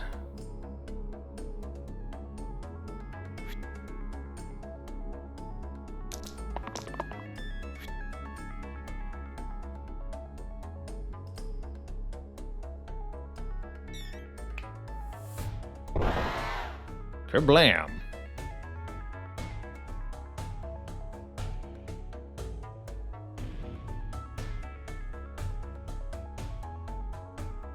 Here, you can't die, neither can you. Wait, no, that's not how that works. Yes, kill Hexia. Let's make you can't die. Yes, kill Hexia. Use your mana burn again, and then soothe everybody. Perfect. Everybody get 2 regen now. We should be able to finish this fight without too much trouble. What a fun run this has been. Truly good stuff.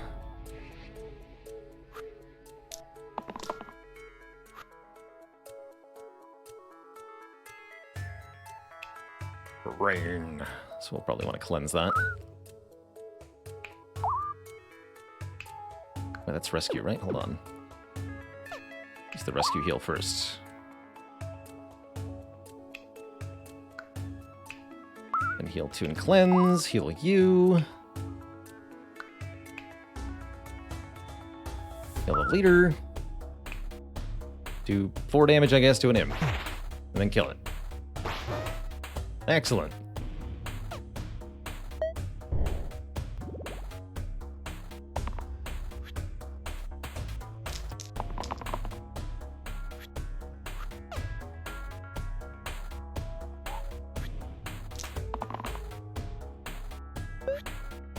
Seems good to me.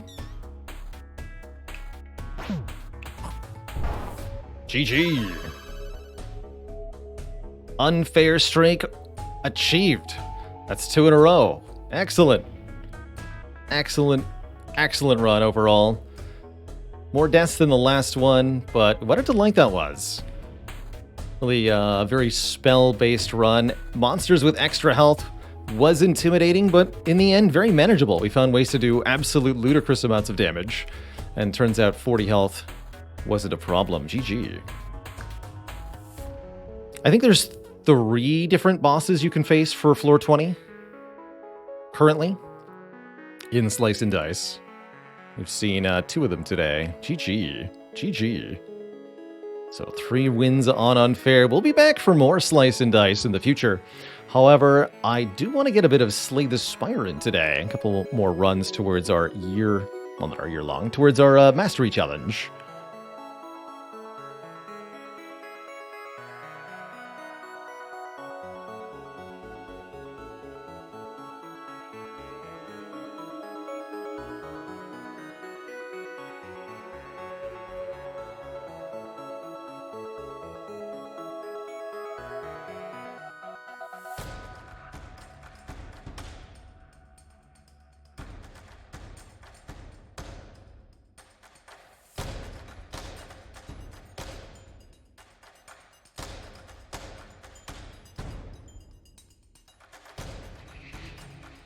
That's still Slice and Dice. There we go. No, they're different, but how difficult is Unfair compared to, say, Spire A20? I think it's too early for me, at least, personally, to say. There's those with hundreds of hours in Slice and Dice at this point that could maybe make a more detailed comparison. To me, Slice and Dice Unfair definitely feels easier than A20 Spire. I wouldn't say by a gigantic margin, though. Chrono says, is the current world record holder of the Unfair streak. Unfair is around Ascension 18. Yeah, that's about what I would have said. Slightly easier than A20, but not that much. Did I beat the generated mode to unlock the generated characters on Classic? I don't think I did, Annabelle. I might try the unlock all button soon, or I'll have a look through some of the easy unlocks to get. 14 still going, says Chrono. Heck yeah. Heck yeah. I am definitely seeing that as I try more and more. I think Unfair is becoming more and more manageable. I lost my first couple Unfair runs. Thought it lived up to the name pretty well, but it's seeming pretty approachable, having played a bit now. I think Classic mode is definitely very consistently beatable at a glance, even hard mode on Classic. So I think you could achieve very large win streaks if you were so motivated.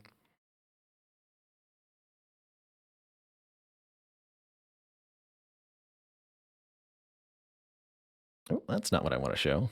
Play the Spire, begin! Brutal requires 20 levels of curses. Twice as many curses as unfair. That's pretty brutal. Every fight has a bonus slime, a whiz, and a wolf. Just for fun. Alright, Slay the Spire. Please display correctly. There we go. Excelente. Alright, we're back in the Spire, folks, and it's going to be defect time, because last time we won was Silent. What a run this was. 37 card pile. Definitely excited to dive into a run with my personal favorite, the Defect. Looking to master some cards in this challenge. Before we do that, though, I do need another break. It's time to refill the leg, stretch the water. All that stuff. Upon my return in a few minutes, we'll be playing some Spire. Don't go nowhere, folks. Please enjoy the conversation. Hang out while I'm gone. Lots of knowledgeable folks in chat, whether it's Slice and Dice or Spire. It's a really cool community we've built here.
All right, Twitch chat, we're back. Welcome to the Spire.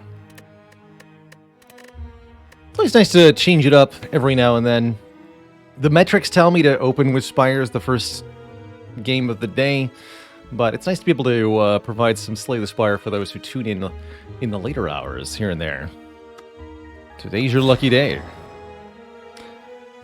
How did we master Ascender's Bane according to the rules? Yes, with Dolly's Mirror. We have to get duplications of a few cards for mastery.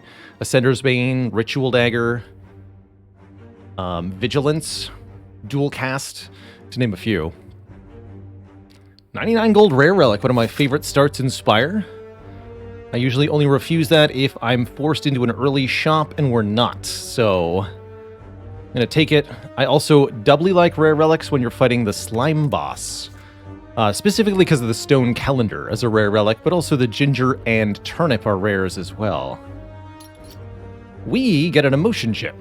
If we lose health during our turn, our orbs activate again at the beginning of the next turn, and that can be pretty dang potent. Pathing-wise, I'm looking at something like this. Take 2 elites and quite a few rest sites, and we should have enough money to make something happen at this shop. We get an average of 15 gold per combat and 30 gold per elite. So 15, 30, 45, 60, 90, 105, 145. If there's money in the chest, we'll have enough to do something here, and we can always opt out if we don't. Let's go. And look at that. Already the emotion chip. He's going to do 3 damage to this stinky jawworm. Take that, jawworm. Take that.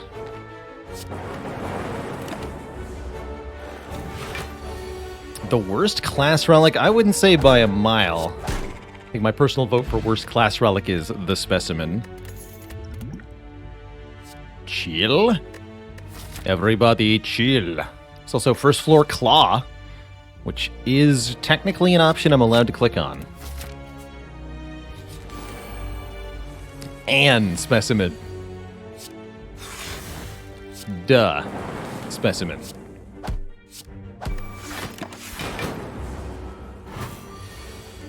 Emotion Chip scales with other relics and with focus in general, which can indeed make it real good-like.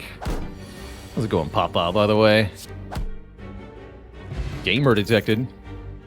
Could have had Double Claw. Instead, I've got Compile Driver Chill. Honestly, that's probably better. Indeed, we still have not mastered Claw. Maybe it'll be the last card I master, on purpose. Aha! Thanks, Chill. And then just get 4 block next turn. Easy. Easy, easy.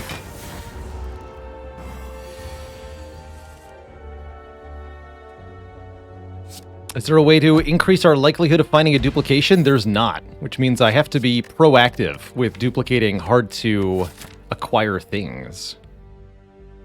Well, the age-old adage goes, see a glacier, take a glacier. I think we do need some damage, which would make rebound quite reasonable here, but I'm clicky the frost card here.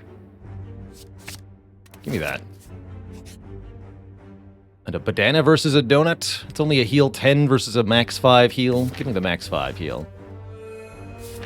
We'll be fine against that elite. Surely. What's the worst that could happen? Definitely gonna need a damage card from this fight. Or else. Trouble. Trouble will brew. Give him the zip zap. I am actually kind of counting on the emotion chip to do a lot of the work for this next elite fight. Especially if it's sentries.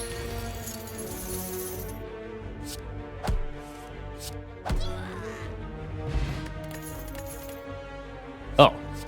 Alright, well these will help quite a bit. Sunder or Streamline, either of which could be upgraded before the elite fight. Compile Driver actually makes me want to take Streamline over Sunder here, although Slime Boss says probably take Sunder. My main problem with a Sunder currently is that if we draw it with Compelled River, I can't play it.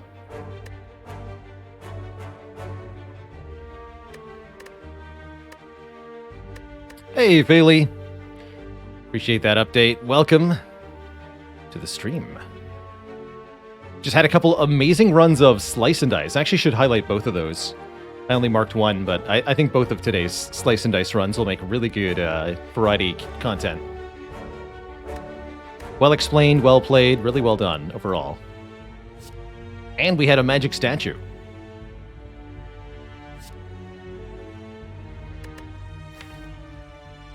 I really like this streamline currently over the Sunder. I'm going to do it. I might regret that, but I'm going to take an upgrade streamline here. This is the first Spire run of the stream? It sure is. I freaking knew it, man.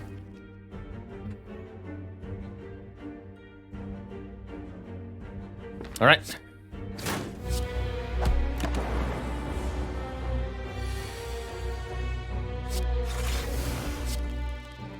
Glacier. Thank you. So we take 7, get 6 free block next turn.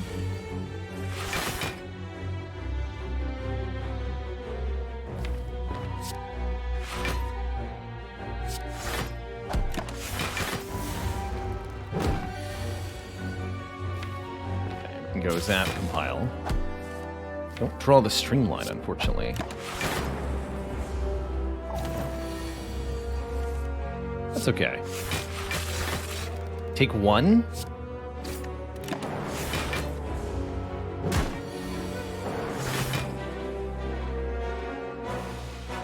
And here we have to take some more. But Emotion Chip absolutely carrying this fight for us.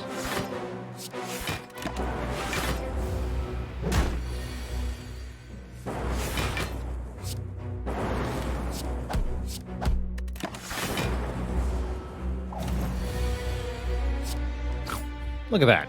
No problem. We score a kunai, rewarding us for playing 3 attacks in 1 turn.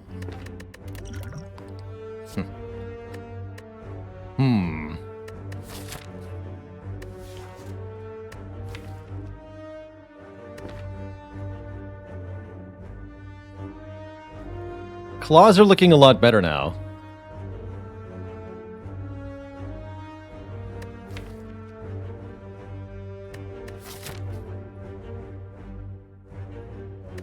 I'm going to take this one. I was really hoping for a beam cell, but I will take this claw.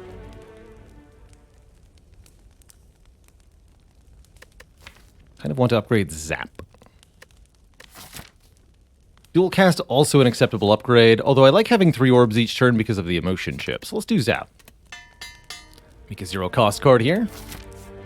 We also get another upgrade in a moment. I don't know what that's going to be. Shuriken, oh yeah, here we go. Shuriken and Kunai together. Now if we play 3 attacks, we gain a strength and a dexterity.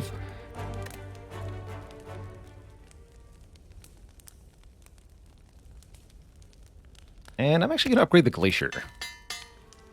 Get a better block.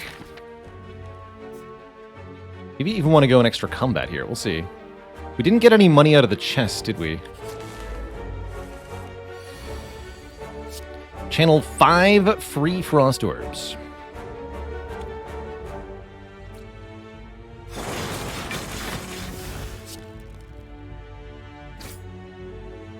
Seems pretty decent.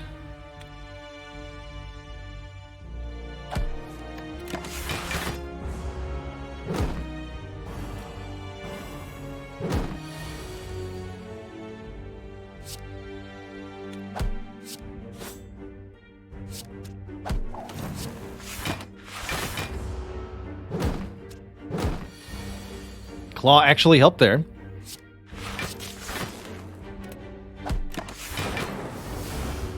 I'm as surprised as anybody else.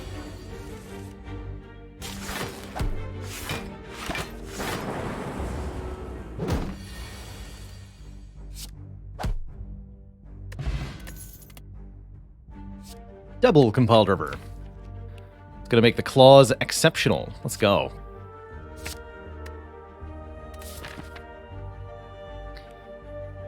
Looks like we're probably avoiding the shop. We actually low rolled on money too. Even at best, we're going to have 130, which is not enough for a shop relic. So I think we take the event, the elite, and then one more combat. What's in the event? Remove transformer upgrade. Perfect. I'm actually already happy to remove here. We don't need any more random cards to beat Slime Boss at minimum. So I think we just get ahead on removes. Although I could do that at a shop as well. We could also go to the shop and remove another card. I'm not going to upgrade the Claw. Removing Dual Cast, also reasonable because of Kunai Shuriken. Let's start with this, actually.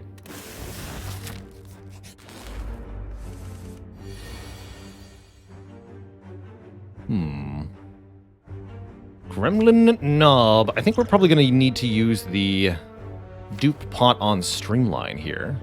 Turn 1, I'll just play Glacier Strike. You don't need to use both potions, yes.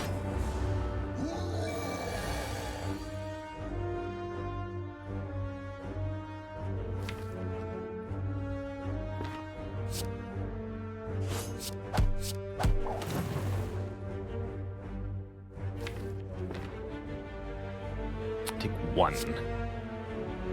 If I do this, do we need to zap, though? That's the question. Currently, we're going to do 9 damage. We're guaranteed to draw 1 Compile Reverse, so our turn is going to be Compile Reverse, Streamline, Streamline with Dupe Pot. We do 8 plus 21 plus 21.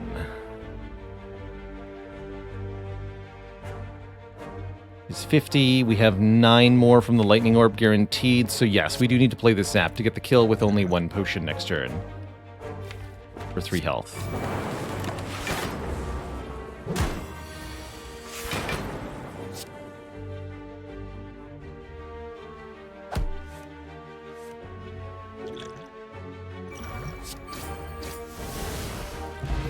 Get a Singing Bowl. We can now skip cards for max health. Cold Snap's pretty good with Shuriken Kunai. Compile River. Upgraded Zap. I'll take it. It's not amazing, but it's definitely not terrible.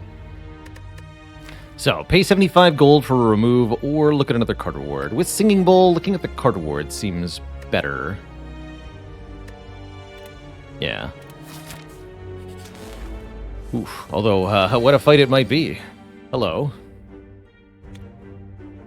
How are you today? Okay, that works. Not too bad.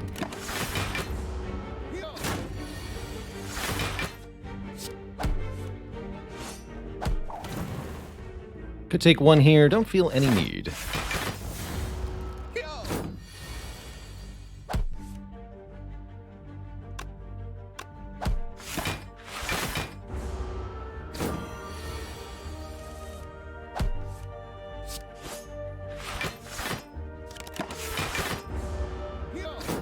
These actually only one of the relics we have are rares.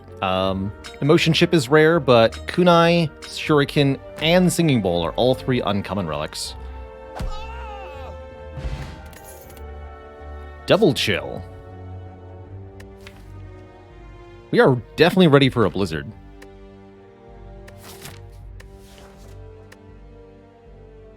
Chill hasn't been mastered either, so we would like 2 copies of this uncommon. Sure. Fighting Slime Boss. Probably just want to upgrade one of the Compadres or the Cold Snap. Not a particularly amazing set of upgrades, is it? We could also rest if we felt the need, but I don't think I need that. Not with these 2 potions and this set of relics. So we're just getting +3 damage on something. We could also upgrade one of the chills to be guaranteed turn 1, although that really doesn't help this fight for sure. Turbo with our card draw reasonable. We have enough 0-cost cards. I think we don't need the energy, although yes, the deck is definitely approaching the point of energy being quite good. Upgrade the Claw. We need double curses on each character? No, just one time for each curse. I'm going to choose to upgrade the Cold Snap of the attack options. The one I'm most likely to want to play later in the run anyway. Pretty good turn one. Although not being able to kunai shuriken is less than ideal.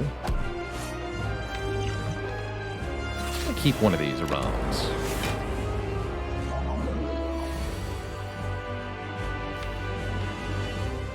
Seems reasonable to cold snap, compiled reverse strike. Could try blocking this turn, but I don't think it's a good idea. We do get one strength and dex. We have a very bad split overall, but we have all of our health and an explosive potion and a pretty good set of cards in the draw pile, so I'm pretty happy with this. And if we do start taking damage, well, that's what the emotion chip is for. And that's what I'm going to use it for here. See if we can take one on purpose. Two on purpose, actually. Tempting to play the strike, but I don't want to split this anyway. No.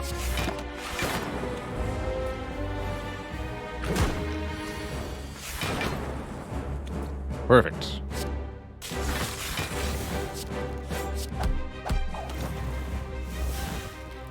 This would be a time to consider explosive potion. If I need it in this fight, this would be the turn.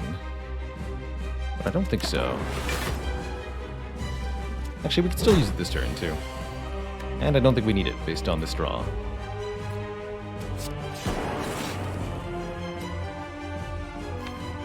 Should have compiled first, that's fine.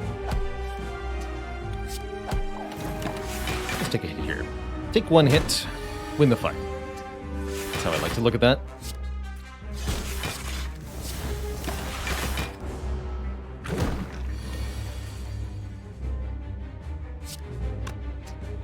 Damage claw. It's pretty good.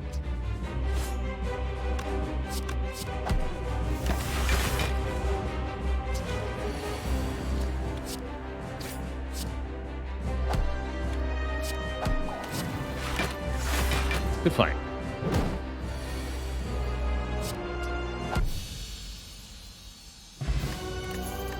Got a fire potion, a hyper beam. Ooh.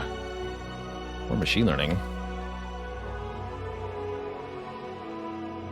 We're quite orb-centric, actually, so the focus penalty of the Hyper Beam really hurts, but it's a great way to answer the fights of Act 2. Reboot's also quite interesting as a zero-cost draw card. We can do stuff with Streamline and Claw using Reboot. Actually, Reboot's kind of hype. Let's take Reboot here. Reboot and swap the Explosive Pot for a Fire Pot. We're also offered Velvet Choker, that's a hard no. Cursed Key is kind of icky.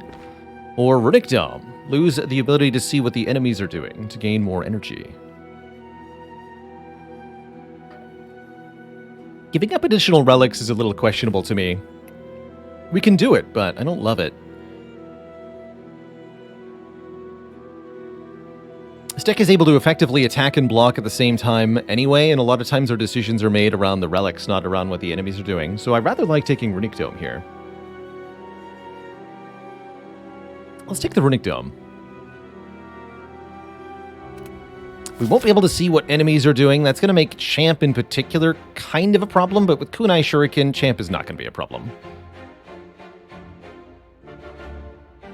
Do want to get some relics this act. Looks like the layout is a bit weird. How about something like this? Maybe go for the Burning Elite this act, or maybe don't. Get there through this Elite. And we can go to 1 or even 2 if we desire stores along the way. I guess if we go to 1, we have to go to 2. Huh. Or go to a bunch of rest sites and get a ton of upgrades, but we're already out of good upgrades other than Reboot. Clueless Robot. Tries to slay the Spire. So we do have the Bestiary mod, which is going to allow me to bring up the AI pattern of each enemy on screen here for you to look at. Spheric Guardian blocks on turn 1, then attacks for 11 on turn 2, and then 11 times 2 on turn 3. So we actually already know the damage numbers we need to block for in this fight. That's going to make life easy. What is this enemy possibly doing? So yeah, I'll just full block here. Could have maybe chosen to take 2 damage to get the emotion chip next turn, but I think we're mostly fine.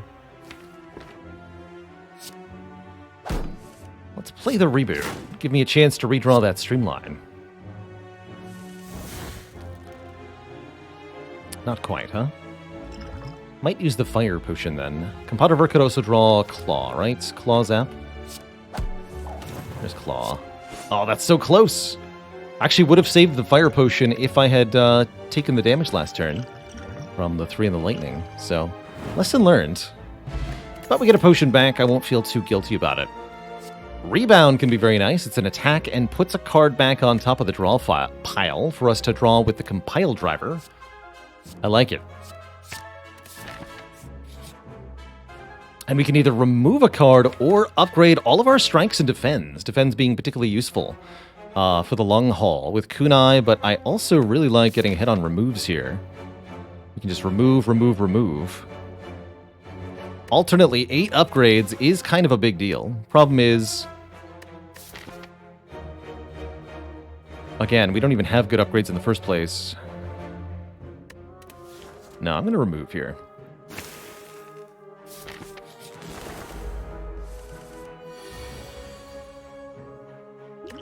Bird nerds. This is one of the more difficult fights with Dome. No way to know which bird is buffing and which is attacking, which can make it really difficult to figure out who's a priority to target.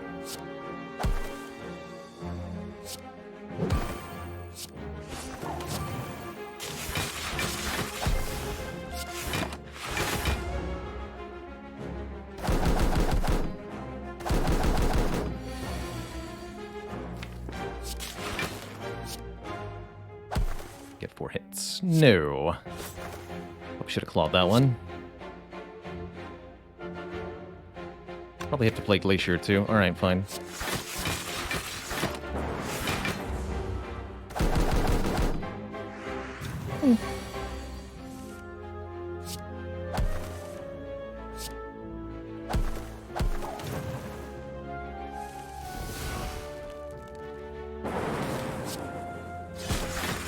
Kerblam.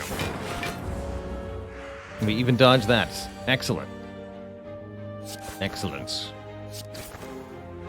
Wonderful.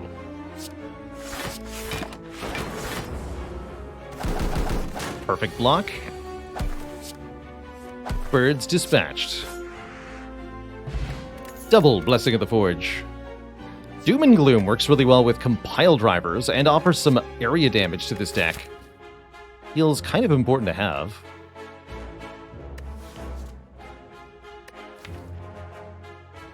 Bit expensive, though. If we didn't have 2 compile drivers, I wouldn't even consider it. But because this is also additional draw, it's kind of a big deal.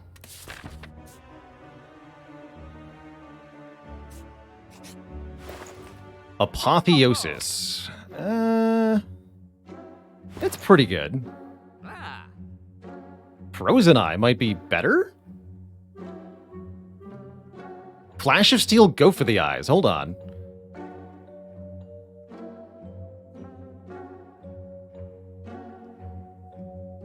What about Flash of Steel?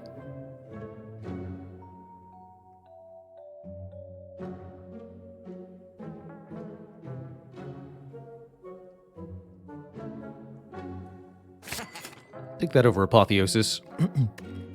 So, card remove? I'm not going to buy the Go for the Eyes. Could buy Turbo. Definitely better with the Doom and Gloom. Yeah, I wish I could buy way more things here, that's for sure. I think what I'm going to do is buy card remove here, and then we have enough for card remove here. Or another Flash of Steel here, if we're really lucky. So I'm going to skip the Go for the Eyes, just remove here. Added plenty of attacks, keep removing strikes for the moment. Keep going.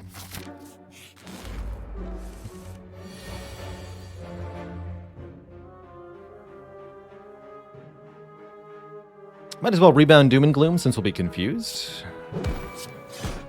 Play Cold Snaps, third card.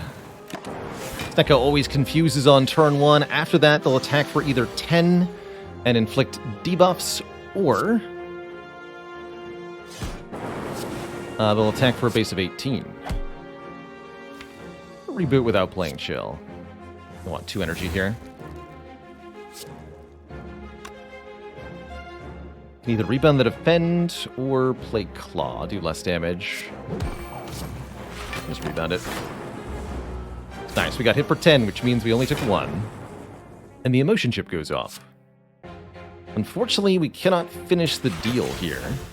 Can't quite kill this Neko. So we're just going to block as much as possible. Take maybe 5. Yeah, we do take 5. And then all we have to do is evoke this to get the kill. 10% potion chance. 3rd Compounder, this one with an upgrade on it. Or a hologram without an upgrade. Probably going to take an upgraded Compounder, especially now that we have 3 orb types, potentially. Let's do that.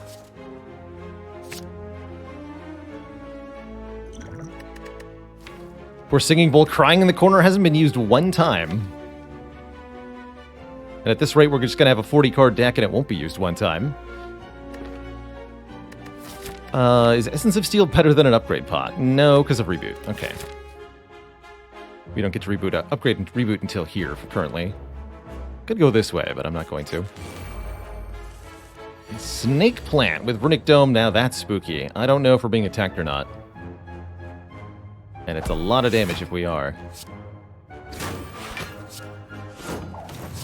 Good luck to us. Ow. But my face.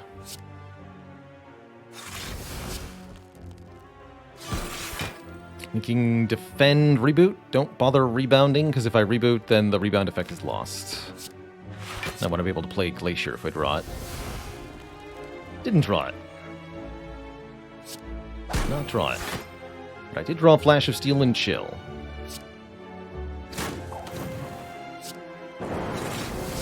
Good enough.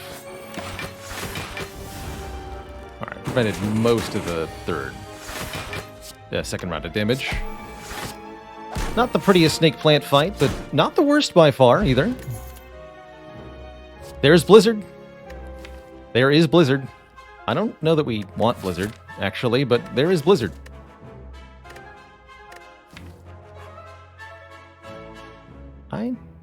I don't think we want that. Gonna be really honest. Not this one. Not without a free upgrade, we don't.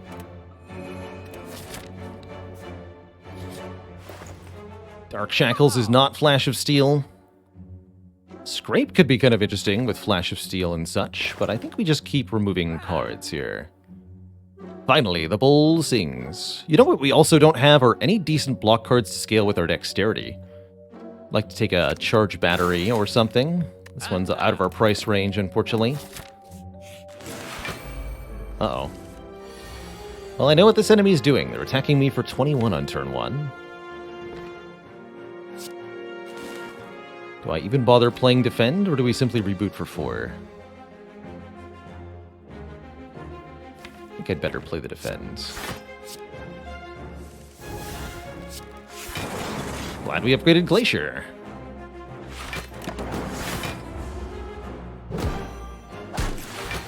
Take a small hit, but that means we get free orbs.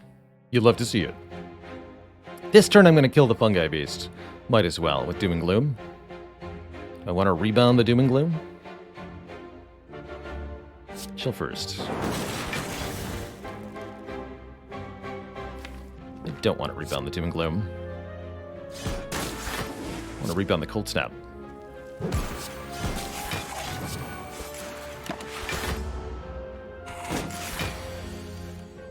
This turn we could get hit for up to 31, actually. This is a very scary turn.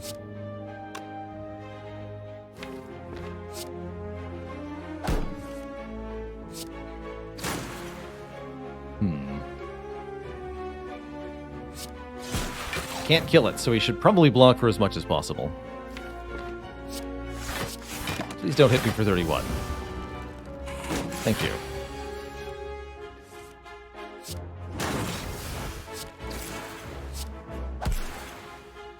Claw. Kind of close. All right, here's a go for the eyes we can take for free, or we can take a skim for some serious card draw. Seems like more card draw is probably a good thing. Also a good upgrade target for us, although likely I'm going to rest soon. Go for the eyes can also be really nice with Runic Dome, actually. It can provide information, as long as you're willing to use the Runic Dome exploit. It can provide you information on whether an enemy is attacking, as the card will glow or not glow, depending on whether they are. Is it an exploit? I jokingly refer to it as such. I don't even think there's a proper definition you can give for the term exploit that you could objectively apply or not apply to situations. So no, I refer to that with sarcasm, to be clear. I'll take the skim, though.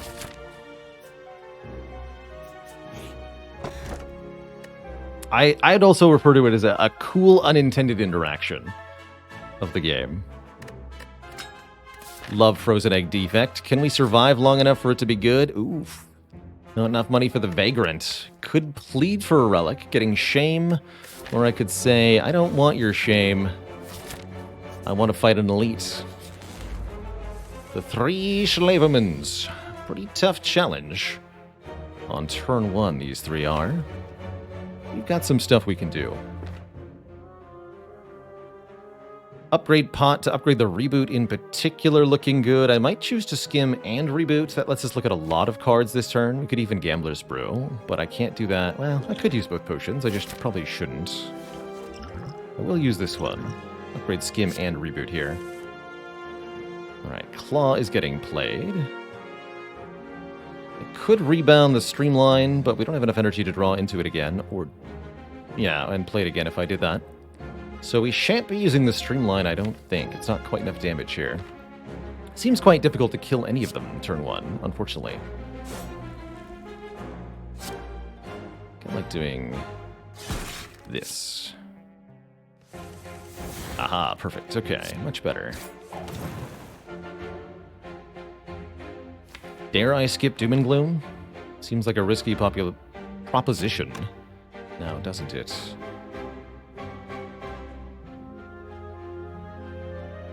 What am I blocking for if I Glacier Chill? 26. We basically full block? That's pretty good, actually. If they're both doing the big attack, then we take a little bit and get free block this turn. And we're not weak. Perfect. That worked out really well, actually. Dare I say exceptionally so.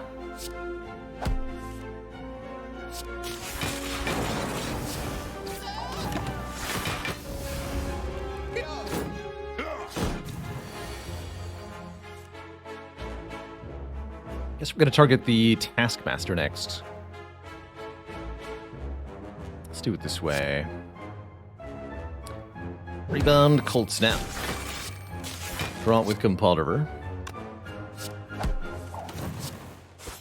Play Cold Snap.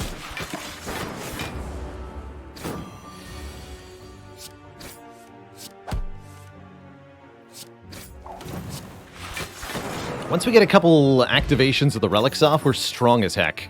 And the Eternal Feather means we actually do get to upgrade after all. And I think it's going to be a hologram that we're upgrading. We need more stuff to benefit the dexterity with. Hologram is perfect. Not going to take Hyper Beam nor Second Streamline here. Although Second Streamline is a little tempting. Only a little. What I don't think is true is that we're strong enough for the Burning Elite. I don't think super-powered Gremlin Leader with Runic Dome is a good idea. So, we're going to upgrade the Reboot and go this way. Yeah, just a regular Book of Stabbing. I'm glad this is not plus Strength or plus Max Health Book of Stabbing. That would have been terrifying. Should be perfect block turn 1. Unfortunately, we drew the Streamline in a bad way. Not much we can do about that. I'm not going to play this yet, am I? I want 2 different orb types. Iffy turn 1. We ditched Streamline and Doom and Gloom, but thankfully Hologram is here, so we can fix that by Hologram, Rebound, Streamline, for example. Or we can try other stuff.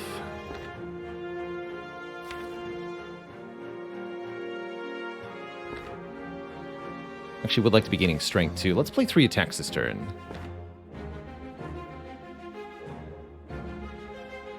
You do get the same elites in the same order regardless of which path you go. That's correct.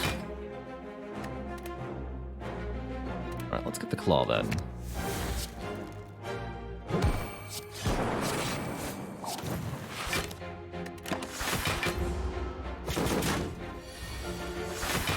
Get some free block for this turn. Perfect.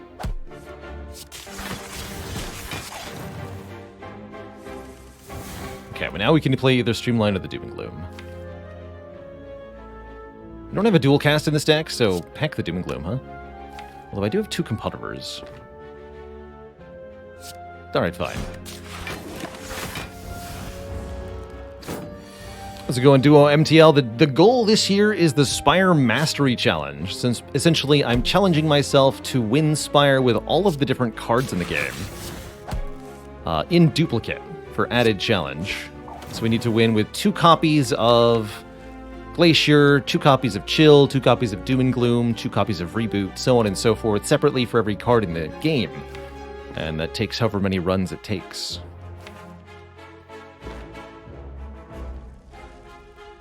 We're going to take a lot of damage this turn, unfortunately. Very little I can do about that. I think I'd better do it this way, then. Take 15. Yes, 15. Draw 3. Alright, this is easily a kill now, thanks to the Dark Orb.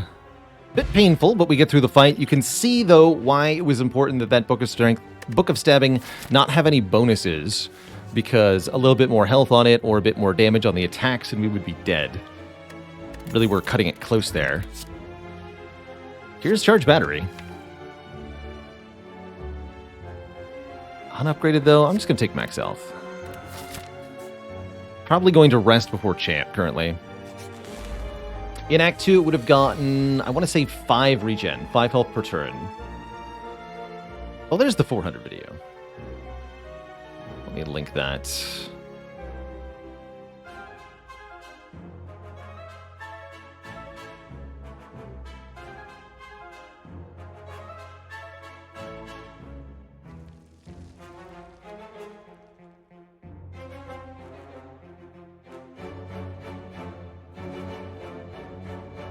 Not exist? What do you mean does not exist? Oh, it's an alias, right? Data then. Oh, I forgot the exclamation point. That was my problem. Try that again. Exclamation point stats. No?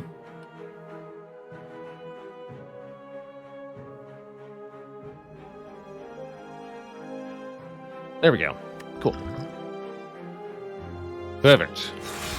So, Chosen hexing us on turn 1, Cultist buffing and gaining strength. This is a very attack-centric deck, so I'm not really afraid of Chosen's hex. Though maybe I should be.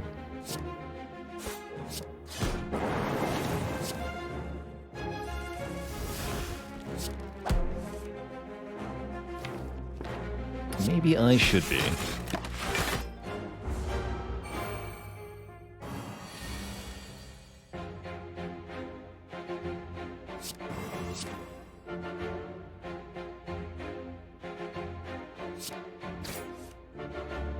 Chosen may or may not attack on turn 2. Really depends on the mood of Chosen.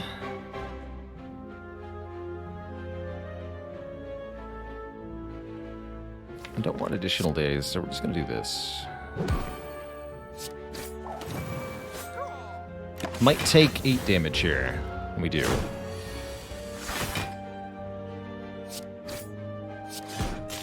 But we do win this turn. Well, I'm pretty happy with that.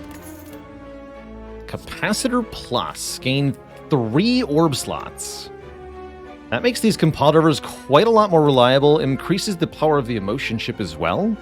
Alternately, FTL is a pretty decent card for a deck like this, although we're playing a lot of cards per turn and drawing into things, which can make FTL less effective.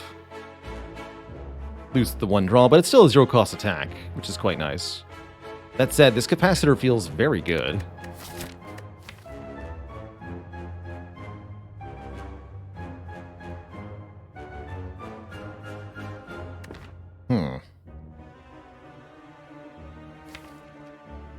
I'll take the Capacitor here.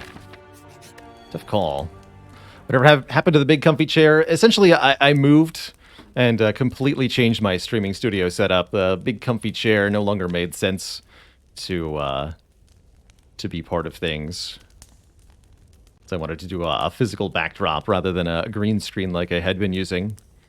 Also, the big comfy chair was as cozy as it was for the stream vibes. It was actually really awkward to get in and out of, which made certain parts of running the stream a bit difficult.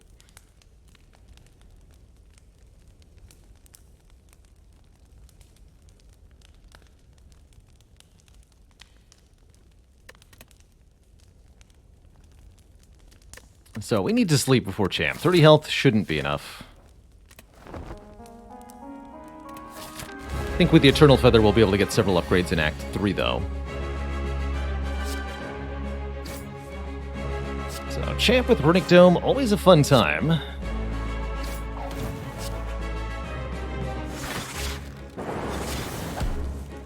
Champ will choose to attack us on most turns, but can also debuff us and buff himself with Metallicize.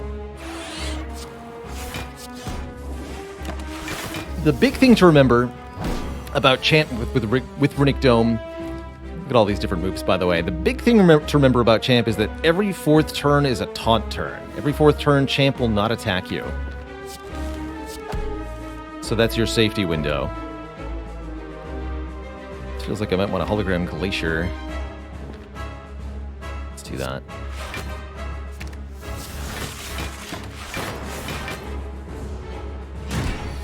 No.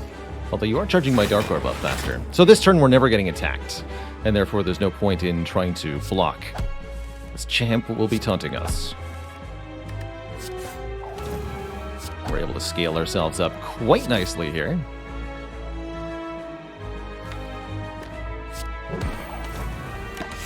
Where do those Compodivers go? Come at me, he says. Oh, I assure you, champ, we will.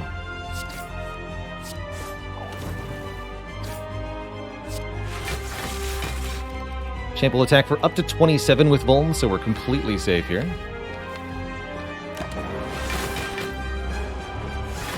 Going for a defensive stance.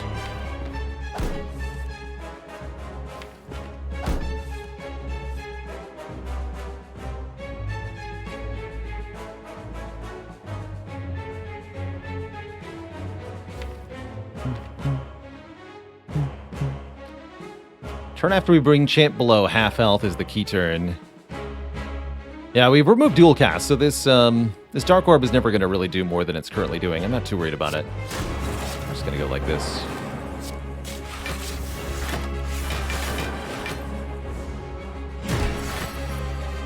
Didn't make us vulnerable. Excellent. Although we also didn't bring Champ below half health. Interesting. Curious. Now we will.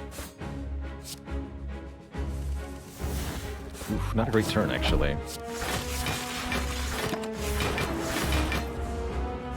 Defensive stance. Wow, so no debuffs on us for the execute. Interesting.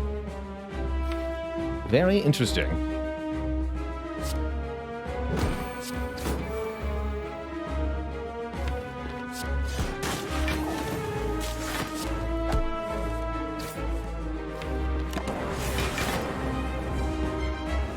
We've done it now.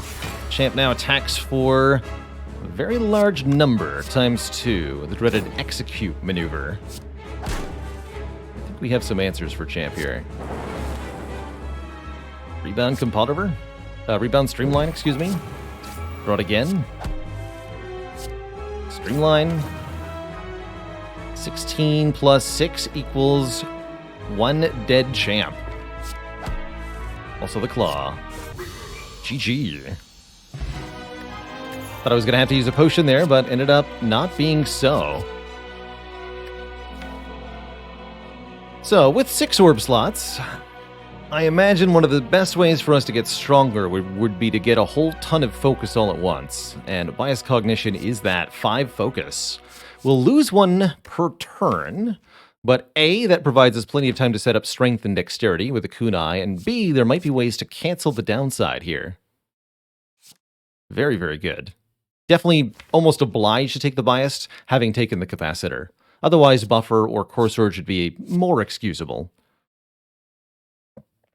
TZ Wiz says, broadly speaking, which is a better upgrade, biased or defrag? I would say defrag, because both are an absolute +1 focus. But with the case of the defragment, it's unconditional. You're not having a penalty attached to it. Whereas with the bias cog, you have to be willing to accept the penalty of the bias cog in order to play it in the first place. So I would usually say upgrade defrag. You may want to upgrade biased if you anticipate being able to duplicate one of your cards, though, because a bias plus is a better duplicate than a defrag plus. Or if you don't care about the downside, then they're basically the same already. Go block pot over strength pot, although block pot with dome is a bit awkward. Ah! Pandora's box. Transform 5 with powers being upgraded. Makes me happy I didn't take the thingy in Act 2. We could also just go Calling Bell, take a curse, and some more relics. Have not yet mastered a run with Curse of the Bell. This doesn't seem likely to be the one, but anything could happen. Or we could take a bunch of stuff. 50 gold, 5 max health. Defense are decent, but only decent. Let's take the Pandora's box. What's in the box? Hello World Plus and Heat Sinks Plus. Also Reprogram, Fission, Double Energy. Those are definitely better than Strikes and Defense. For sure. Fission in particular looking exciting. So is Heat Sinks Plus. And don't even discount the Hello Worlds. It's a way to make block cards. Although the fact that it's a Hello World Plus is a little sad. We do have to go here. Great positioning for the Burning Elite this act. We lucked out. The only downside is can't go to the shops for the most part. It's still fine. We can go to this one if we want to. And I do want to. We have a bias cognition. I'd really like to look at shop relics.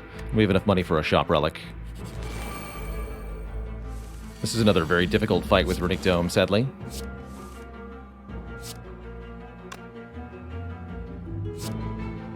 Let's rebound the Glacier.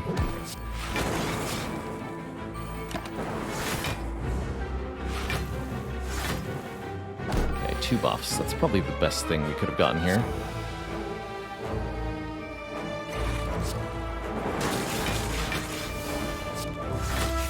Alright, that'll make us completely safe for the turn.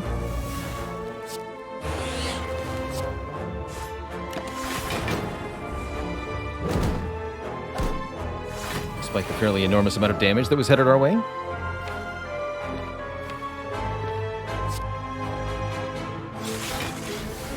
Vision is draw 6, gain 6 energy. Pretty potent.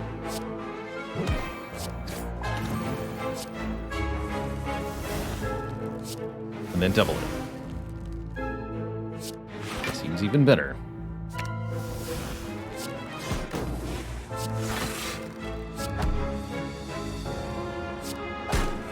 This is what I call a good turn.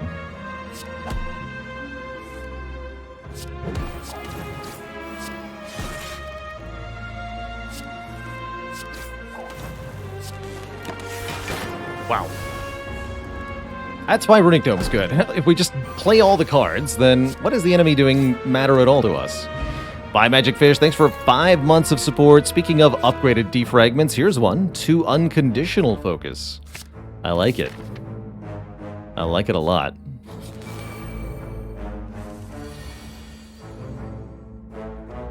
A lot. No spikers means Doom and Gloom is fine. We can even hologram Doom and Gloom here. I think I will do. Double doom, double gloom. Make your enemies go boom.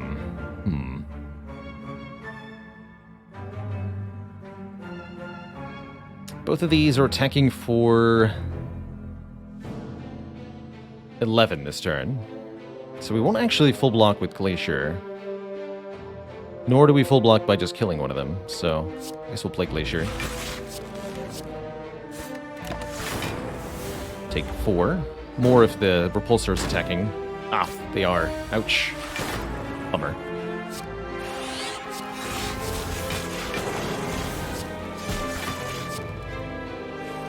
Big bummer. Fortunately, we do have the Eternal Feather.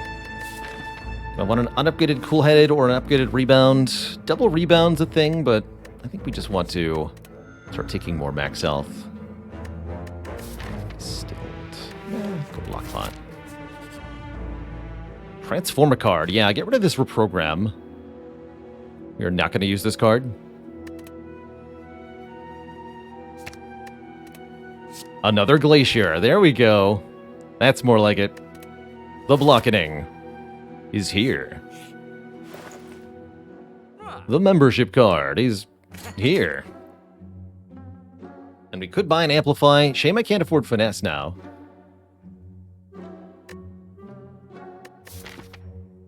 Pretty sure that membership card was worth buying. We should get enough money the rest of this act that we'll have more money in Act 3, Act 4.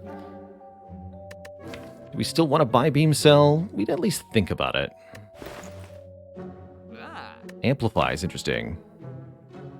Especially with Heatsinks, Defragment, and Capacitor. Actually, this Amplify is quite good. And I can upgrade it. Give me that.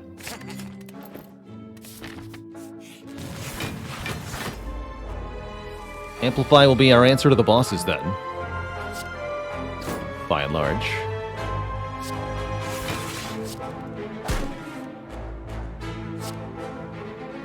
I dare compile again. No. Just chill and reboot. That's why.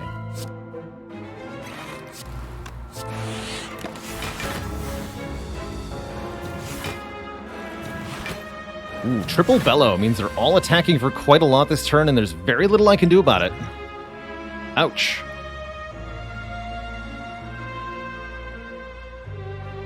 That'd be either a situation for the Gambler's Brew or the Block Potion. Looking at the draw pile, I'm thinking the Gambler's Brew. Discard everything except Chill. That's more like it. Perfect.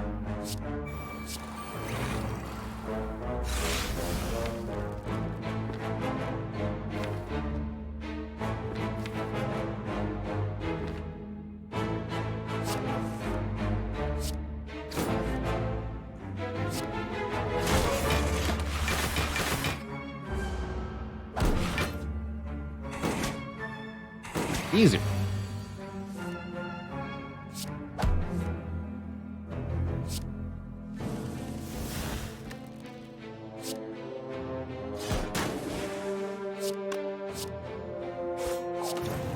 Again!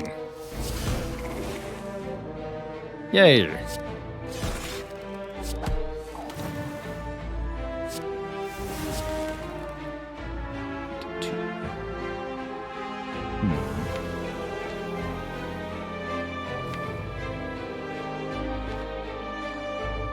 This does 9. I can get them both here. Not if that happens, though. Shoot. Don't hurt me. Fair enough. Do lose 5. I'll take it. Second upgraded bias cognition. Or second claw.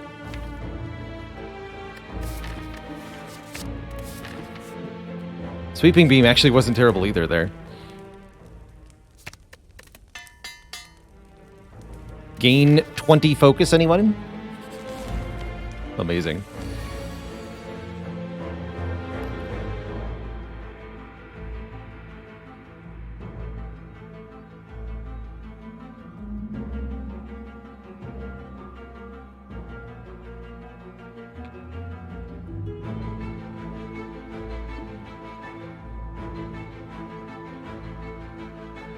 Darkstalker Drago, did you hear about the defect that installed a second posterior? Now they have bi-assed cognition.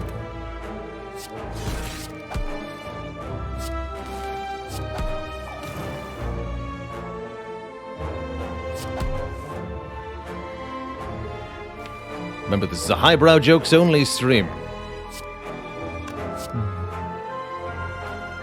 Winky face.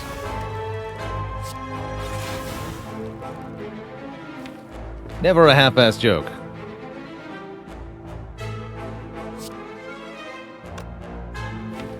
Next turn could be awkward.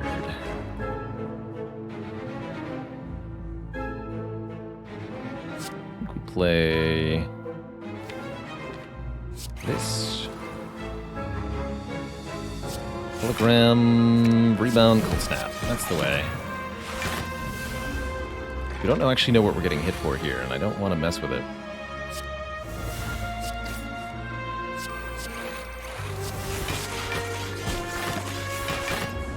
That buys me some time. It was a full 30. I knew it.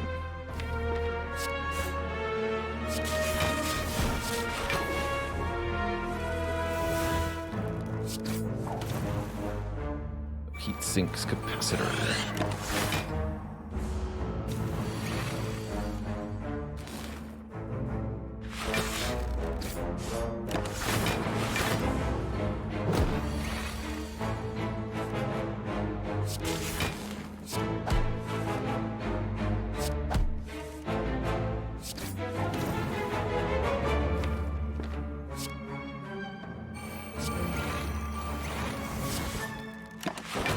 Alright, we have 15 focus, but we are losing 3 per turn.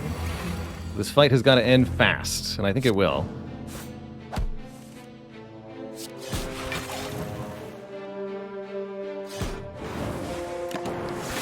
Yes, indeed. Good. Second claw or second doom and gloom. This claw even says plus on it. Let's go. Time to claw our way back to success. I actually want the heal over the... No, we gotta keep taking combats, surely. Although Nemesis is pretty spooky.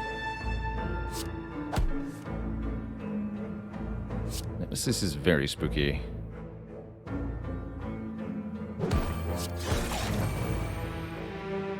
I'll play the Hello World over the Streamline. Not going to play Bias turn 1. Easy. Could be hit for up to 45 this turn. Maybe I should have played Bias turn 1.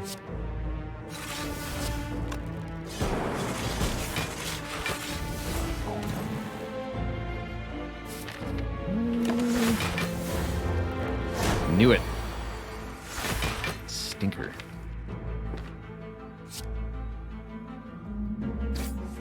Brutal. Brutal, but understandable. At least they can't do that twice in a row. That's the good news. Now would be a good time for Biased. That's how I'm feeling.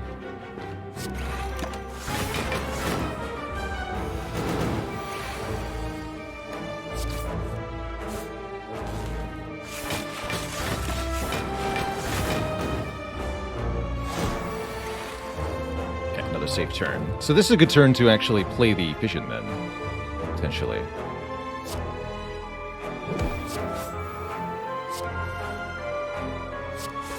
Or we could amp Biased. Also very reasonable.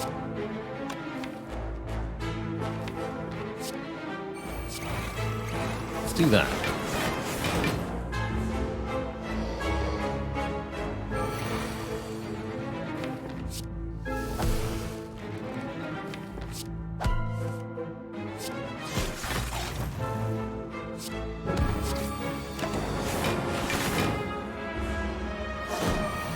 Wow, did the 45 3 different times in this fight. Spooky.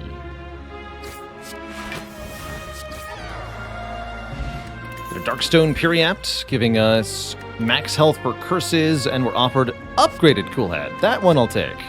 Draw 2, channel a Frost Orb. Heck yeah. No Thunderstrike for me. Ceramic Fish we're skipping. Actually, 9 gold per card could have been okay. Coulda, shoulda, woulda. Could go 3 events instead of fighting an elite. Fight more elites. Transient's a great fight. We know we get full regen potion value. We also know exactly what this enemy does. 40 damage on turn 1, and then 10 more damage besides each turn. So 50, 60, 70, 80, 90 over 6 turns. Transient also reduces their damage whenever they're struck. So the way to success in this fight is to put out a combined block and damage value equal to the right number. In this case, we're actually going to take 5, which will just get us emotion chip value next turn anyway. I'll take 5.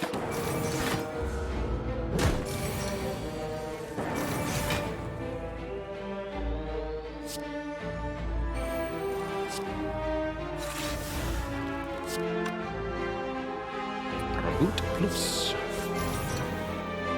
Just gonna play this without rebounding. Here we go. Double Claw.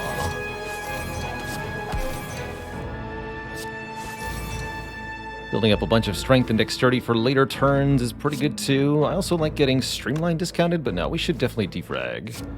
Hologram. Actually, don't hologram anything, just play Compile. Perfect.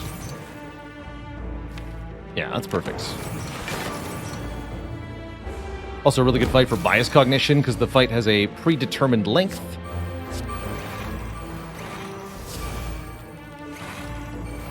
Therefore, there's really nothing wrong with playing this many biased.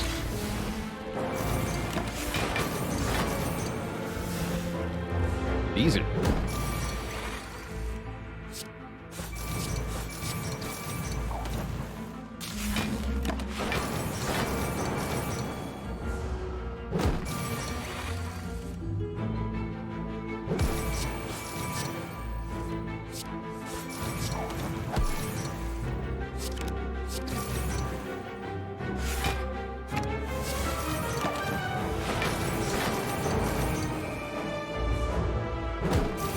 Final turn.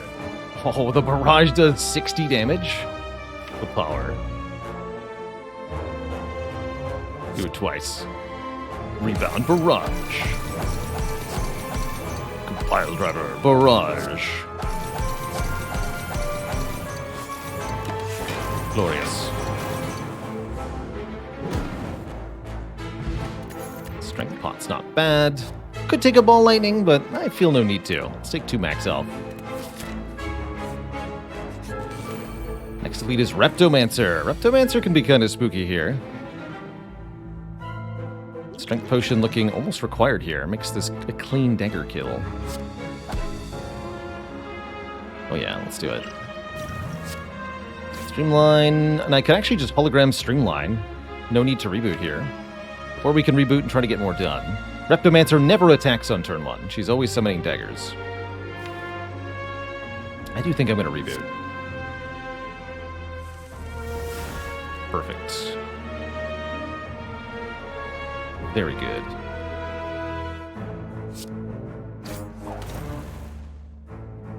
Amp capacitor. Hell yeah.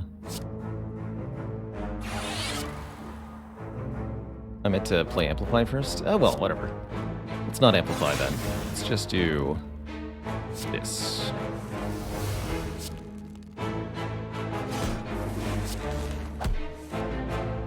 Perfect. Yeah, that's good. Okay. Not getting heat sink's also a little questionable, but here we are. On this turn, Repto may or may not be attacking us. That part's a bit unclear, actually. I think we just go Bias Cog Glacier for most safety. Kind of a weak turn overall, actually.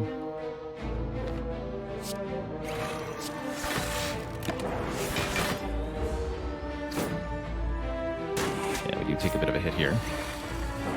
On this turn, both daggers are going to essentially kamikaze. They're going to attack for 25 and die at the same time. I don't like that. We would strongly prefer they don't. Let's do like this. This unfortunately doesn't do anything now, right? That's right. Chill will cause the Dark Orb to kill the orb with the dagger with the lowest health. I guess that's fine.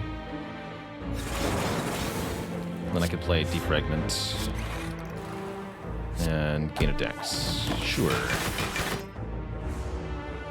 I do get 2 more daggers.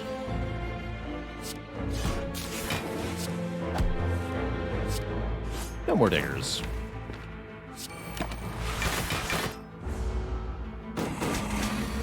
Alright, things are going well. At a glance.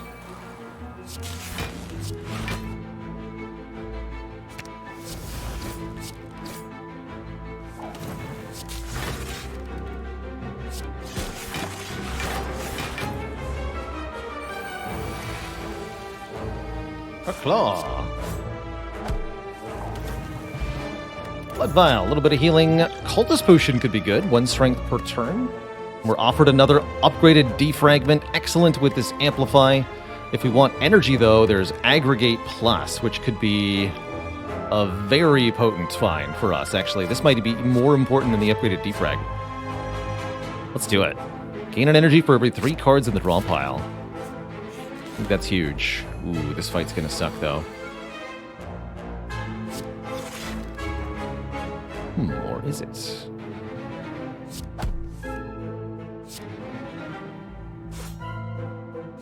And heat sinks. Double biased. Chill. Fission. Reboot? Or do more stuff? Let's reboot. Go to 4 energy. Some frost. Play some stuff.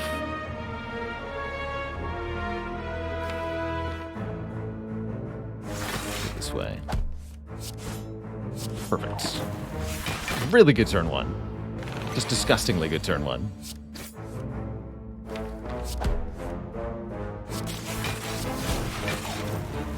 Kind of hologram. Not streamlined, sadly. Need to upgrade that hologram still. At least I'd like to.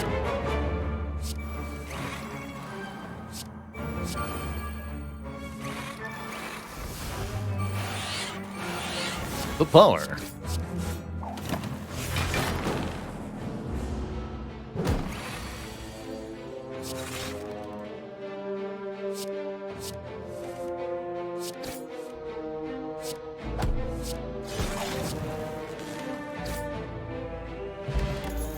Glorious. Upgraded recursion. Very strong here. Don't really want a second upgraded Hello World, but it is technically an option that we're allowed to click on. Give me that recursion. 0 cost, evoke your next orb. Channel the orb that was just evoked. Yes, please. Still very much trying to figure out if we can win, period. So, taking things like a second Hello World are not exactly desirable at the moment.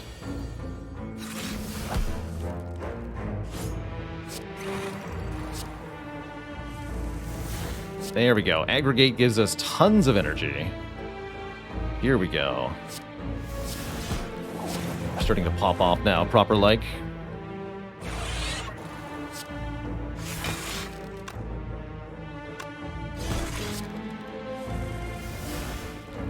Didn't get heat sinks down though, did I?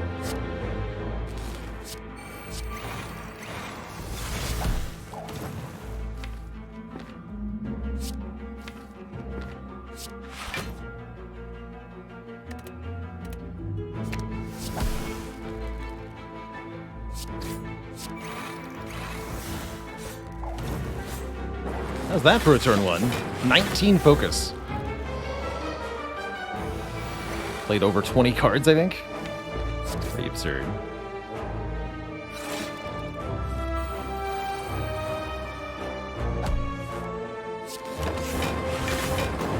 72 clock. Easy peasy.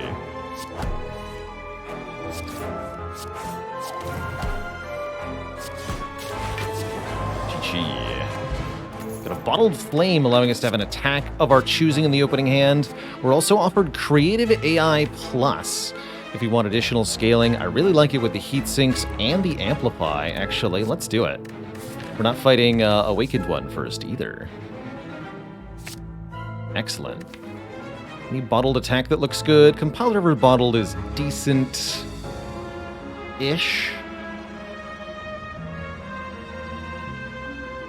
Cold Snap Plus is also decent-ish, guaranteeing us an early Frost Orb. I think I'm probably just going to skip this. All right, before we jump into the boss gauntlet here, I do need a really quick bathroom break. I like to save this for after the run usually, but I can't think straight, so I will be right back, everybody.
All right, Twitch chat, we are back. Really quick one there. So, one final upgrade. I think this has to go on the hologram. We do have all three keys here. But also upgrade the fission to evoke the orbs. That's pretty powerful too. But being able to reuse hologram, especially as one of our only actual block cards, seems pretty important to me.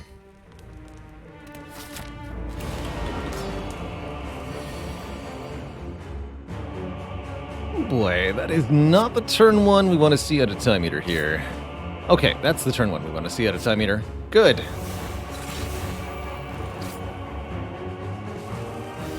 Easy. Excellent.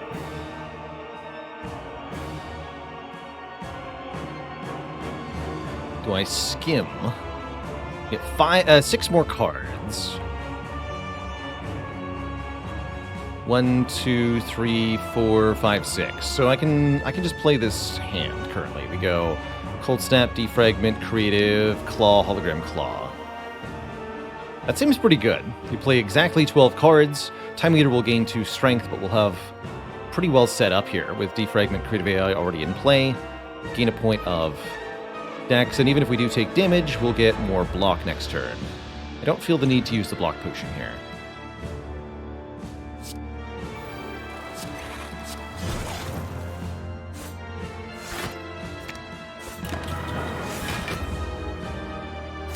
You get tapped for 20, but that's okay.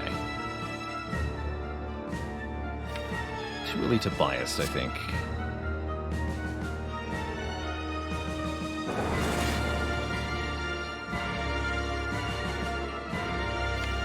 Just play the Glacier. Could do Zap or Recursion or Compile Driver. I'm going to do none of the above. Just block here. Currently, time users attacks either do 10 by 3 or they do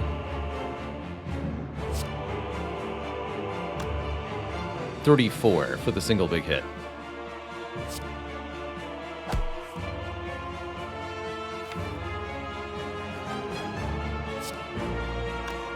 Do it, but I don't like it.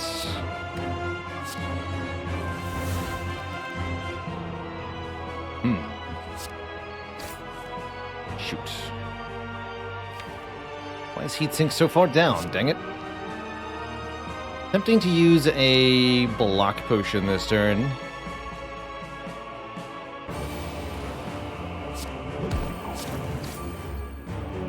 I am going to play the bias just for the full 12 cards.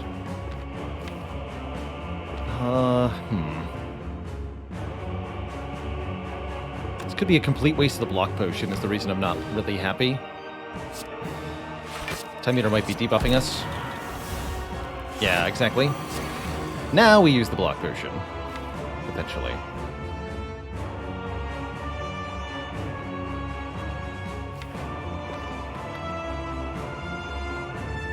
Where does this go? Hollow Aggregate, Amp Heatsinks.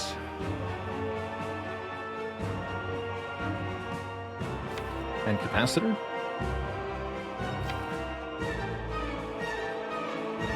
Seems like a pretty good turn.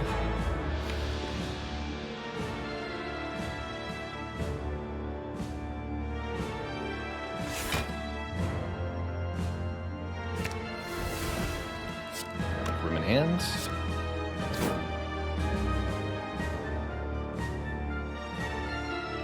Amp, then Heatsink. Wait, that's not going to work.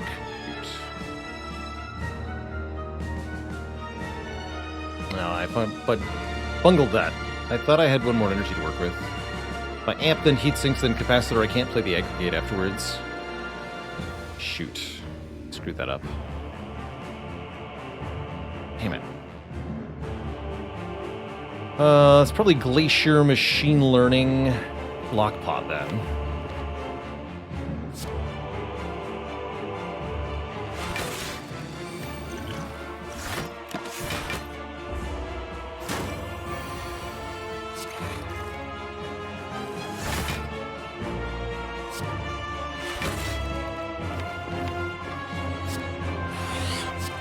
Buffer can help.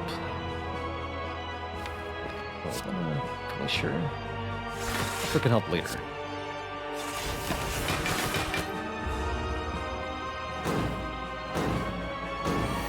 Fear not the focus loss, because we do have other ways to scale up.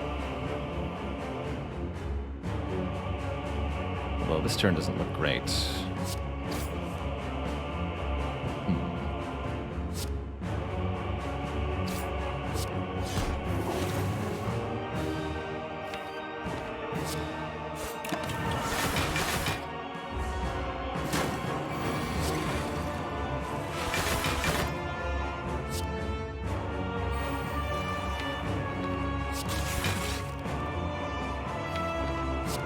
We have draw 3 per turn. Focus running out is going to be a problem, though.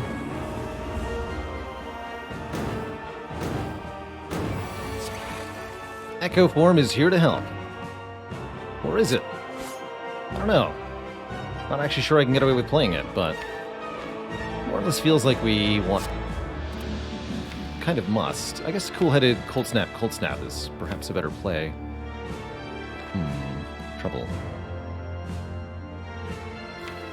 Another boss fight to beat, too.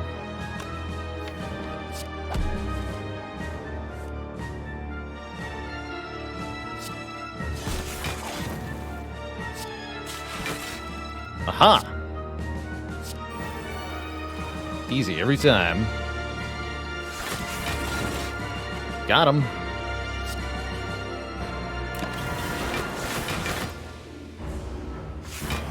Even was debuffing on that turn. Perfect. Just perfect. So now Time Eater is restoring himself this turn. This would be a turn to consider the biased. Lose 2 per turn. This will fade pretty quickly here. I'd rather get it with hologram. Yes.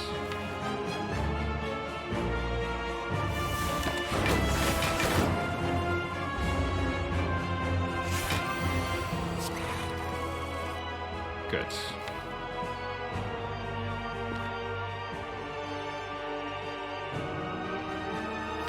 So let's double hollow, getting amplify and biased. Get turbo, play amplify, double biased. I can double loop too if I want to. Double electro seems even better though.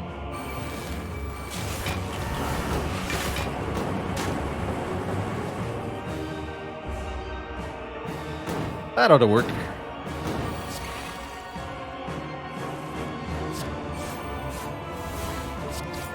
to work quite nicely, I think.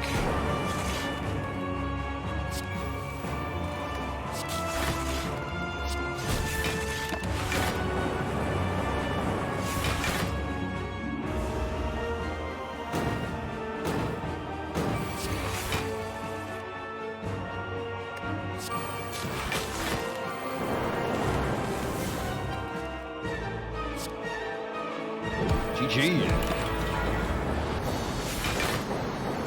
Whew. Okay, tough fight, but we're through. We kept one of our potions. We do have another boss fight, is the problem, though, and the other problem is that it's the awakened one. So we're not out of the woods just yet. However, there are some things that I see that we can do that would be pretty sweet. Like amping defrag, for example.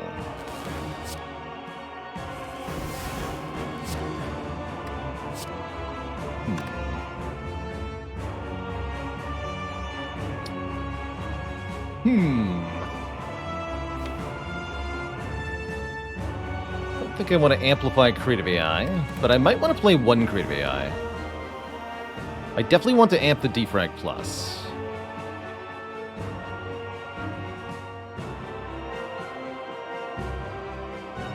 And do this. Attack for 26 this turn. Powers that we can play that would be worth it would be loops and capacitors. Just the card draw might be essential, but it could get out of control pretty quickly. It's not going to be amp creative. It's suicidal. The single creative AI might be a little suicidal, even. With the shuriken, we should be okay. My main concern is that we draw too many powers again. We'll be fine. Let's not even play the creative.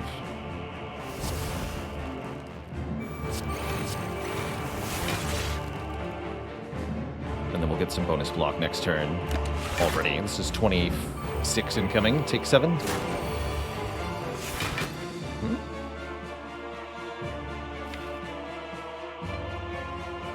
Still play it for card draw.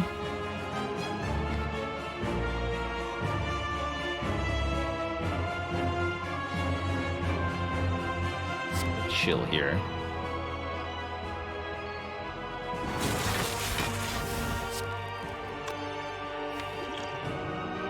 Hologram amplify, or aggregate, excuse me. Do a streamline here and then reboot. Don't play heatsinks, don't play heatsinks. Perfect.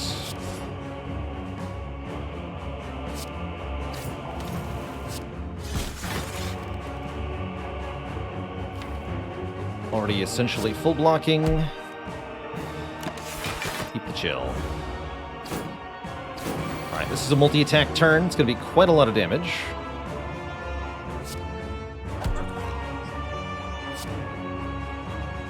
Hopefully the Glacier will be enough. Could amp Creative AI this turn. Catastrophically bad. 12 by 4 is 48. We take 1. Ow. Actually quite good, though. Yeah, here we see, though, we got really awkward draws, and we'll continue to have those for the time being.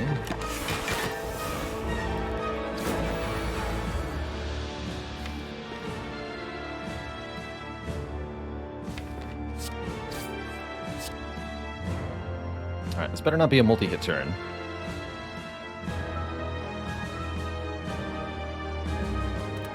Maybe we just want a single-play capacitor, hologram, glacier. That seems like a wiser play. Tempting as it is to double that. I need the frost orbs filled immediately.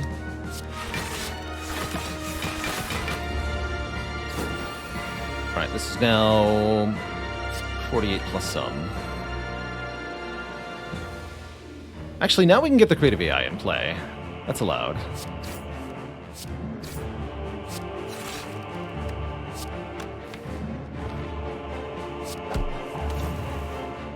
I don't want to amp it.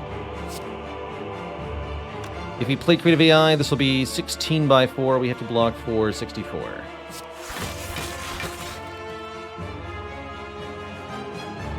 $36 plus 27 plus 7. That's plenty.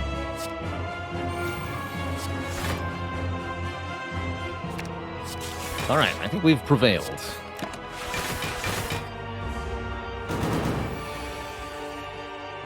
Definitely.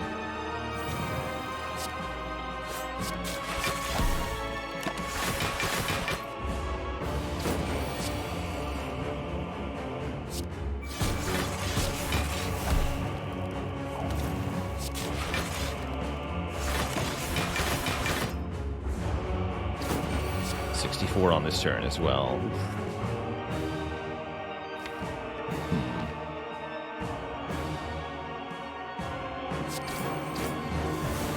Good hologram. It's a bit spooky for a second there.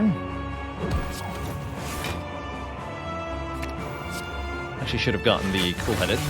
This is fine though. Full block.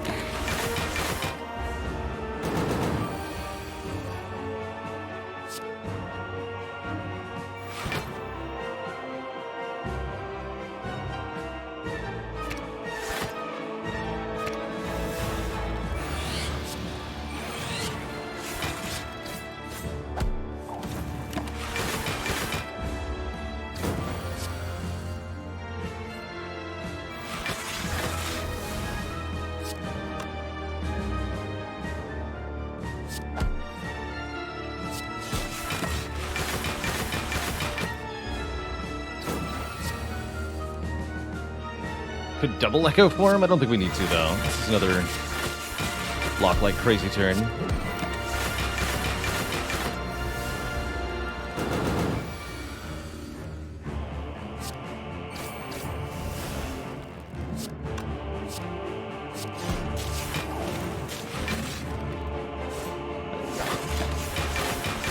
And once we kill the first form, we can then play all the powers with no consequence. That's going to be the plan.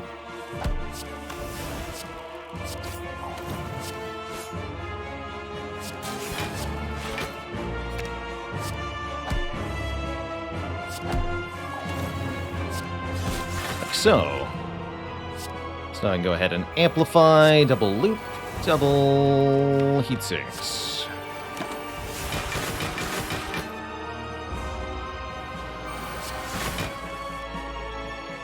$40 damage incoming this turn. Let's go ahead and double Electro.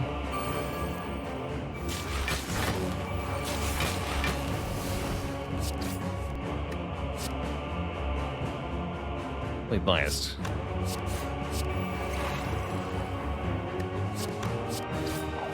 Play second Bias.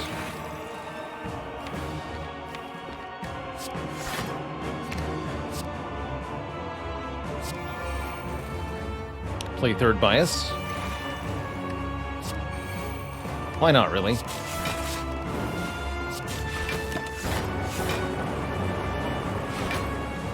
GG, Awaken 1. We're on to Act 4. Excellent. A claw.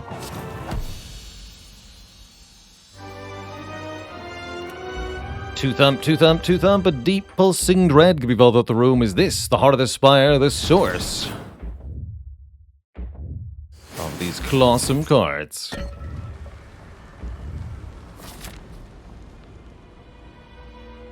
Cards that I think will be hardest to master, probably some of the uncommon colorless cards I think will be the trickiest. Alright, now we'll upgrade Fission. We're missing front-loaded defends while the Frost goes online. Yeah, we were. Now we have orange pellets, and we don't care about anything. Take a Swift Pot. We are going to absolutely destroy the game now. It's not even particularly close. Anything I'd... Oh yeah, we want double Flash of Steel. Of course. And I think the energy potion is going to be better than the 1 strength per turn potion. Rather than having a turbo, I'd rather have it in potion form. Plus, perfect money spend.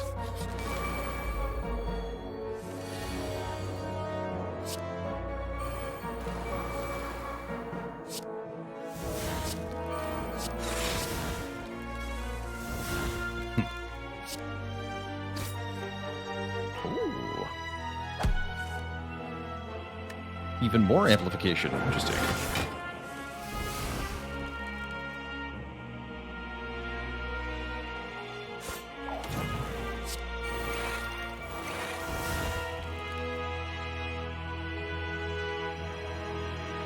Neat.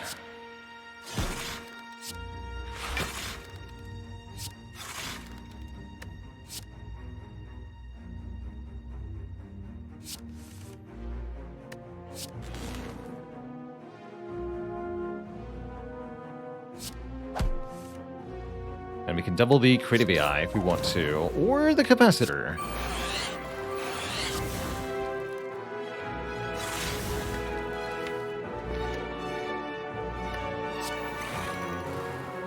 Here's where the energy potion could make a huge difference. I actually don't see a need for it to do so currently.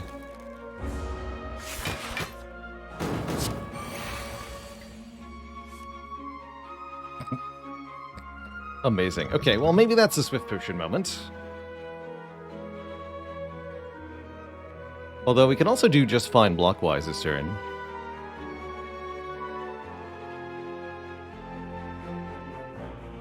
Claw, claw, hologram, hologram, hologram, claw.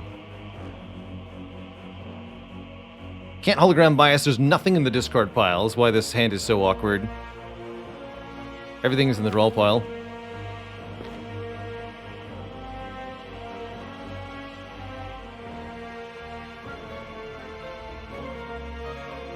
But we're getting 40 block, 65 incoming damage. So I would block for 7, 6, 8. Is how much. We take very little damage, and we get the thingy next turn. So I think that's actually a fine turn.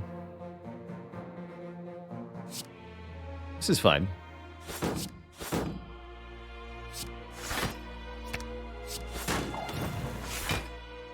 is the order. So we get 21. We take 4 here.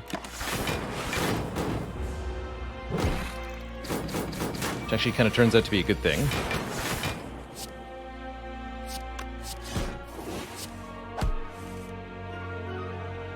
Alright.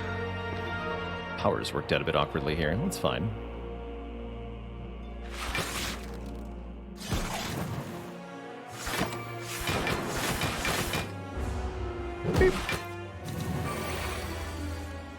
Okay, here we go. Power, attack, and skill. We're even gonna amplify it. Skill, power. Now if we play an attack, all of the debuffs are removed, including the bias from earlier in the fight. Good. Good.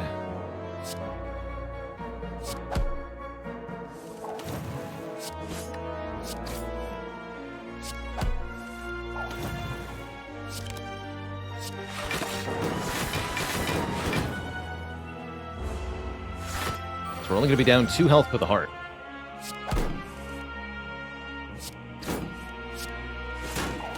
Boop. Bottled Tornado. Choose a power card to start with in the opening hand. Easy choice for me here. Heat sinks. Definitely heat sinks. Could take a Meteor Strike or a Thunder Strike if we want to. Meteor Strike is fun. I'll just take 2 max health, though. But yeah, bottling heat sinks, very strong here. Bottling creative AI, also a not unreasonable option.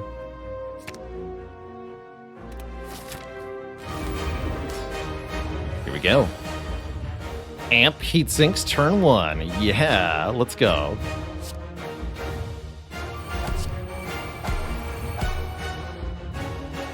And this might be the time for the Swift Pont.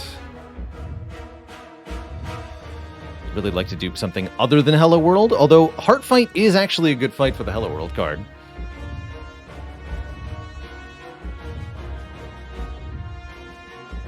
Let's do it. Draw 3 more. Aha! Double defrag. Perfect.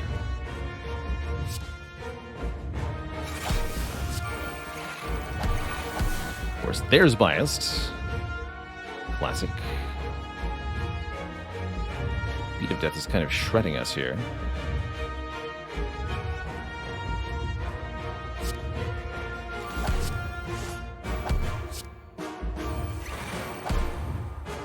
play a skill now. Wait, and another attack? Really? Seems so. There we go.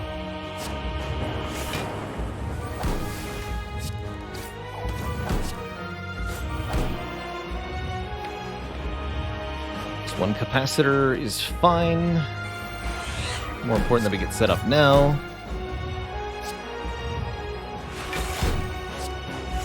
Could even energy pot to play the other glacier, then we're pretty freaking safe. Let's do it.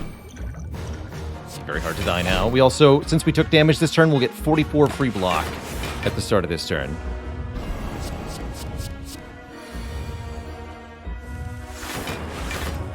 And I see power, skill, attack.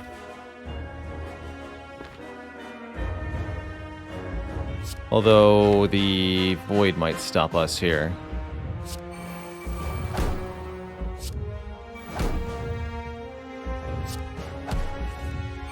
Debuffs are gone. Power, skill, attack again.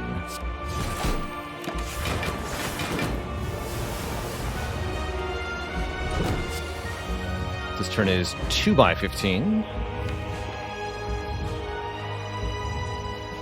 Definitely going to take some beat of death. That's fine. Skill, power. Power again.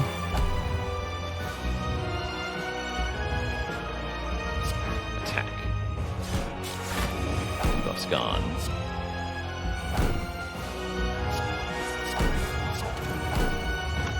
Rebound, compile.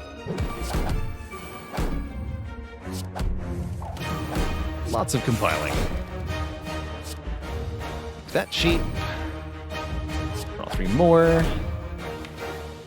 Zero cost attacks. That's fine.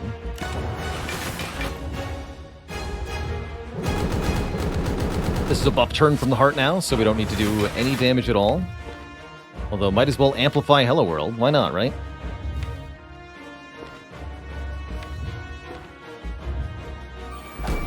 Draw 8. Including apparently the Amplify again.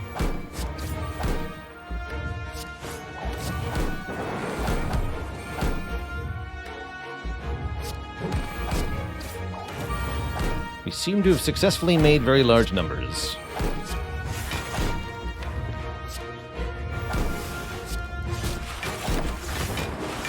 Wow.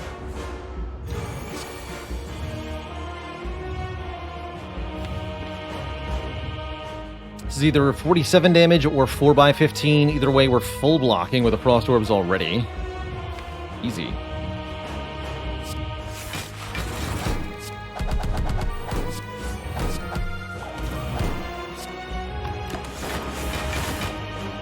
The power.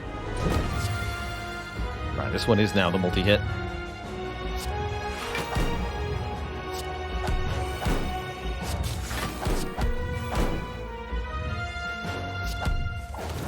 Not the most inspiring turn, but the fight is long won thanks to the power of the orange pellets. GG. GG.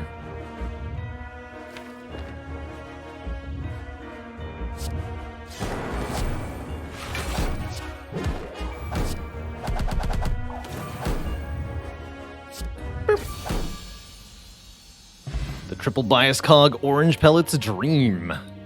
GG.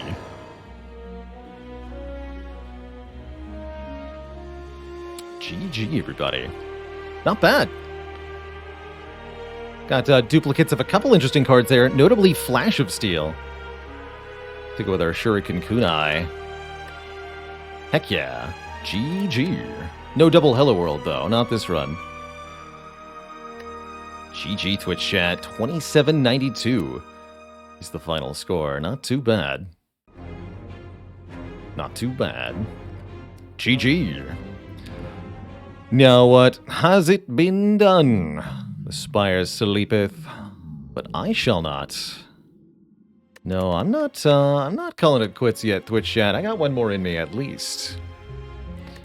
We did master a couple of cards here. I don't know if we actually had Bias Cog crossed off, But other cards that we did for sure master include Chill, Flash of Steel, Glacier, and I think maybe the Compile Driver. I don't remember if we had that done already or not. But definitely Chill and Flash of Steel are new for the list here. GG. Let's mark that one for the YouTube. That was an excellent run.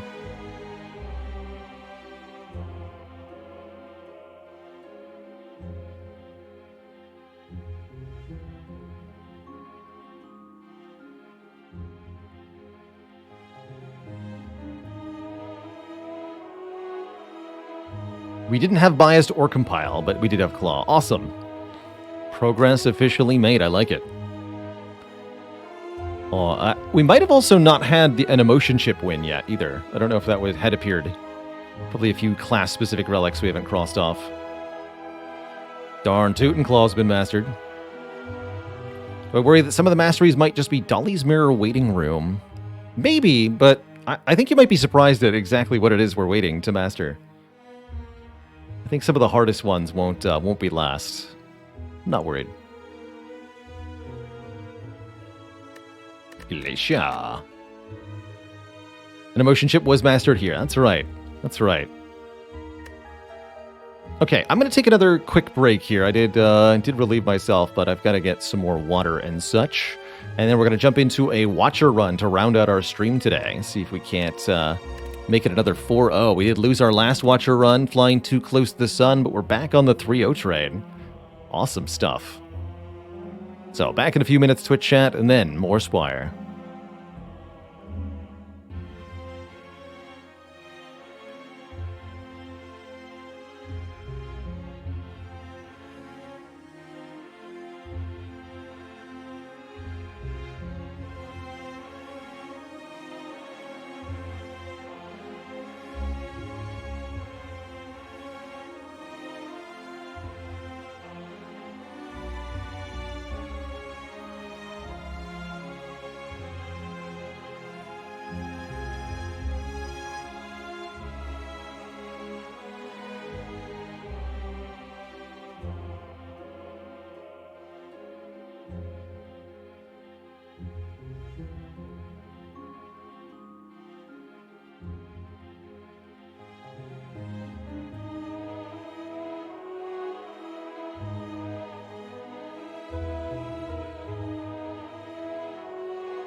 Alrighty, Twitch chat, we're back. We are back.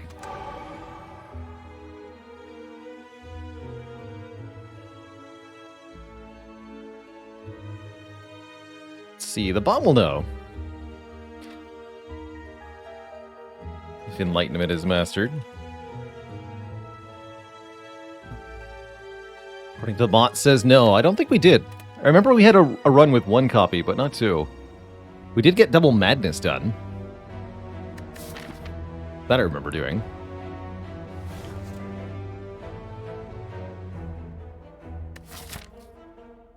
Choose a colorless card. Could be a fun way to get a card mastered.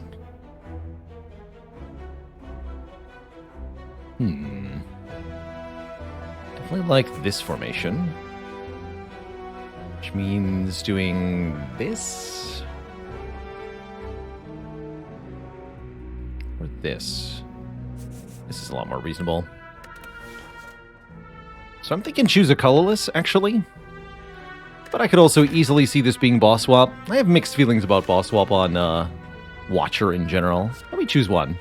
I was actually hoping for this one, and specifically Swift Strike. 0 cost, deal 7 damage. That's right up Watcher's alley to have a 0 cost strike card. And I think we might be surprised at just how much we can get done with it. Very good alongside the Eruption card.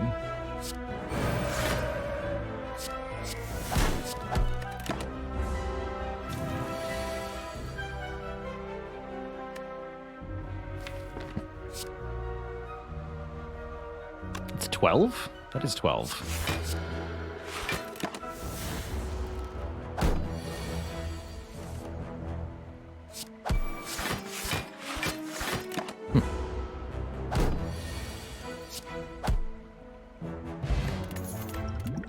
Snecko Oil, Rushdown, Prostrate.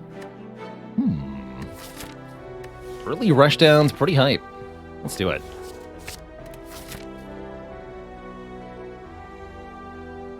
I think that means we go less cards. Heck yeah, I'll upgrade 2 at random. Double Strike Plus. Perfect. Remove Transformer upgrade. Honestly, I think we're actually at a position where I am already willing to outright remove cards. Let's do that. Normally I would advocate for a Transformer upgrade there, but we're doing it a little bit differently here. 16 doubled is 32. 32 plus 9 is 41. I have 41 damage in my hand. Of course I do.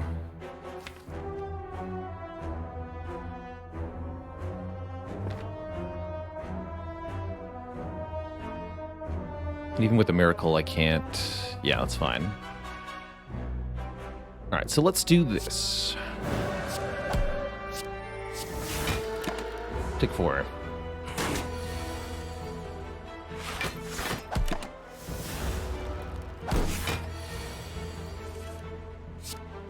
Upgraded strikes. Both Crush Joints and Empty Fist are pretty decent. I'm thinking Empty Fist in particular with the Rushdown. Great early stance change to get. Doesn't seem like I'm going to be able to go for this elite, though. I'm fine with that. Boop. All 3 of our defends in the opening hand means lots of damage in this hand. Guaranteed. Got him.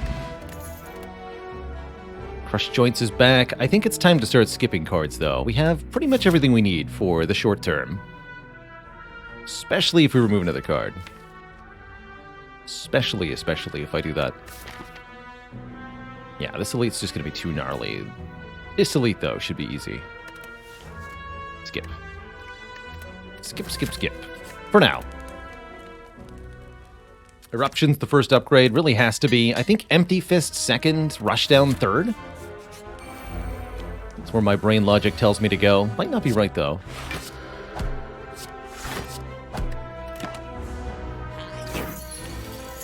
Really like that Empty Fist can make energy sometimes like that.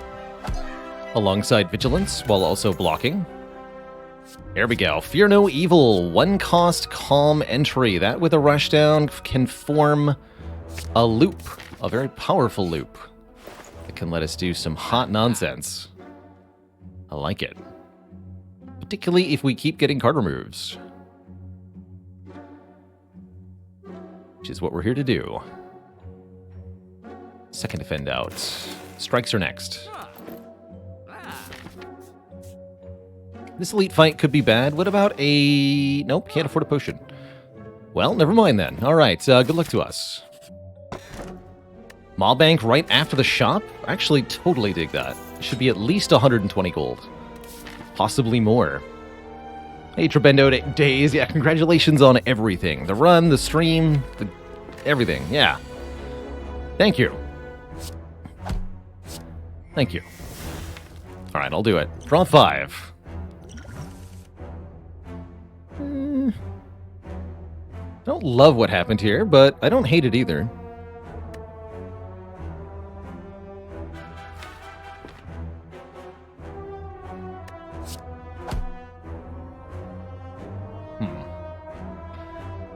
Vigilance plus Rushdown? Feels like a good choice for next turn. 2 energy, 2 draw? Yeah.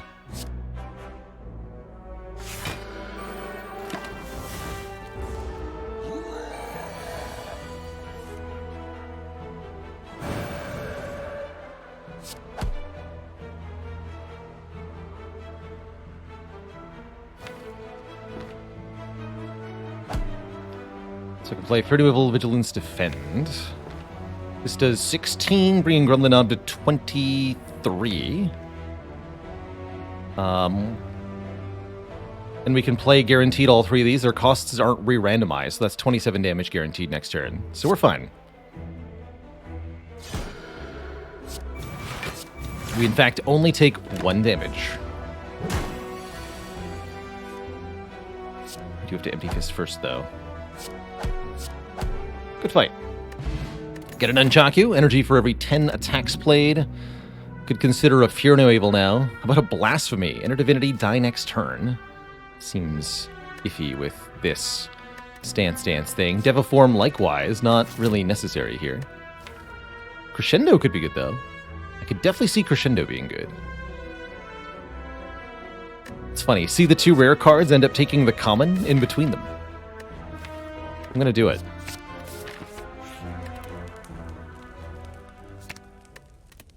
Having a second Wrath card makes it less likely for us to dead draw, which I really appreciate. Can you remove the debuff from Divinity? No. No, from Blasphemy? No. There's no way to remove it. You can survive the death by either reviving or having a buffer or intangible. But you can't prevent the debuff in the first place. Or the effect. It's not even technically a debuff. Legally speaking.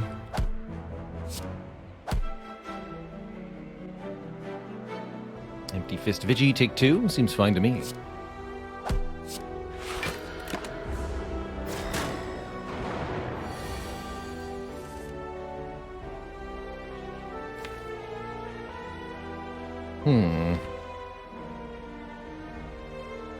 It's unclear if I should Crescendo or not. I'm gonna go with no.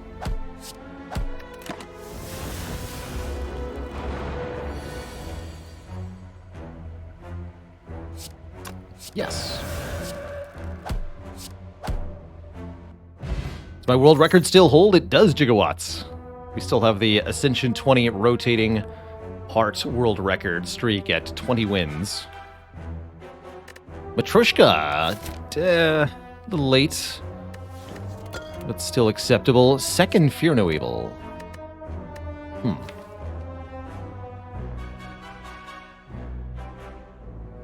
How exactly is the Blasphemy buff implemented? Take piercing damage equal to 99999. Actually, there might even be one more 9 there. It's a lot of damage.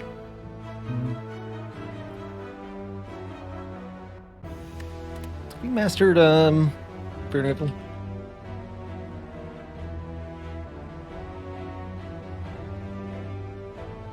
No. Okay, let's take 2. Double events or double fires? I would like to upgrade Rushdown and Crescendo both. Could have been a nice bowling bash, too. I agree with that.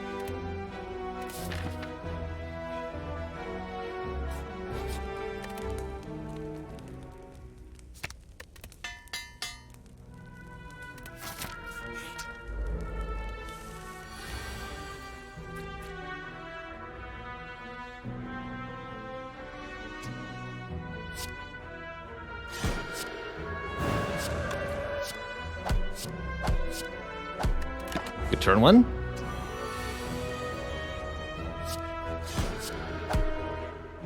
Smell you later, slimes.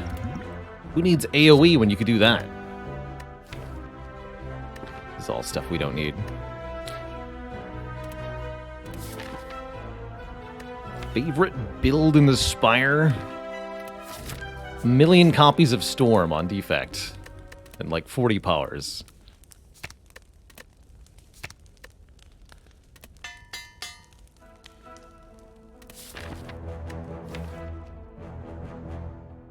Pretty deck. I like it.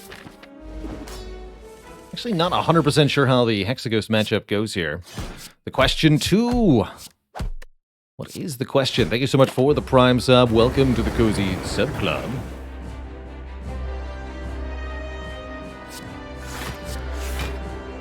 Block 5 with a miracle here. I guess I might as well.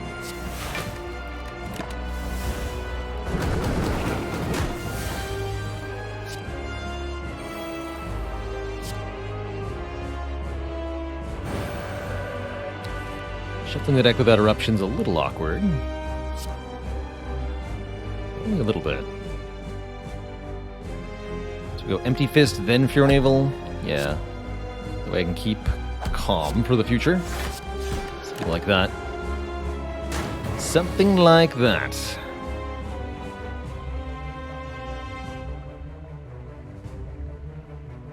Freaky Meal, what's the Hexaghost's favorite type of food?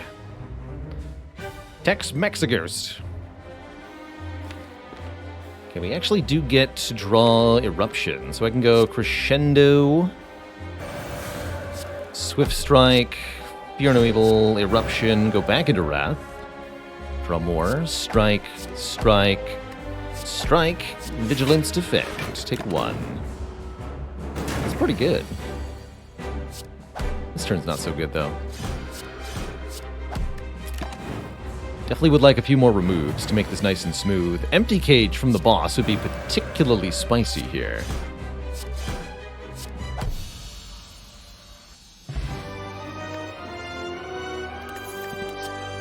Scrawl. Okay, that's gonna...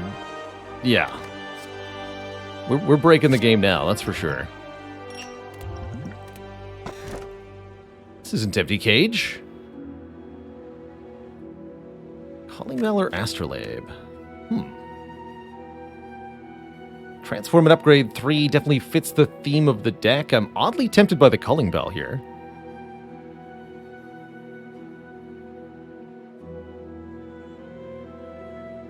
For Astrolabe, I would probably transform Strike, Strike, Defend.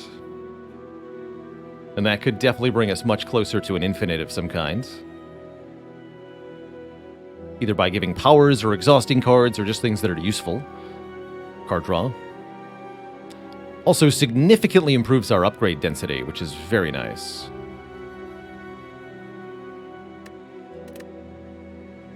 Yeah, let's do it. 2 strikes, 1 defend. We get Scrawl Plus and double Deceive Reality. Okay. Seems pretty good. How are we gonna block? Well, that's how, apparently.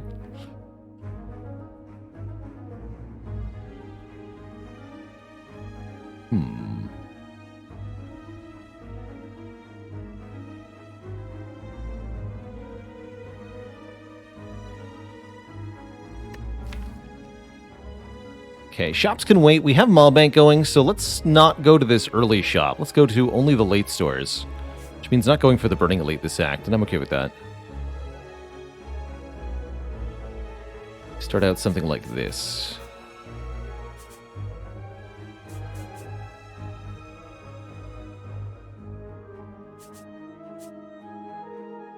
Seems fine.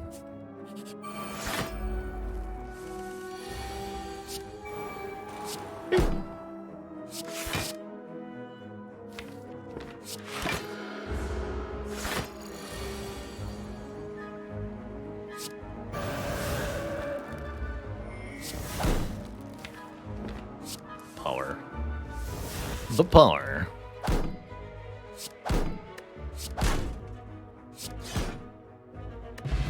We're going to be killing basically everything on turn 1. This run. It's going to be good. Hello! Pay up to pass. A reasonable fee of all your gold will do, they say. Not knowing what they've gotten themselves into. One lick.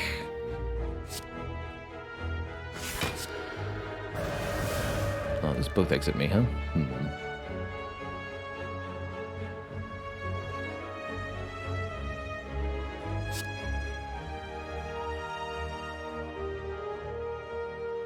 Guess I could Fear Naval for double damage here, huh? Do it this way. Could have blocked the debuff, but I have no need. That's how I feel. Simply no need.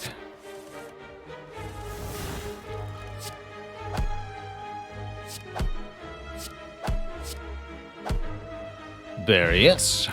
Get the red mask, making all enemies weak on turn 1. More skippable cards. This would be a good run to get a second Empty Fist on, I agree. Keep an eye out for duplicate commons. If I tried the Downfall Slay the Spire mod, yeah, we've seen that on the channel quite a few times. I've heard good things about Packmasters. We might be checking out that one next time a modded Spire Day rolls around.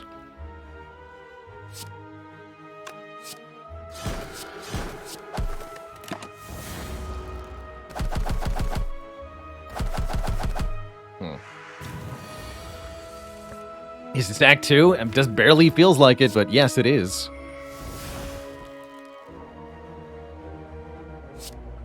Yes, it is.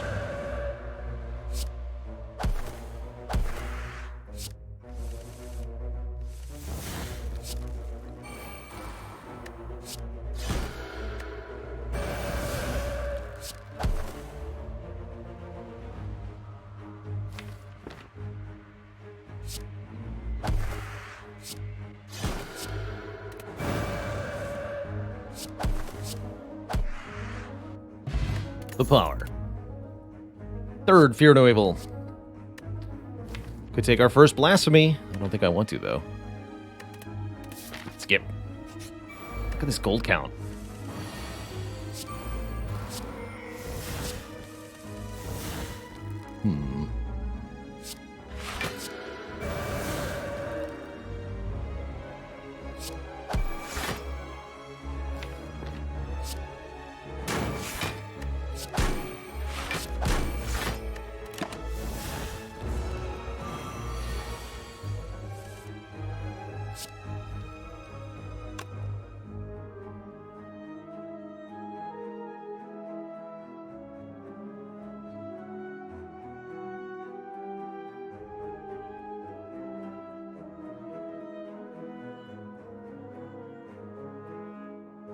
So it gets 3 block from the first hit.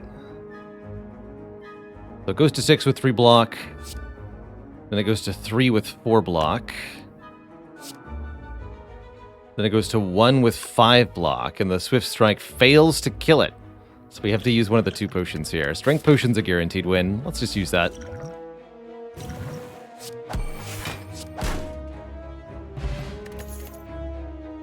Cut Through Fate's pretty okay. Not necessary here by any stretch of the imagination, but decent.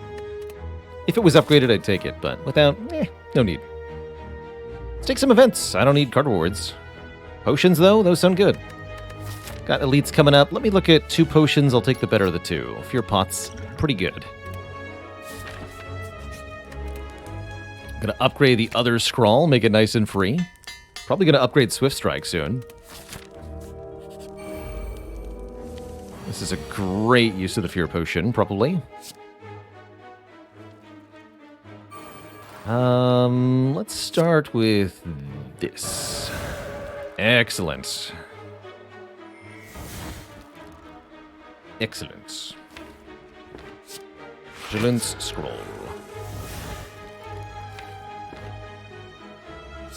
Eruption. Could scroll for that empty fist if I wanted to. I don't see much of a need to, though. This is Fear No Evil, Deceive. Double Deceive? Double Deceive.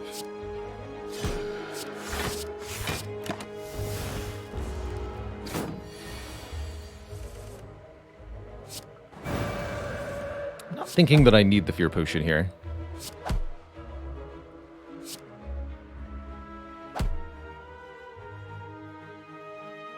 12 plus 8 would take 1. Got plenty of calm anyway. Do it this way.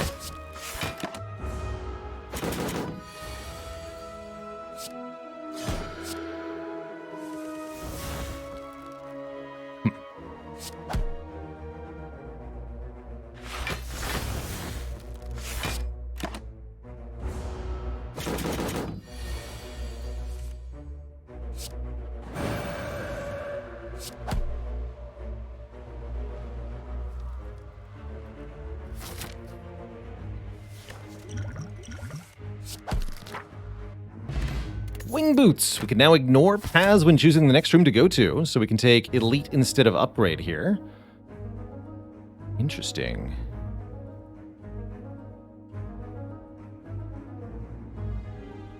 It's actually a good time to do that. Would be right now, so I'll probably do that. Fight another Elite right away. Pressure points, Bowling Bash, conclude.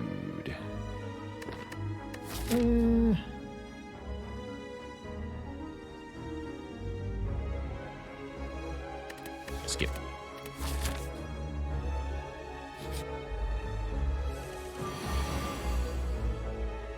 Swift Potion would be nice right about now.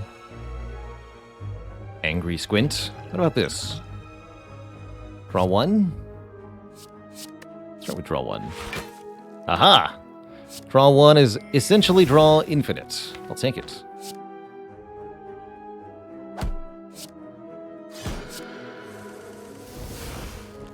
There we go. No rushdown yet, but that doesn't matter.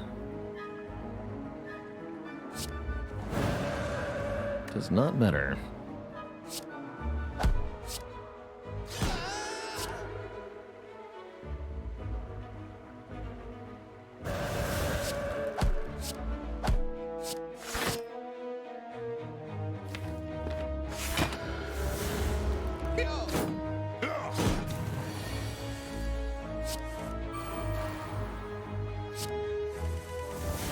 Adequate.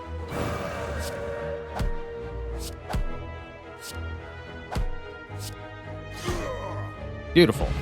Get a potion belt. Now we can hold tons of these things. Sash Whip plus Prey and Fasting are offered. Not a bad fasting, actually. Not a bad fasting. Not required, though.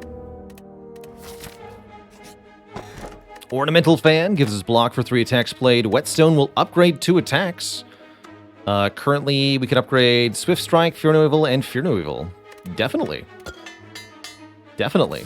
Really happy with that, actually.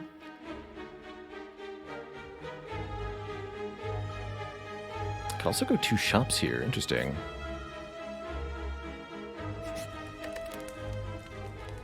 Upgrade the other Fear No Evil? Why not?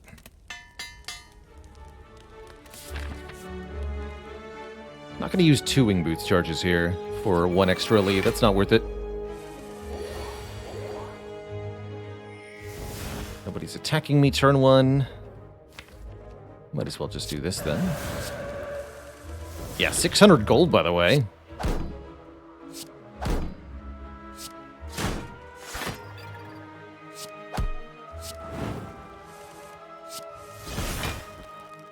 Turn 1 kill, by the way. Tantrums here. Enter damage. Deal damage 3 times, enter Wrath. Put this card into your own draw pile. There's an option.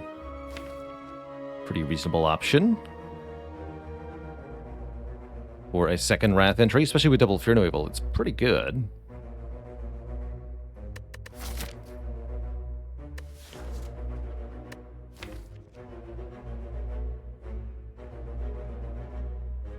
Surprisingly not that helpful, though. I don't know. I don't think so. Talk to the Hand is here. White Beast statue is here. Orange pellets is here. These are all pretty good. Definitely liking orange pellets. For later on. White Beast statue with the potion belt definitely could improve our average potion quality very substantially. Continued card removals are certainly worth it. And I'll be removing the last basic defend right now. I'm buying orange pellets. Am I willing to pay $284 for the statue? I mean, we could just get more removes.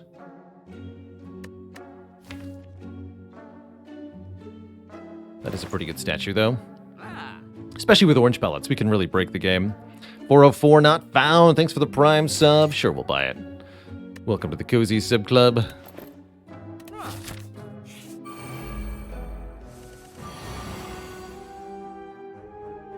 Welcome.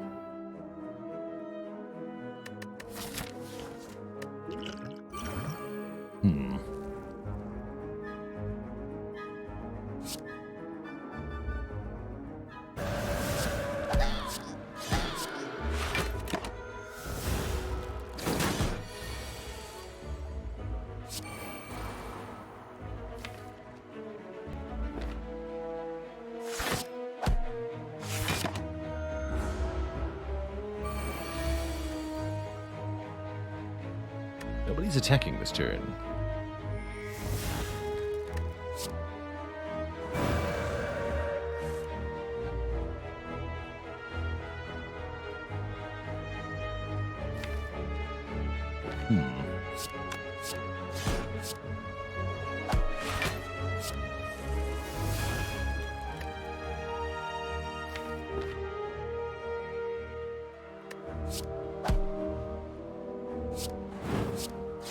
Actually just do enough. To think I was worried here.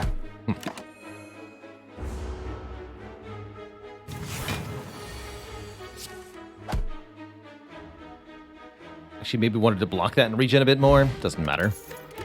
Bottled Flame. We can bottle our Eruption. Do I want to bottle any of my attacks? Not particularly. I could bottle Talk to the Hand, I guess. That's not bad.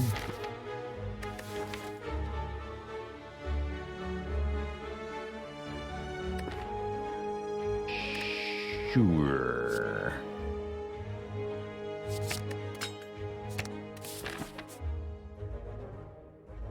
Yeah, it's fine. Dear Snack. Hello.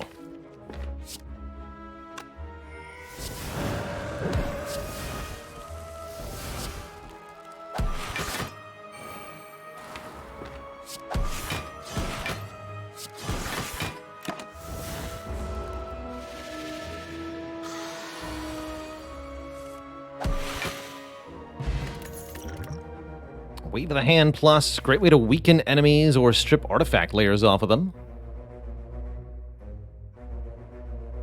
Are we going to need that for our late game? Probably not. I don't think so. Halt could be pretty good.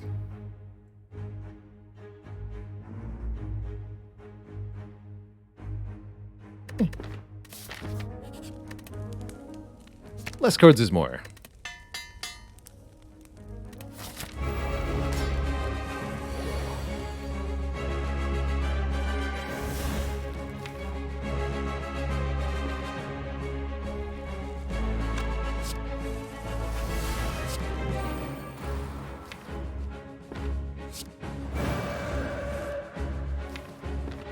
Scroll next turn is perfect. Just do the damage.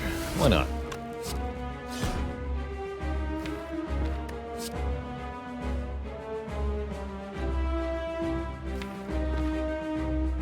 So might as well Empty Fist, sure.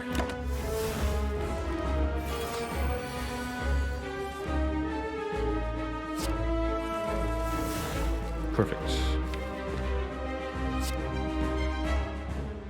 Should be able to go straight for Bronze Automaton here, no faffing about with the minions. Easy. Actually, I think we're infinite, right? Not if I play that, though.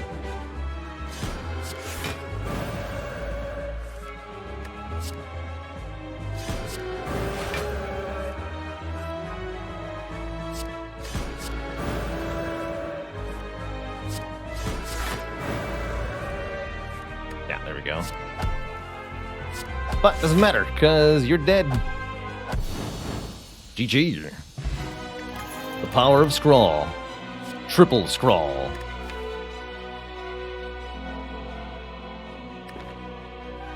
Or we could lesson learn, but basically the whole deck is already upgraded, so... take it to the Scrawl. Sure, why not? And a Pyramid. Okay, that'll be actually infinite. Yeah, make my life nice and easy. Sure. Sure. So, the good news is we can probably cram in an unnecessary card or two.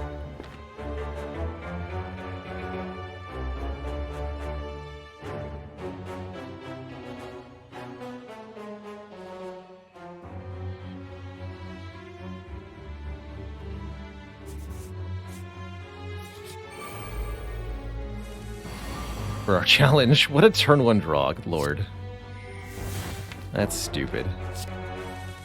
The good kind of stupid.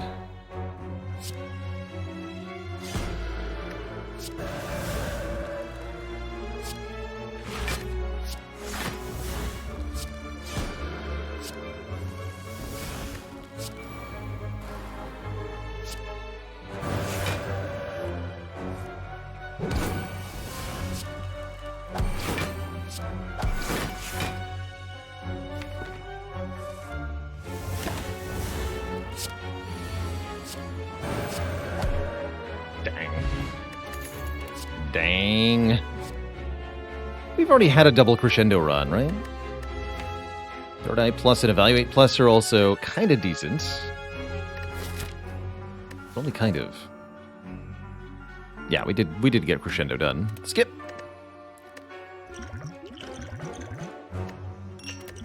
Just skip it. Lose Scrawl for Relic. No, I'll lose the potion, of course. For Ice Cream. Oh. Energy is now conserved. As are cards, so we can just do nothing if we want to. And make one really big, powerful turn later on. Wait, what? Hello?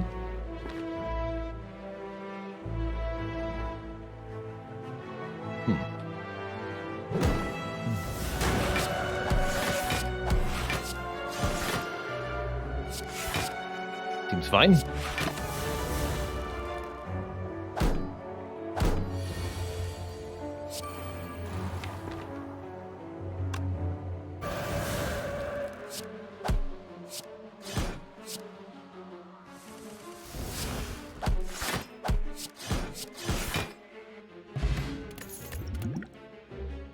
Fasting with the orange pellets is very good. You should probably take one of these. Maybe I did want to go evaluate. Try to get double evaluate this run. Evaluate the Spire. Could take Prismatic Shard. It's always a fun one. Not that many opportunities for card rewards left, though. So if we take the shard, we're less likely to get any duplicates of anything.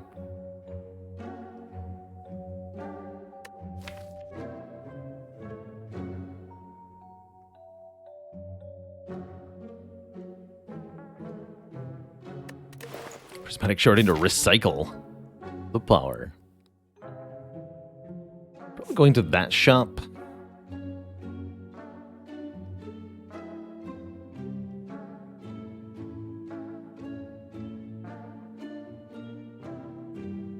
Yeah.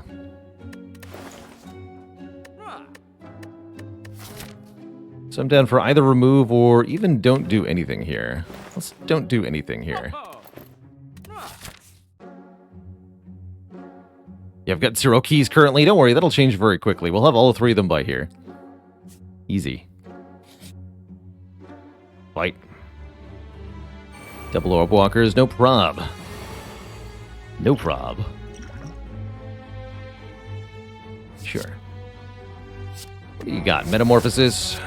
2 free Fear No Evils. Really? You don't say. What are the odds?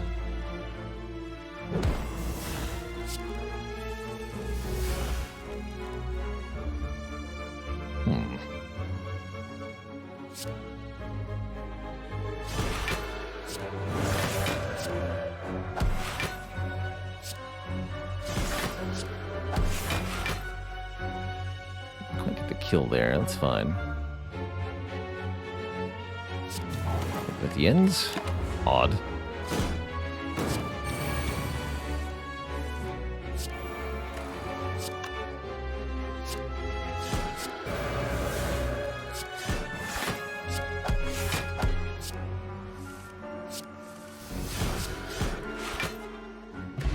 Incense Burner makes us intangible every 6 turns. Second fasting is here. We don't need it, but we sure do want it. Welcome.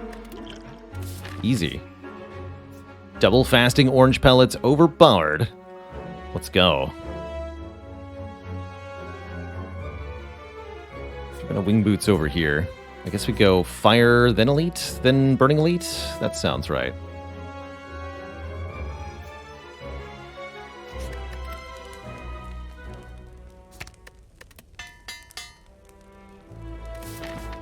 Maybe supposed to recall there, doesn't matter. Do it later. We can do it later. Surely.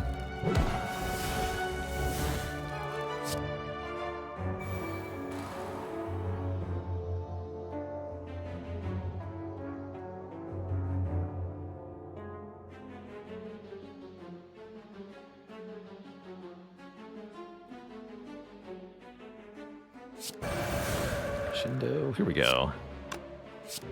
Strike. Fear Naval. Empty Fist. Fasting. Deceive. Sneak the fasting in there sometimes. Tricky. Very tricky.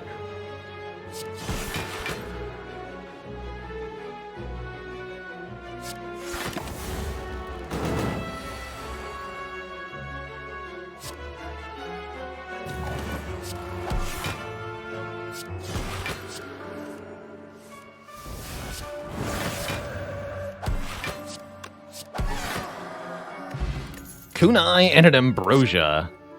Wow. And another Fear No Evil Plus, Cut Through Fate, or Crescendo Plus. Impressive. Let's skip them all, though. Actually, don't hate another Crescendo Plus. You know what? Let's take another Crescendo Plus. Already gotten mastery of that card, but why not? We gotta go here. Face the superpowered giant head of Doom.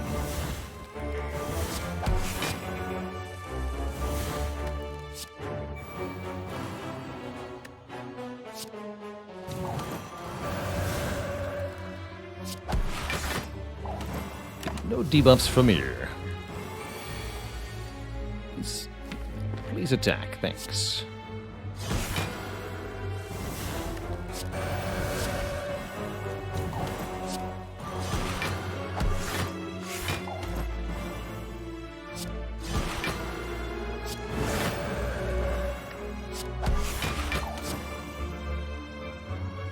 The power.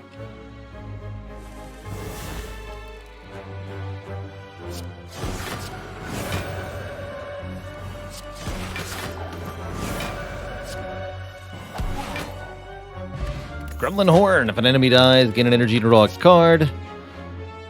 Could take a Conjure Blade here if we wanted to.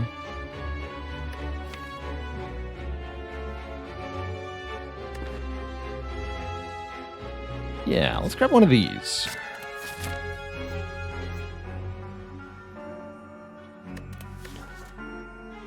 Klaus Kleber, thanks for the 11 months. Pop! How's it going? Pop goes the weasel. And the Bank of Marbles. Can also jump over here. Skip this shop. Get an extra elite. No, I want the store.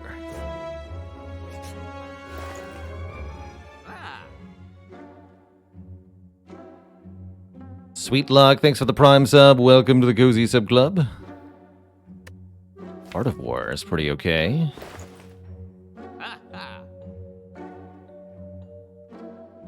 Flex Potion's pretty good.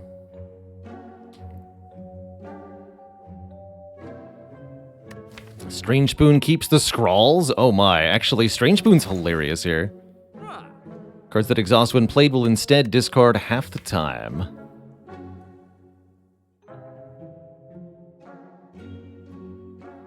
I mean, that is pretty absurd. Let's do it. It's pretty absurd. And then I'm going to keep the rest of the cash. I like it.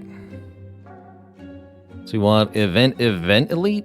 Yes. What about safeties? Having those stick around sounds pretty good to me too. They're 1 cost block 12. Be 1 cost block 20 with the fasting in play.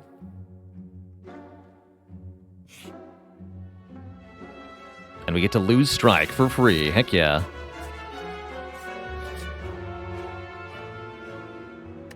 $275 gold, gain a regret. Nope.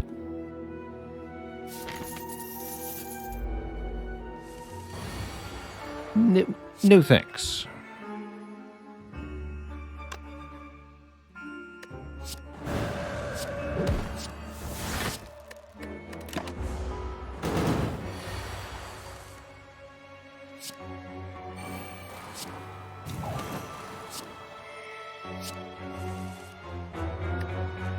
Gotta play 1 attack to remove the debuff.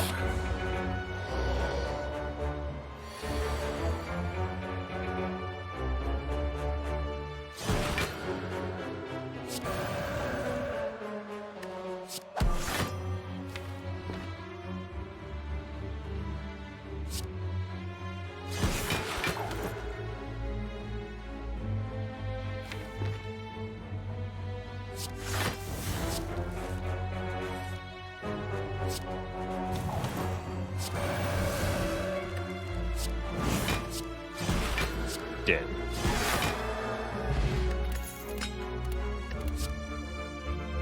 Simmering Fury. There's the second Empty Fist. We said we wanted 2 Empty Fists on this run. This'll fit. Cool. Alright, last card award. Still 1 shop and 1 elite in Act 4 after this as well, but this is primarily the end of it.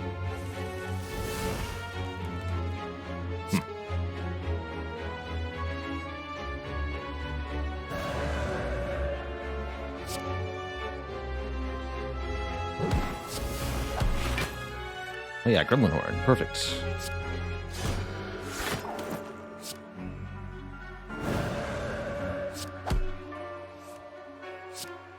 Kind of forgot about Gremlin Horn here.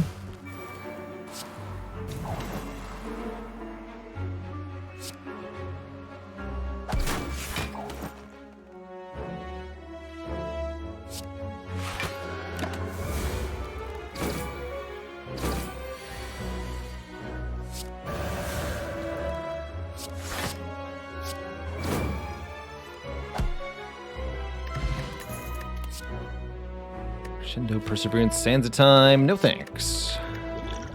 Take a block pot over one of these. Nope, these are good potions. Got a recall here. And it's time to squish. Time Eater, you are very, very much in trouble. Although, so am I, actually. Can rush down for draw 2. Which could prompt me to have to use the Ambrosia.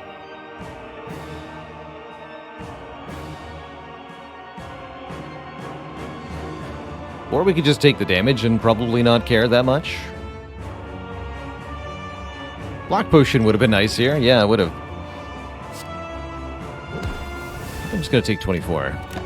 We'll be fine. Oh. Oh, there was a Fear No Evil on top. And a Scrawl. Dang it. Classic. Should have just drawn. But no worries.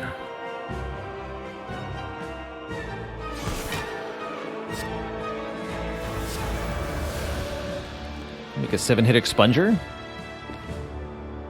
Yeah, that'll be good enough.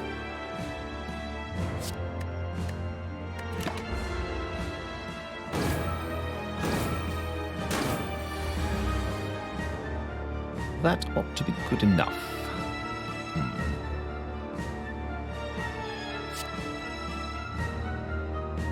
It's a little tricky, though.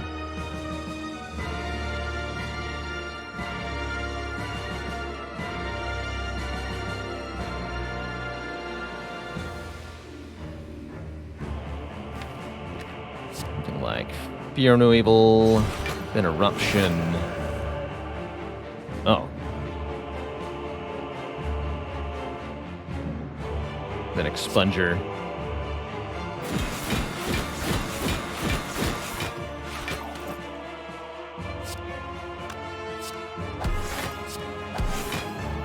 Perfect. I can actually play this at the end too, why not?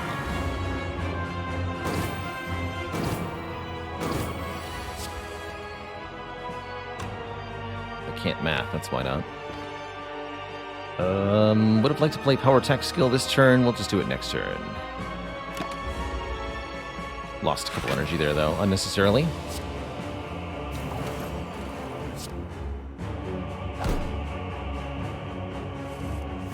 There we go. Expunger is a block card? Sometimes. But only sometimes.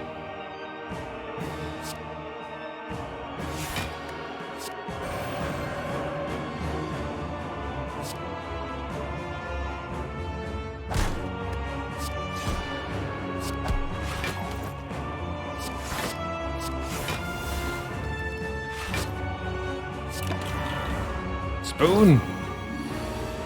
Dare.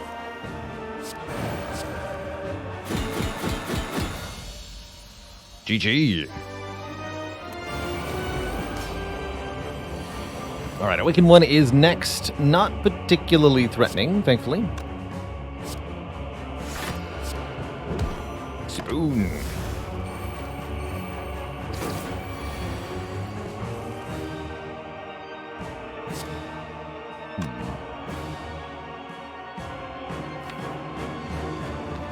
Still worth it, though. Skill. Power. Attack.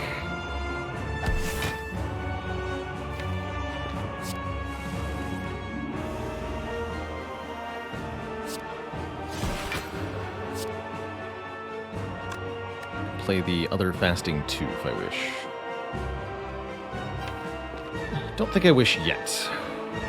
We keep the burbs alive. We might be able to, actually. Might be.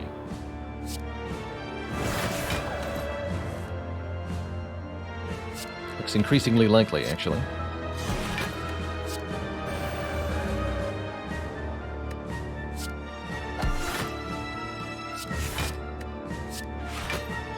Okay, 12 more block required. There we go.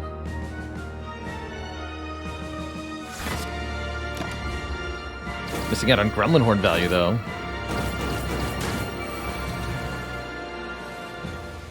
That's true.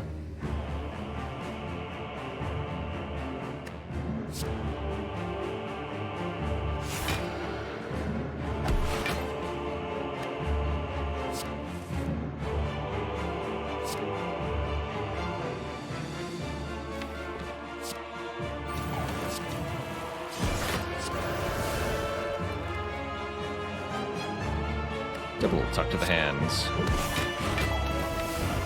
This should just be out of my hand, don't I? Perfect.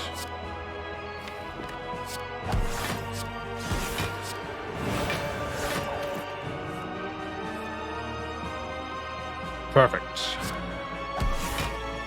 Get Gremlin Horn value there. Spicy. Maybe just a 3-cost Conjure Blade then.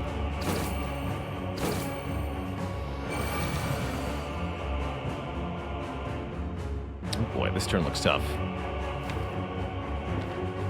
You always have an Ambrosia or Energy Potion if we need them. There's also 3 scrolls in my hand, I see. There we go.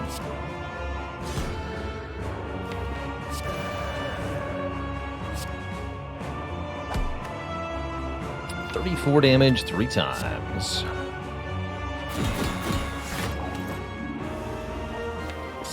pretty alright.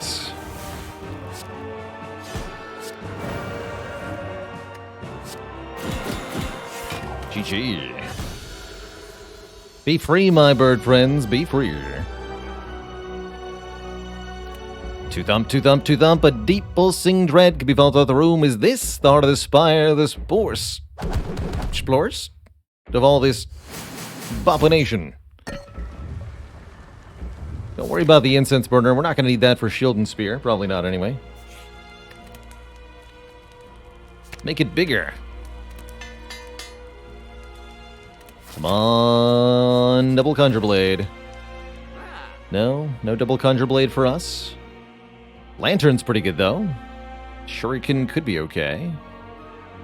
Waffle is a decent amount of health. Speed potion's great. Speed potion's very good. Speed pot over fear pot. Take the lantern and take a discovery for funsies. With spoon? Sure. For funsies.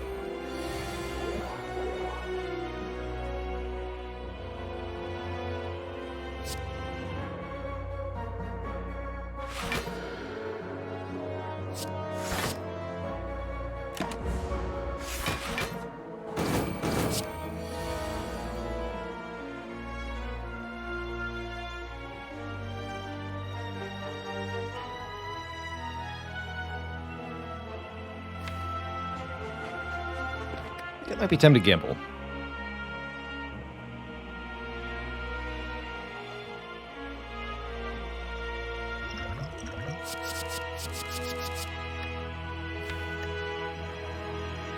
Yeah.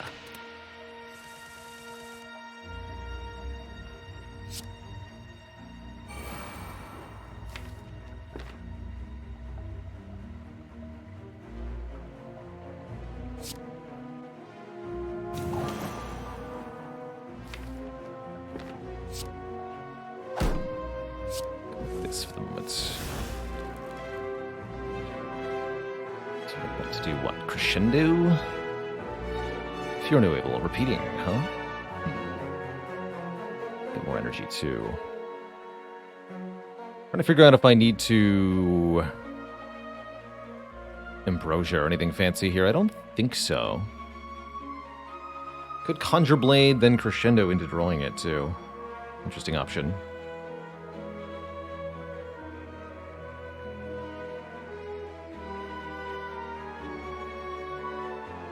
It's going to be 1326 times 3.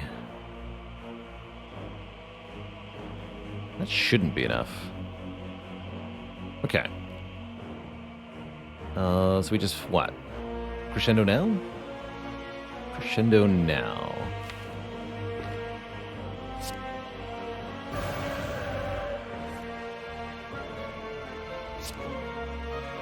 And do this. I'm gonna play one more attack before we start playing block stuff.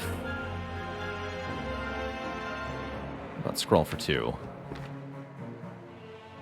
No, we want to scroll for 3. Good. We can Crescendo again, or even Eruption, then Furnavel. Let's go Crescendo, though. Some more energy here.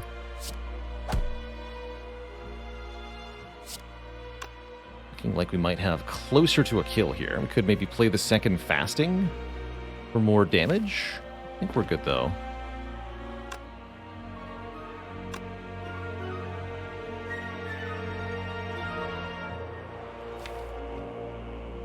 How many exits are in the draw pile? Enough, especially with Ambrosia.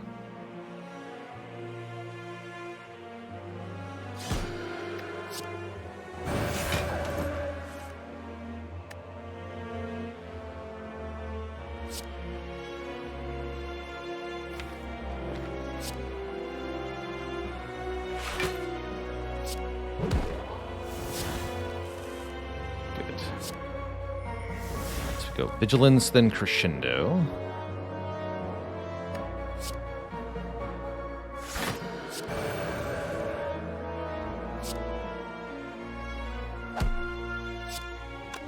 So close. You actually died to the second hit, though, from Thorns. So Thorns gets the kill on the spear here.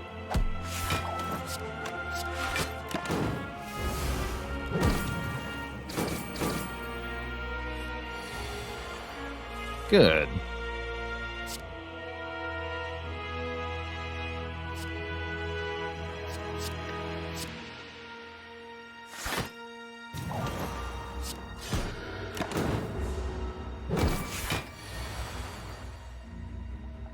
I actually like Incense Burner on 1 with orange pellets, quite frankly.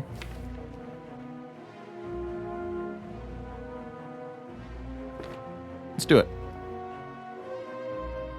Although, killing this turn actually seems like quite a challenge now, doesn't it? We can make it work.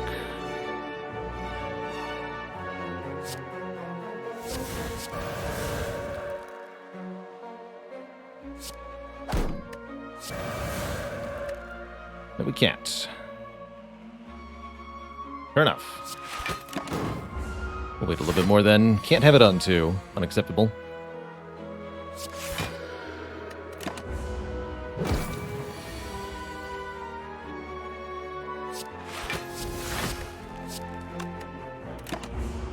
I do want it on 1. I'm going to set it back up specifically to 1.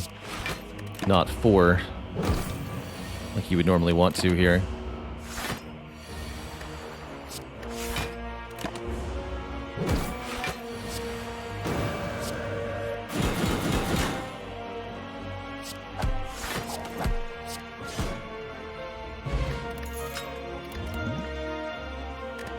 Just pressure points, empty body. Nothing too fancy. All right. Skip these. Bum bum.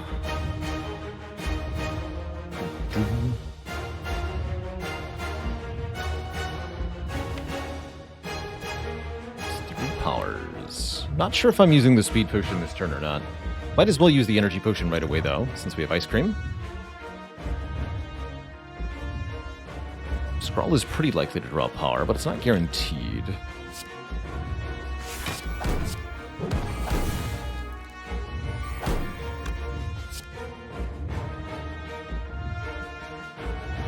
Perfecting this fight would be cute, though.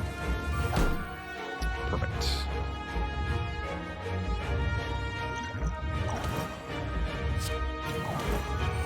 So we have 9 dexterity and 4 strength now. Play the Discovery? Let's play the Discovery. A Warship. 5 Mantra. Cute.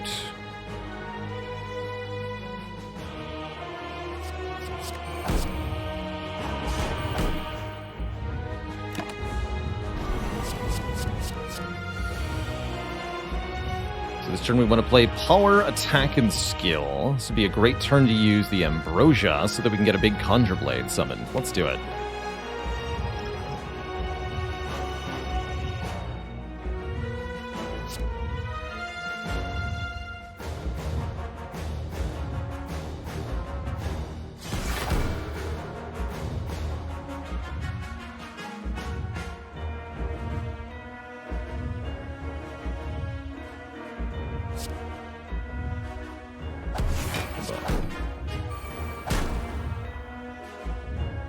Still need to play a skill? Do. So Scrawl will remove the debuffs. Or Conjure Blade, quite frankly.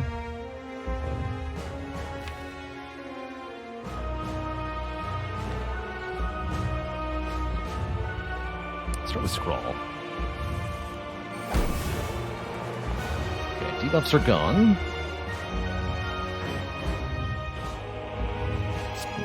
Stuff done here. There's the other fasting. I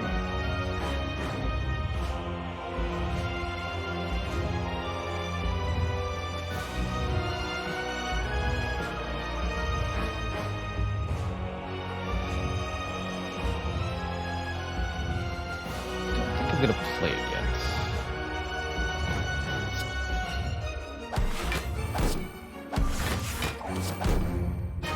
Very little damage, but we do take some. Not quite perfect. Good enough.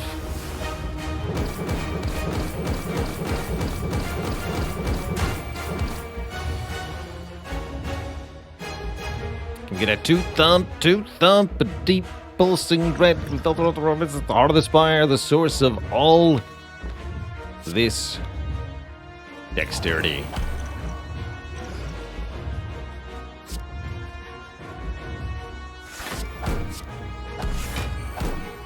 $81 damage. Stop there? No, we must keep going.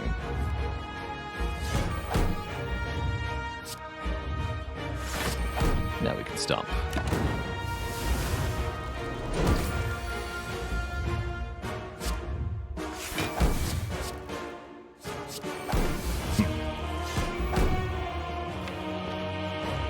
Not exactly generating for ourselves a lot of energy here, are we?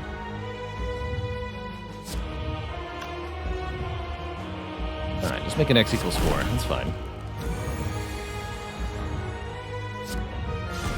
No biggie.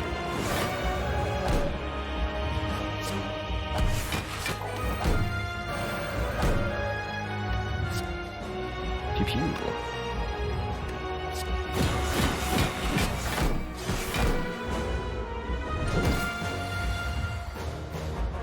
This puts me into divinity as well.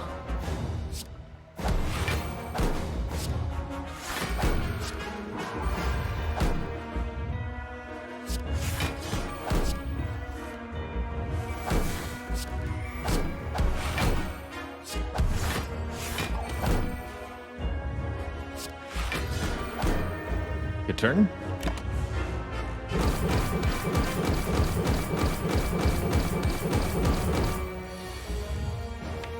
Still more scrolls.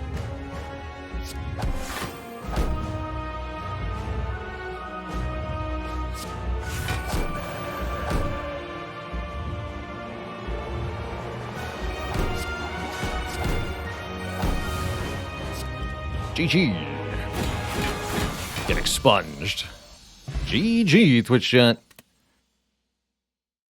GG.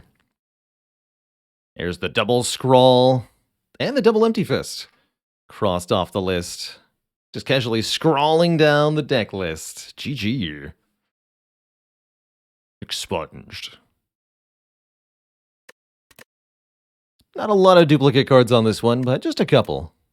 For a very buttery run overall. GG. Now, what Twitch chat, has it been done? The Spire indeed sleeps, and so must I.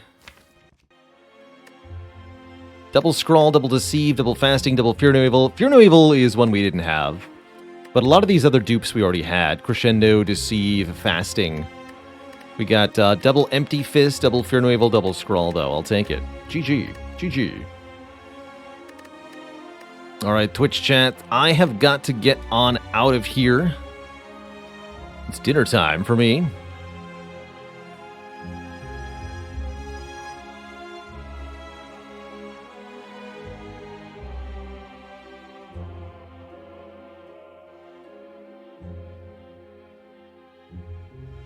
We'll be back at it tomorrow, not later than noon Eastern time. Hope to see many of you there. I'm going to give another shout out to our HelloFresh sponsorship this month. Did you know that you can get fresh, delicious ingredients and meal recipes delivered straight to your front door if you live in the US, and support the stream at the same time through our HelloFresh promotion running this month? Dinner tonight is going to be tofu bowls for me. Crispy tofu and rice. Through none other than the HelloFresh. See, many people have already used the code. Does seem like it's still working. Since we've got a couple of redemptions since yesterday. I think we're at 9 now. Very good.